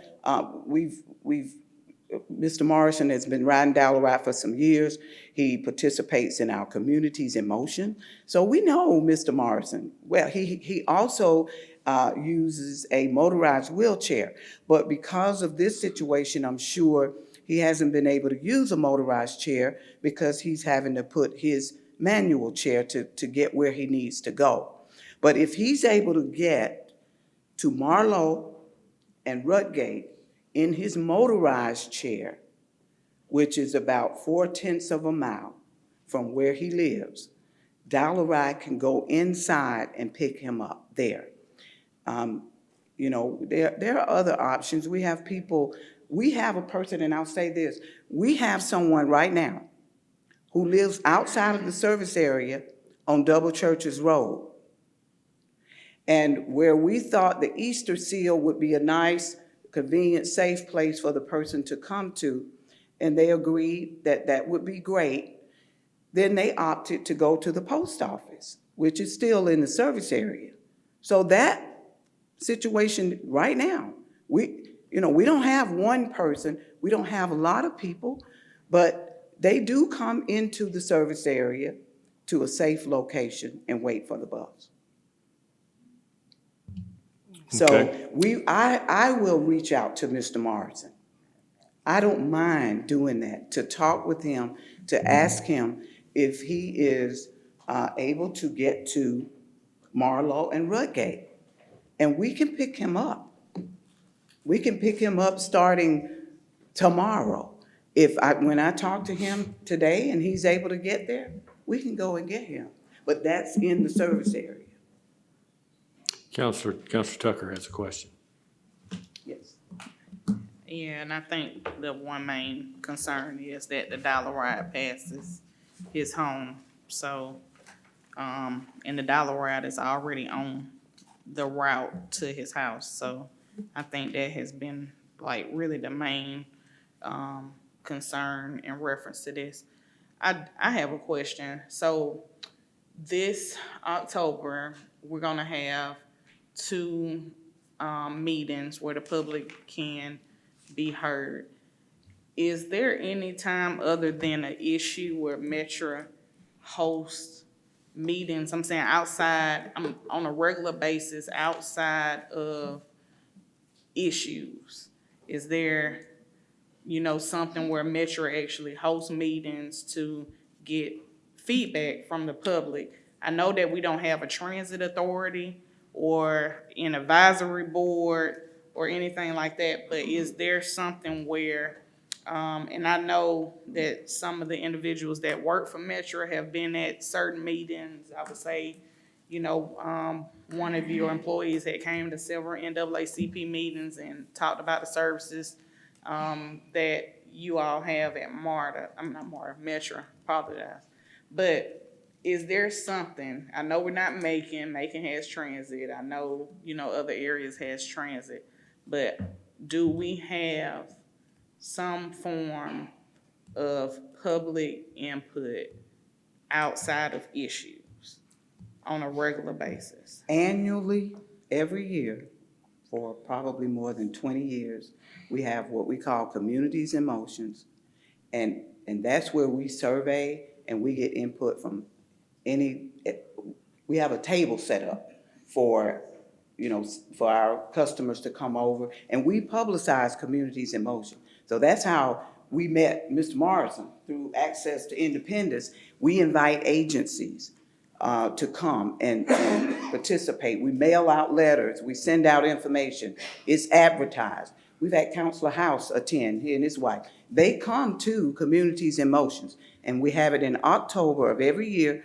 We're actually getting ready to meet, because during the time that these two meetings are being held, the first week of October is usually when we have it, but we're gonna have to push it back a week or so. But that's every year, and we get input from the community. So when we have the Communities in Action, it's actually, a meeting where you give a presentation or you just receive input? Like, how does that work?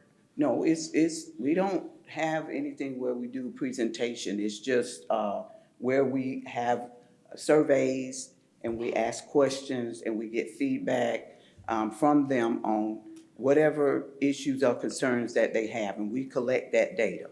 But we do it on an annual basis. I think one year there was another, we partnered with, I can't think of it, On the Table is what it was called. On the Table. On the Table was there. And so we had it at the same time. They showed up at the same time we had our Communities in Motions event.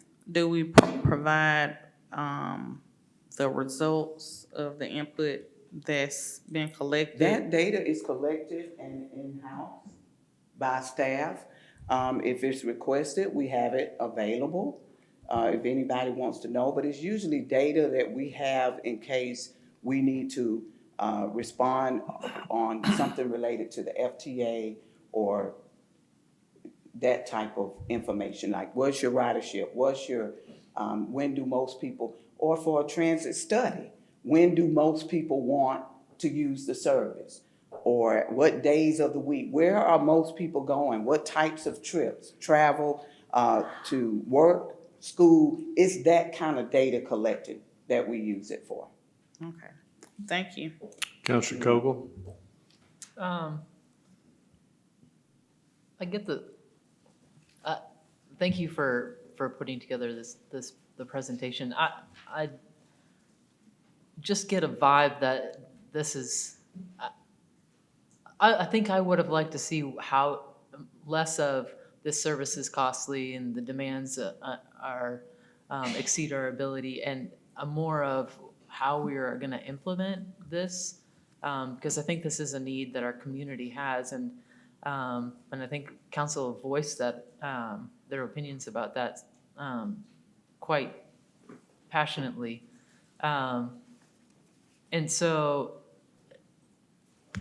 can you explain why it's okay for us to, why we have to pick up on a certain route, but we can drop off anywhere that we want? So like if Mr. Rosso made it to the pickup point, but then he wanted to be dropped off at his house, we could still go into Brookstone and drop off at his house, but we can't pick up at his house. Right? Am I correct? Like, I mean, we're dropping them off where, there's not fixed routes where we have to drop them off, correct? That is correct. No fixed. So if we have to pick up on the route, why can't, and we can drop off a route, why can we not, pick up off the same location? I mean, and I understand from the federal guidelines, but just from the common sense standpoint, I just am struggling with, and I think Councilor Barnes is as well, of why are we making this so hard for ourselves? And we're basically making it appear and feel like it's an inconvenience to be disabled. And it's not an inconvenience. Well, and I understand, we're following the federal regulations. So when you see this map the fixed route. I understand but do you know why it is that way with federal regulations of why we have to pick up on a certain route, but we can drop off on a certain route? Is there? Well, it's not. We're not picking him up.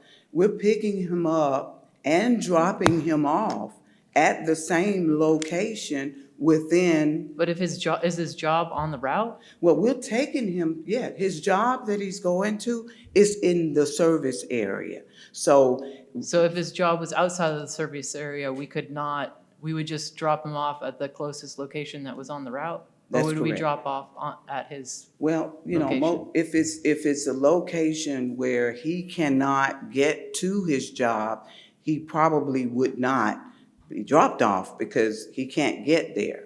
So people who, let's say if a person can't get to where they need to be on the Dollaride, on the paratransit, independently, they are not going to use it. They're not going to get picked up and get dropped off to be left somewhere.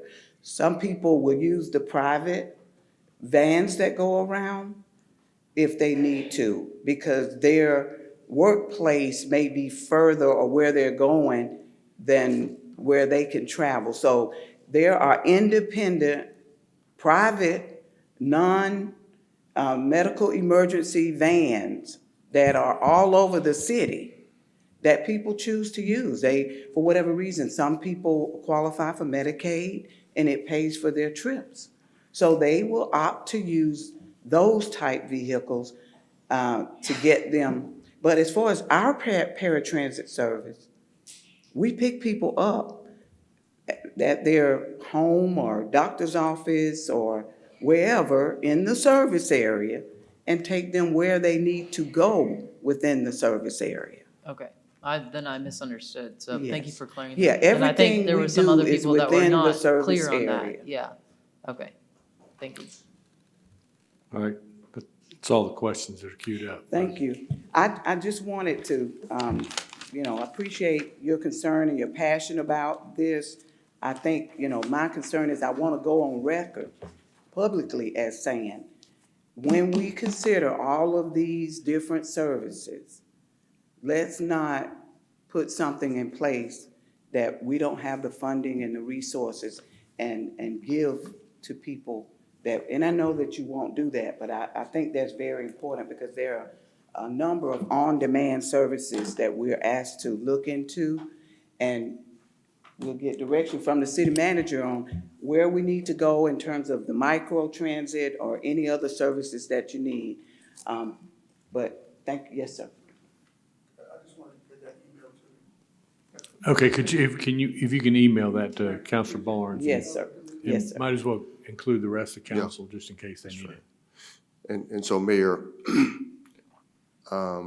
next we've got Director Ryan Pruitt on the Judicial Center, and he has our guest that he will introduce.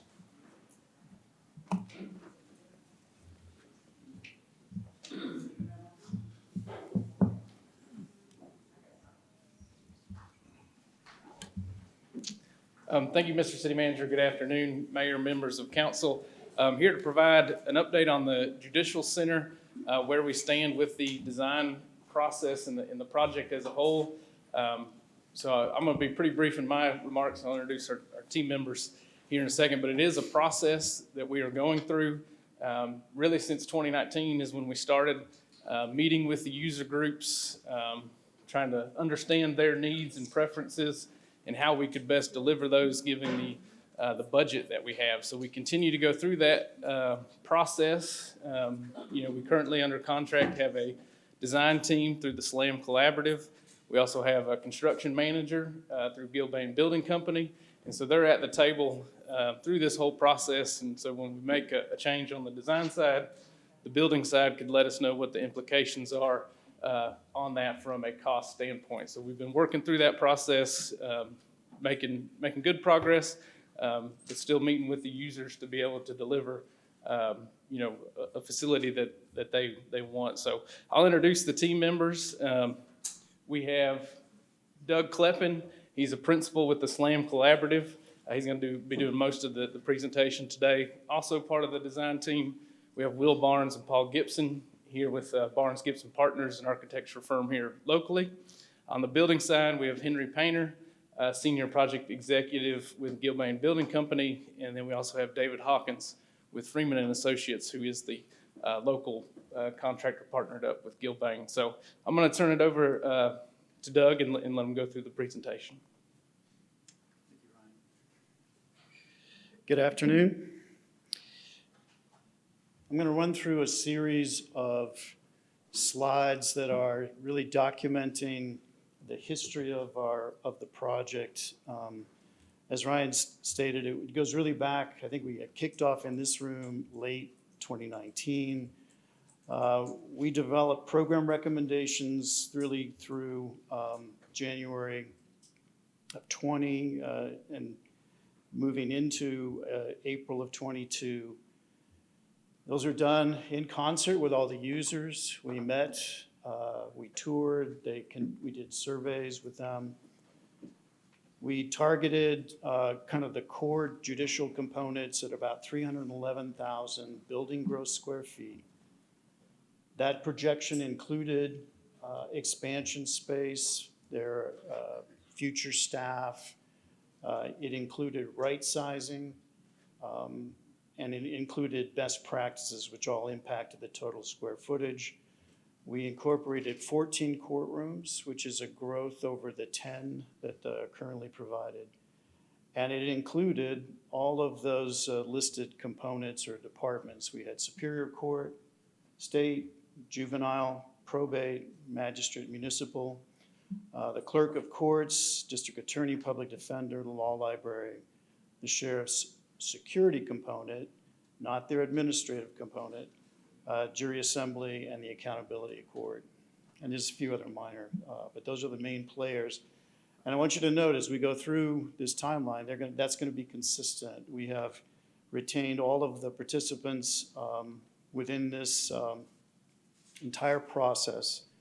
There were some original options where we had Recorder's Court was at one point considered as part of the courthouse project, as well as at one time we had the Sheriff's Administration, and they did not remain in the project in their respective places. We had a target for parking, and we had identified a construction budget of around $185 million.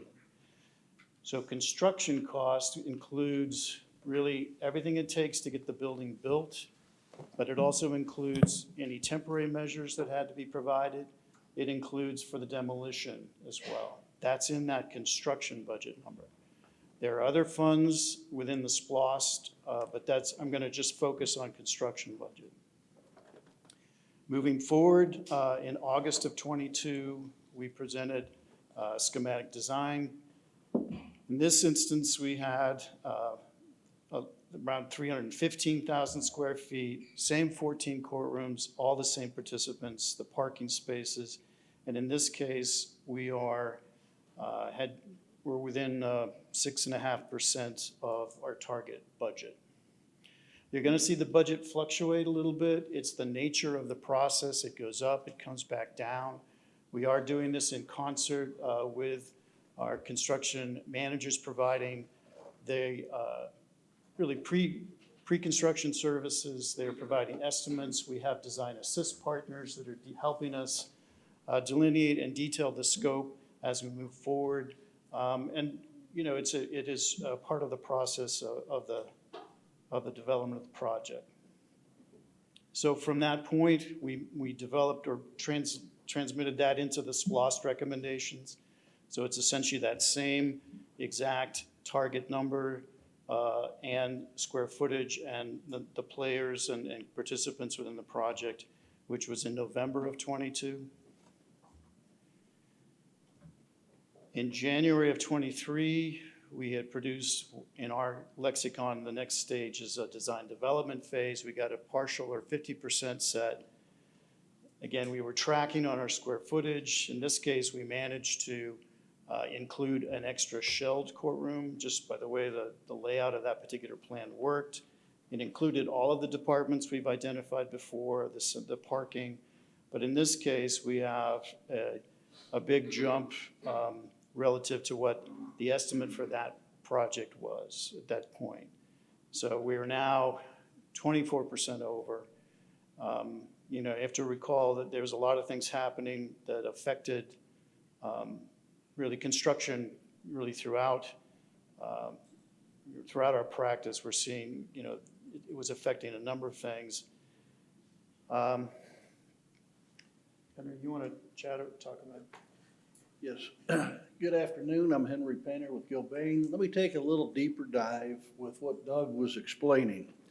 The budget was set in early 2021, and at that point we had factored in escalation and contingency. As you can see from this chart, in the year 2021, this information is from the Federal Reserve. The PPI is the Producer Price Index. You had an 18.5% increase in construction materials during 2021. This was right after the budget was set. The vote for the SPLOST was in November of 21. As Doug stated, we started running pricing after everything was approved in 22 and 23. And if you look at the chart again in 2022, there was another 15.7% increase in construction pricing, which rose, the cost up to that $40 million plus increase, or a 34% increase in the construction material. So with that, I'll turn it back to Doug. So faced with this challenge, we as a team developed what we're calling the value engineering proposal, which is to incorporate portions of the existing government center, including the east and west wings, as well as the plaza and the parking below. We're still achieving this 315,000 square feet, the number of courtrooms, and everybody that was identified in the original program target. Everybody's still included. We're still achieving our parking count. And this value engineering proposal got us back to within 2.7% of our budget at around 190. You know, this was presented earlier this year. We managed to spend a good amount of time reviewing this with all the user groups. Here's a section of what that proposal means. In effect, we're building the new courthouse directly to the north of the east and west wings and engaging both the secure parking below, the plaza. We're utilizing the wings for the court support space. The new tower, as I call it, or the new construction, houses all the purpose-built court functions. Their separate circulations are concentrated in that portion of the construction. Doug, excuse me. Counselor Thomas, did you have a question? I just want to clarify, you had said a couple of times 14 courtrooms. And I'm assuming that's, I know we had talked about 8 for the superior courts and all of that. And then in one slide, you said 15. I did, yes. We had a shell courtroom available in that particular scheme. Okay, and then you went, When we did as the the value- price went up, you went back to the We, 14. yeah, at this value engineering, we went back to the baseline courts that were identified in the program, which was 14. Okay, I just wanted to make sure I've got that clear. Thank you. One more, Counselor Crabb? Thank you. So you went back and redid the design incorporating the wings, so we wouldn't tear down the wings. Have you gone back one step further to see if, instead of building a new tower, we could redo the old tower? And does that save money because we don't have to buy as much materials? I mean, I know it didn't before, but did we look at that again under these circumstances? When we did our initial options at the very beginning, we did consider the practicality of renovating the existing tower in order to bring it up to the square footage and best practice and secure operations. And I don't, the conclusion was it was the most expensive and it was not a very practical. It actually has too much square footage in the wrong places to serve. So we had done that analysis initially. We did not go back to, at the end of this, in our minds, we were achieving the SPLOST goals with this new purpose-built court building and just retaining the wings and the parking deck. So you didn't look at that possibility again based on, the situation we're in now with construction, the construction costs? Council Crabb, I think it's important, the original options, we had 4 original options when council made the decision to go with a new facility on the existing site. It was that option. There was an option to put it somewhere else in town on a green field. There was the option to renovate the tower. And the cost for that, we would expect the cost to renovate it to be, it's going to go up 30% from whatever we talked about back then. And the bigger issue is finding temporary space for all of the court functions. It's not as easy as relocating somebody's office space. There is no way, in my opinion, that you could build the necessary addition to that tower and maintain it as an operating courthouse.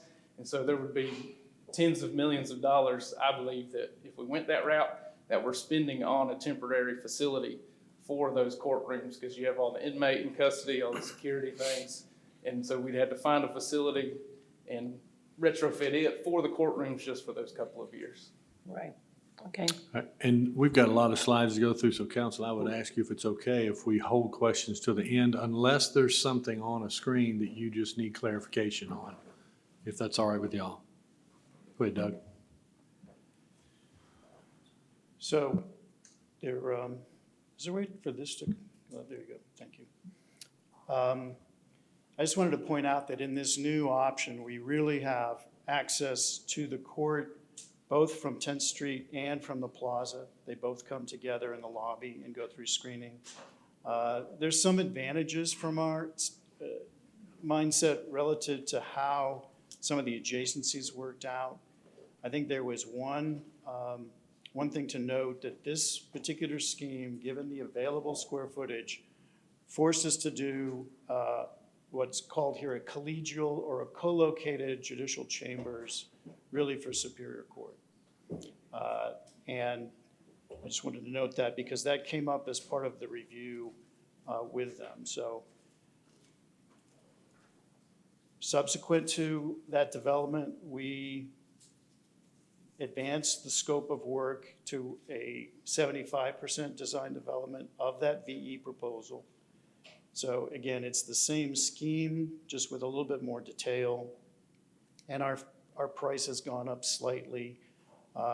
This is honestly just brand new information we received really in the last couple of weeks. We're in the process of working through some value engineering that I think will affect and get this back down to be commensurate with what we had proposed at the original VE concept. As I said, we have met multiple times with each of the users of the building. We have been focused on the general concept of the repurposing and reuse of the wings, incorporating the secure parking, looking at their detailed plan layouts and making adjustments really with each of these departments. There were really two concerns that came out of that series of meetings.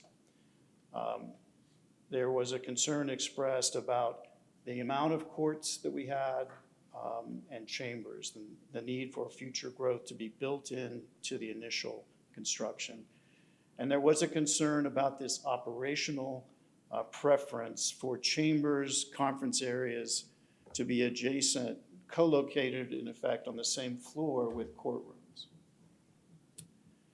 So we went back and looked at how we could address those concerns. And I have, there's two real options here. I'm calling this the adjacency alternate. This addresses the need or the preference, primarily Superior Court, to have their offices, chambers, and conference areas directly adjacent to their courts. This is the same program, but we've taken in effect the top floor of the building and reallocated it on the back of the tower. It's caused us to adjust some of the construction sequencing in order to make that occur. We believe we can accomplish this within the same targeted construction estimate. And again, as a single digit, we believe it's manageable as we go forward. But that would address their preference in terms of operations, Superior Court. I think it's also fair to represent, we met with them in a virtual meeting last Wednesday, presented this idea, and it was well received. It looks something like this, so it's now a story shorter. And we've adjusted how we're gonna build the linkage between in order to accommodate, but we as a team believe we can deliver this the same as we could the VE option. This is the second proposal, which I'm calling, it's the expansion and adjacency alternate. It's a lot of words. But essentially what we're doing or suggesting is that we can develop, add an extra floor to this scheme, which would now takes us up to 342,000 square feet against the 315 that we had before. That's essentially the square footage of one floor plate of that court tower. That would give us 18 courtrooms, of which 4 would be shelled. They're likely not going to be a single floor. I think it makes sense for us, and we've studied the idea of distributing those shelled spaces throughout the building so that it benefits all the courts. So we could have extra courts for really all of the different divisions. It also benefits, I think, other users in the building as well. This is 8 floors. It goes back to 8 floors, correct? And this though does push that budget up, and now we are up at 205. So it's a little outside our ability to manage when you start to talk about double digits over our target. But that is another, that would address both of the concerns that we heard from the users.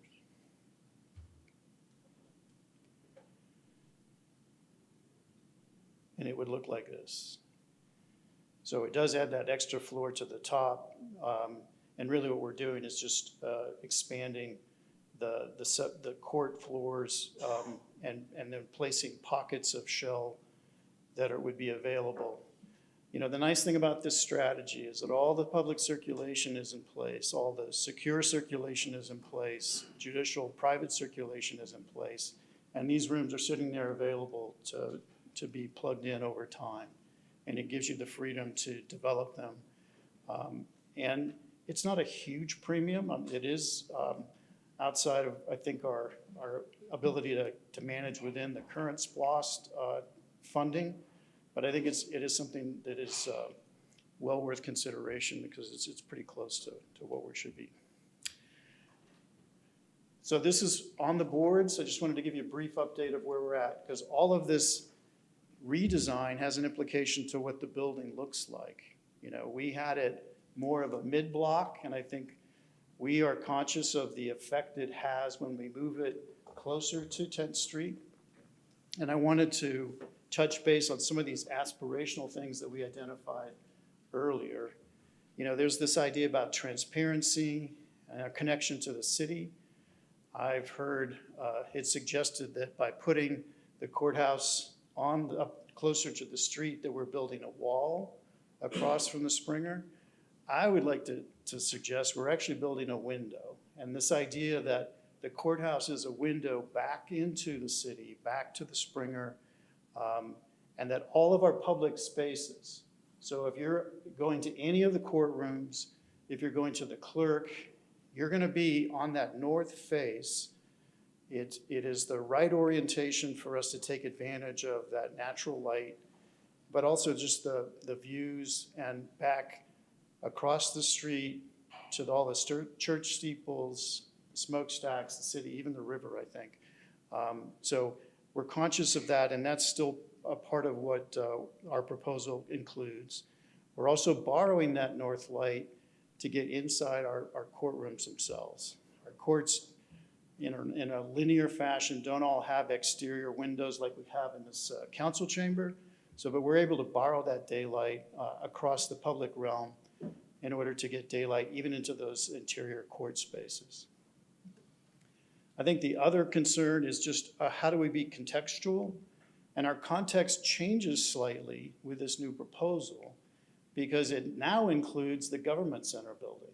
Now granted, we're going to make vast changes to the appearance of the government center, but now it's part of our context as well in a way that it wasn't before because before we were going to demo the whole thing. Well, now it has to be included in our general context of Columbus and the project itself. You know, we're very conscious of the Springer, the resource it is to the community and to the city. And we're fortunate to think that it is part of our approach and arrival to the court, that it is really a neighbor in that sense. So these are some images. Some of these have maybe have been seen before. As we repurpose the wings, we're able to take those white, we call them tulip columns. They are really not structural. They're decorative, and we can remove those. We can introduce daylight, punching windows through some of the existing brick facades, and developing the plaza, and creating this as your part of your procession and approach into the court itself. And again, you would process through the plaza and then be able to enter the court and go through screening before you attend. On the street side, again, take the tulip columns off, and we're looking at ways to really bridge materiality, some scalar elements, the kind of material in order to connect these two buildings together so that it really is not a differentiation between the existing and the new. That's particularly true inside the building, so we're matching floor-to-floor heights, and as you pass between the wings and the new court construction, you won't even be aware of the difference between the two.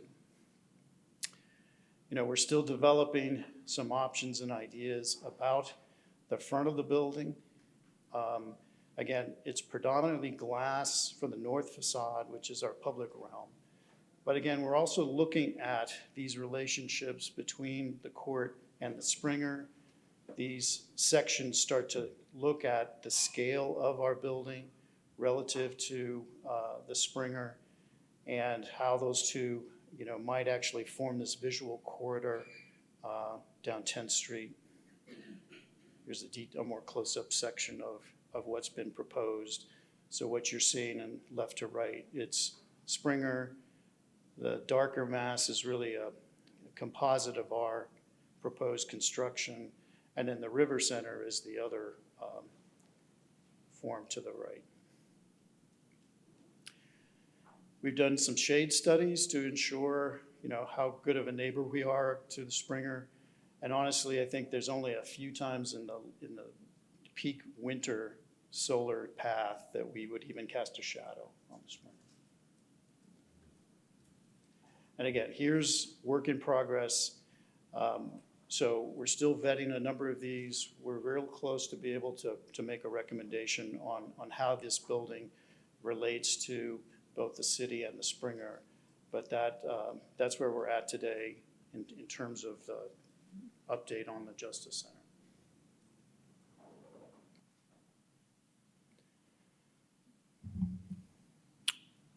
Okay, are there any questions? Councilor Garrett. The current schematic is not gonna give us room for expansion.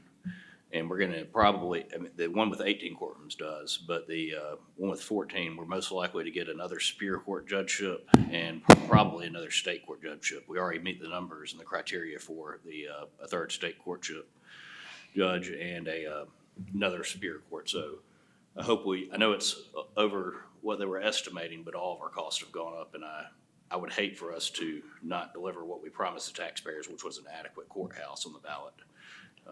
Because we would have no room for expansion with 14.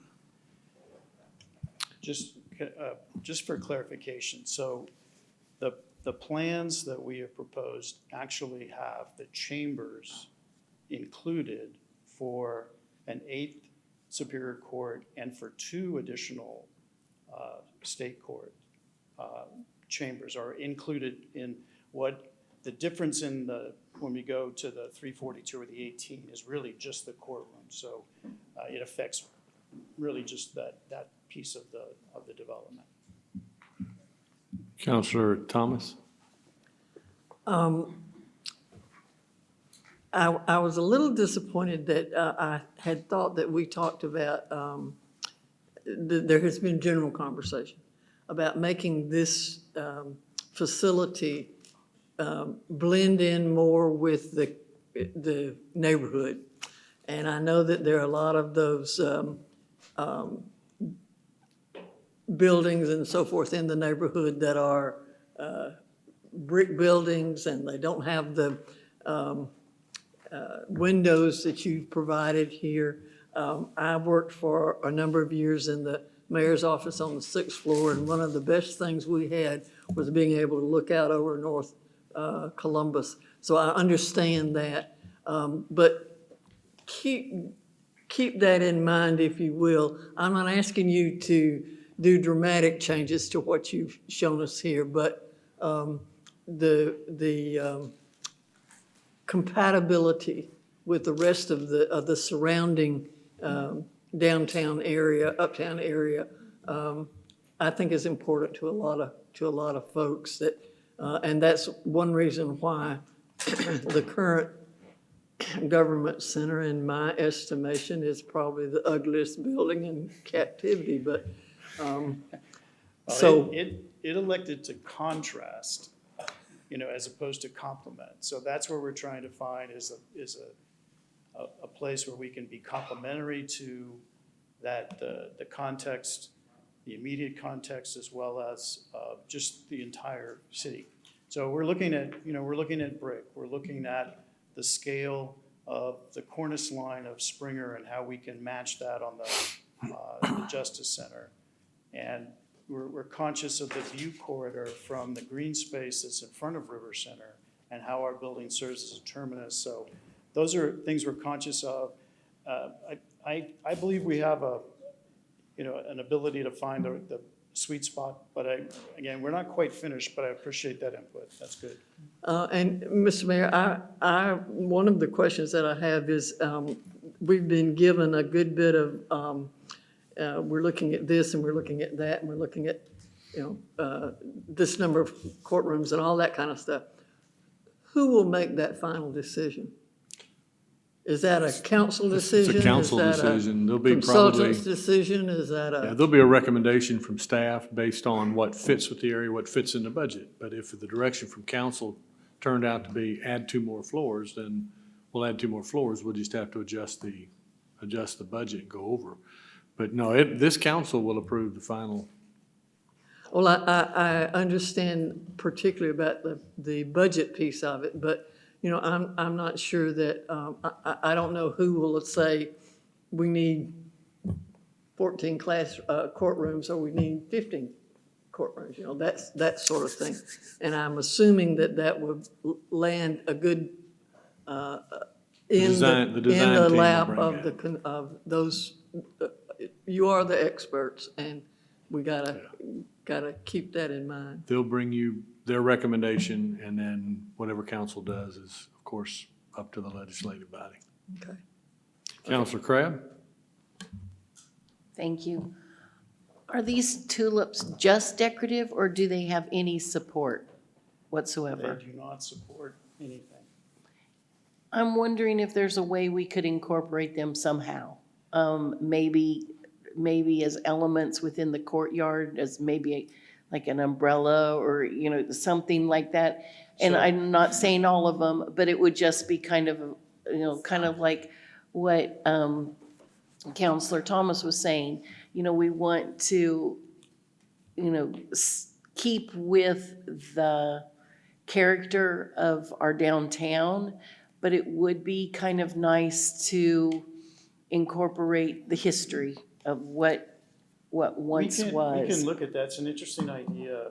I think one caution is that we've discovered there's, you know, hazardous materials, the way those were built. They Okay. include- So we have to be cautious about how we might, actually, we have to be real careful about how we're going to remove them. And they've developed a strategy that is really very easy to manage it, but it is a concern we have. Okay. I do agree there's something about, you know, they're very iconic, and they certainly represent part of the history, but it is, some of it controversial. But I think It's like leaving a little orange I'm shag not carpet saying- in the closet, right? So- I'm not saying use a bunch of them. I'm just saying it would be nice to see just like maybe one of them or 2 of them pop up somewhere. But if they're what you say hazardous, then of course that goes away.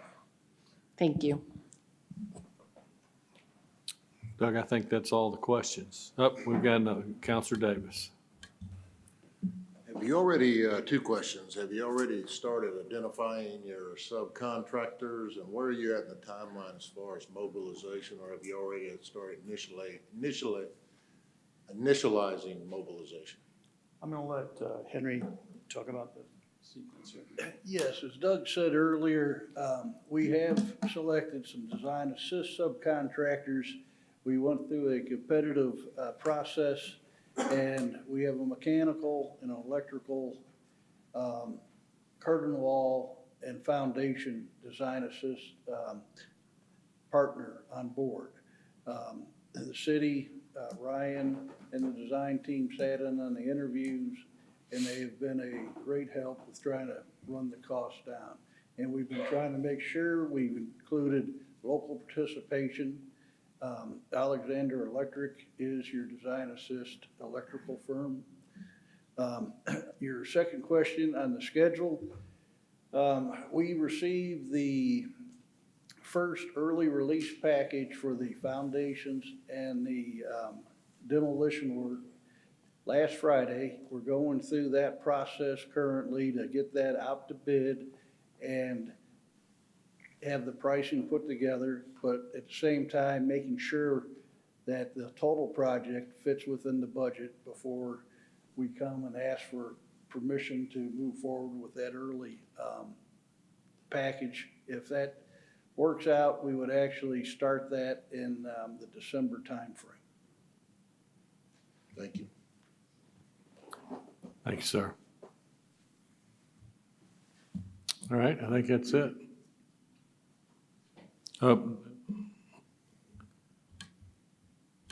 Mr. Hughley, Counselor Thomas had, I think, one last question. I do want to request, let's keep these updates coming. as you're doing this. This is a project that's going to affect our community for years to come. And I think that if we can have an update on some kind of a regular basis, Mr. City Manager, Mr. Mayor, Mr. Pruitt, I would like for us to do that. I get questions just about every day about what's going on down there and how's it, where are we and what's happening, and so I need to know regularly. Maybe not every council meeting, but every other council meeting would be nice. Let's have some kind of an update on where we are and how we're moving forward on this. Will Thank do. you.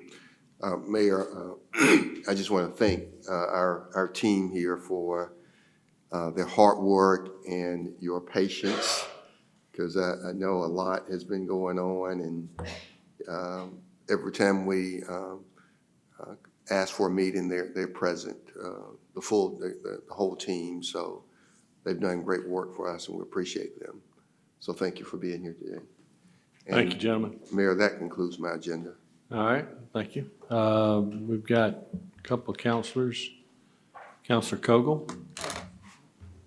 Whoop, let me try it again. Right, I just want to take a point of privilege of inviting you. It's that time of the year, and I would be doing my predecessor an injustice if I did not invite you to the Tri-City Latino Festival this weekend on Saturday, what's the date on Saturday? The 4th? The 16th, Saturday the 16th, at the Civic Center. It is their 10th anniversary, so, and I know they had their press conference today, so if you can make it out, I know Mimi Woodson would appreciate it and appreciate seeing some familiar faces. So I think they kick off around 10 or 11. I think there's a parade at 10 o'clock, isn't there? There's a parade, so if you want to be in the parade, I'm sure she is looking for paraders as well. So the parade, I believe, is in Uptown, and then they'll make their way over to the Civic Center. So come on out if you can. Thank you. Counselor Huff? Mayor, Mr. City Manager, I'll be getting with you soon. I have constituents that want to have a meeting to follow up on the meeting we had before COVID with the group out at the M.L. Harris Church. We promised to come back, and then COVID came, and we were discussing issues in the area. So I'll get you 2 or 3 dates to choose from, and they want the same department heads and people to come back. Thank you. All right, thank you, sir. All right, Madam Clerk, I think it is your agenda. Good afternoon, Mr. Mayor and members of council. For the clerk's agenda, item 1 is a resolution canceling the proclamation sessions for October 3rd, November 7th, and December 5th. Motion second to approve the cancellation of proclamation sessions. All in favor say aye. Any opposed? Item 2, Motion and a second to receive the minutes. Any that anyone would like discussed? All right, hearing none, all in favor say aye. Anyone opposed? They are approved. next we have board appointments. Mr. Mayor, we have your appointments. Any nominations may be confirmed for this meeting. The Columbus Iron Works of Convention and Trade Center Authority, Mr. Jonathan Payne is interested in serving another term. Okay, I'll place him in nomination. I think I heard a motion and a second to confirm. So unless there's any objection, all in favor say aye. All right, he's confirmed. Next, we have the Public Safety Advisory Commission, the seat of Mr. Charles A. McClure Jr. I'll renominate him. He's He may eligible be to succeed. confirmed. Motion second to confirm. All in favor say aye. Any opposed? Mr. McClure is confirmed. Next, we have council appointments that are ready for confirmation. The Animal Control Advisory Board, Ms. Lori Turner was nominated to serve another term. She may be confirmed. Motion second to confirm Ms. Turner. All in favor say aye. Any opposed? She is confirmed. Next, the Board of Honor, Mr. David Ebron was nominated. Motion second to confirm Mr. Ebron. All in favor say aye. Any opposed? He's confirmed. Next, we have the Land Bank Authority. Ms. Alston Auten was nominated to fill the unexpired term of Ms. Lauren Chambers. Motion and a second to confirm Ms. Auten. All in favor say aye. Any opposed? She's confirmed. Next, we have the Liberty Theater and Cultural Arts Center Advisory Board. We have several members. First, we have Ms. Gloria Strode. Motion and second to confirm Ms. Strode. All in favor say aye. Any opposed? She's confirmed. Next, we have Ms. Arisha Z. Lawrence was nominated. Motion and second to approve the confirmation of Ms. Lawrence. All in favor say aye. Any opposed? She's confirmed. We also have Cletus Richardson, who was nominated to serve. Motion second to confirm Mr. Richardson. All in favor say aye. Any opposed? He's confirmed. And next, we have Carolyn Starr Ross was nominated. Motion second to confirm Ms. Starr Ross. Any, all in favor say aye. Any opposed? She's confirmed. Mr. Terrence Flowers was nominated. Motion second to confirm Mr. Flowers. All in favor say aye. Any opposed? He's confirmed. Mr. Fernando Verdry was nominated to serve in the CPA member seat. Motion and second to confirm Mr. Verdry. All in favor say aye. Any opposed? He's approved. Mr. Oz Roberts was nominated to serve as the Motion Civic second Center to Director's confirm recommendation. ayes. All in favor say aye. Any opposed? He's confirmed. Thank you. Next, we have council appointment. This one will require a vote tabulation. The Crime Prevention Board, the seat of Patricia Flora.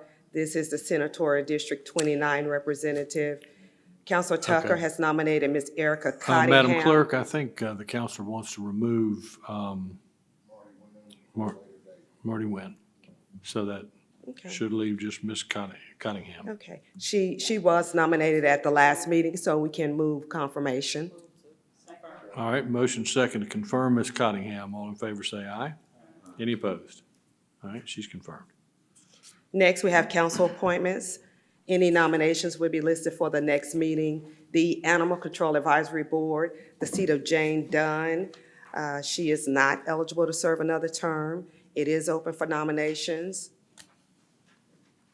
For the Board of Honor, the seat of Bob Hydrick. This seat is open for nominations. All members serving on this board must be former elected officials of Muskogee County. Next, we have the Columbus Golf Course Authority, the seat of Stephanie Callahan. It is open for nominations. Councilor Crabb is nominating Karen Stewart to fill this seat, and we will bring this back for confirmation. Are there any further nominees?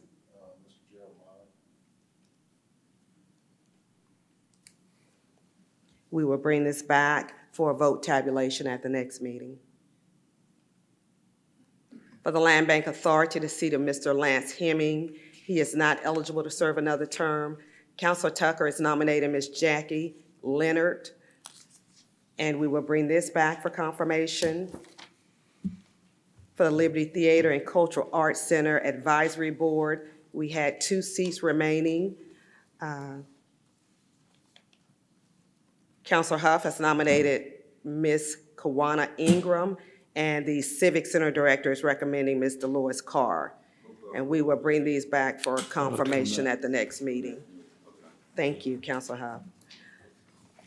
Next, we have upcoming board appointments. The Hospital Authority of Columbus. The council submits 3 nominees for each of the vacant seats or term expirations. The authority makes a selection, and the council confirms. We also have the Housing Authority of Columbus. These are the mayor's appointments. And that's all I have, Mr. Mayor. All right, and we do have a request to go into executive session, and you'll have to help, well, wait a minute. You'll have to help me out, Assistant City Attorney. I know one's for litigation and Yes, one's ours- for potential. Personnel, potential litigation, and litigation. And litigation, okay. Potential litigation, litigation, and personnel. All right, we had a motion second. All in favor say aye. Any opposed? All right, we're in executive session. All right, we were in executive session. We discussed litigation, potential litigation, and personnel issues. There were no votes taken during the executive session. Councilor Begley, did you have anything? Okay, I'm sorry. All right, well, motion and second to adjourn. All in favor say aye. Any opposed? We are adjourned.